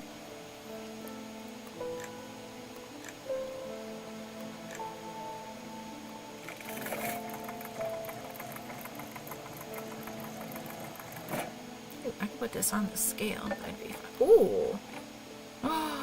When you hover it over a candle, it makes the room turn purple. That's fun. I like that. It's a new detail, at least. Makes me feel like I'm not wasting my time.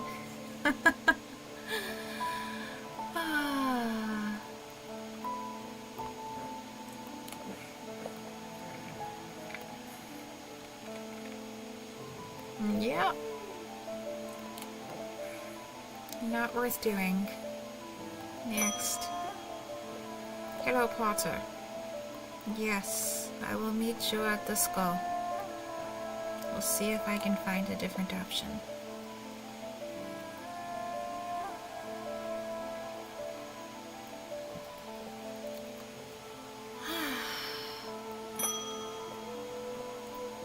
Hey, boss. It is time.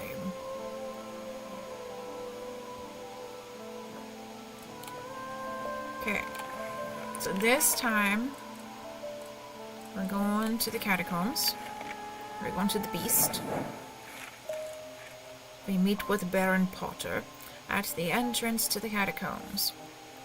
Ready? You have the casket. Here is the casket. I show him the small black chest, and his hand moves up to rub the side of his eye absent-mindedly. Smaller than I remember. We begin our descent into the depths, down twisting tunnels and past silent tombs. It's hard going, and we pass the time deep in thought, only speaking when we need to consult the map. Finally, we come to a large cavern. Illuminated by our flickering torches is the giant skull of some long-dead beast. Huge and terrifying and ominous. The skull of Blencathra. Excuse me. It is too big to have found its way through the tight tunnels, so it's not clear how it got here. But we don't have time to ponder that now. It soon becomes apparent that our journey has only just begun. The skull marks the entrance to a new system of tunnels, ones that are not marked on our map. We trudge onwards, deeper into the earth, trying not to think about the pressing weight of rock above our heads. Stop. He says it so abruptly that I nearly drop the torch in panic. Then I see it, a terrifying chasm in the path ahead.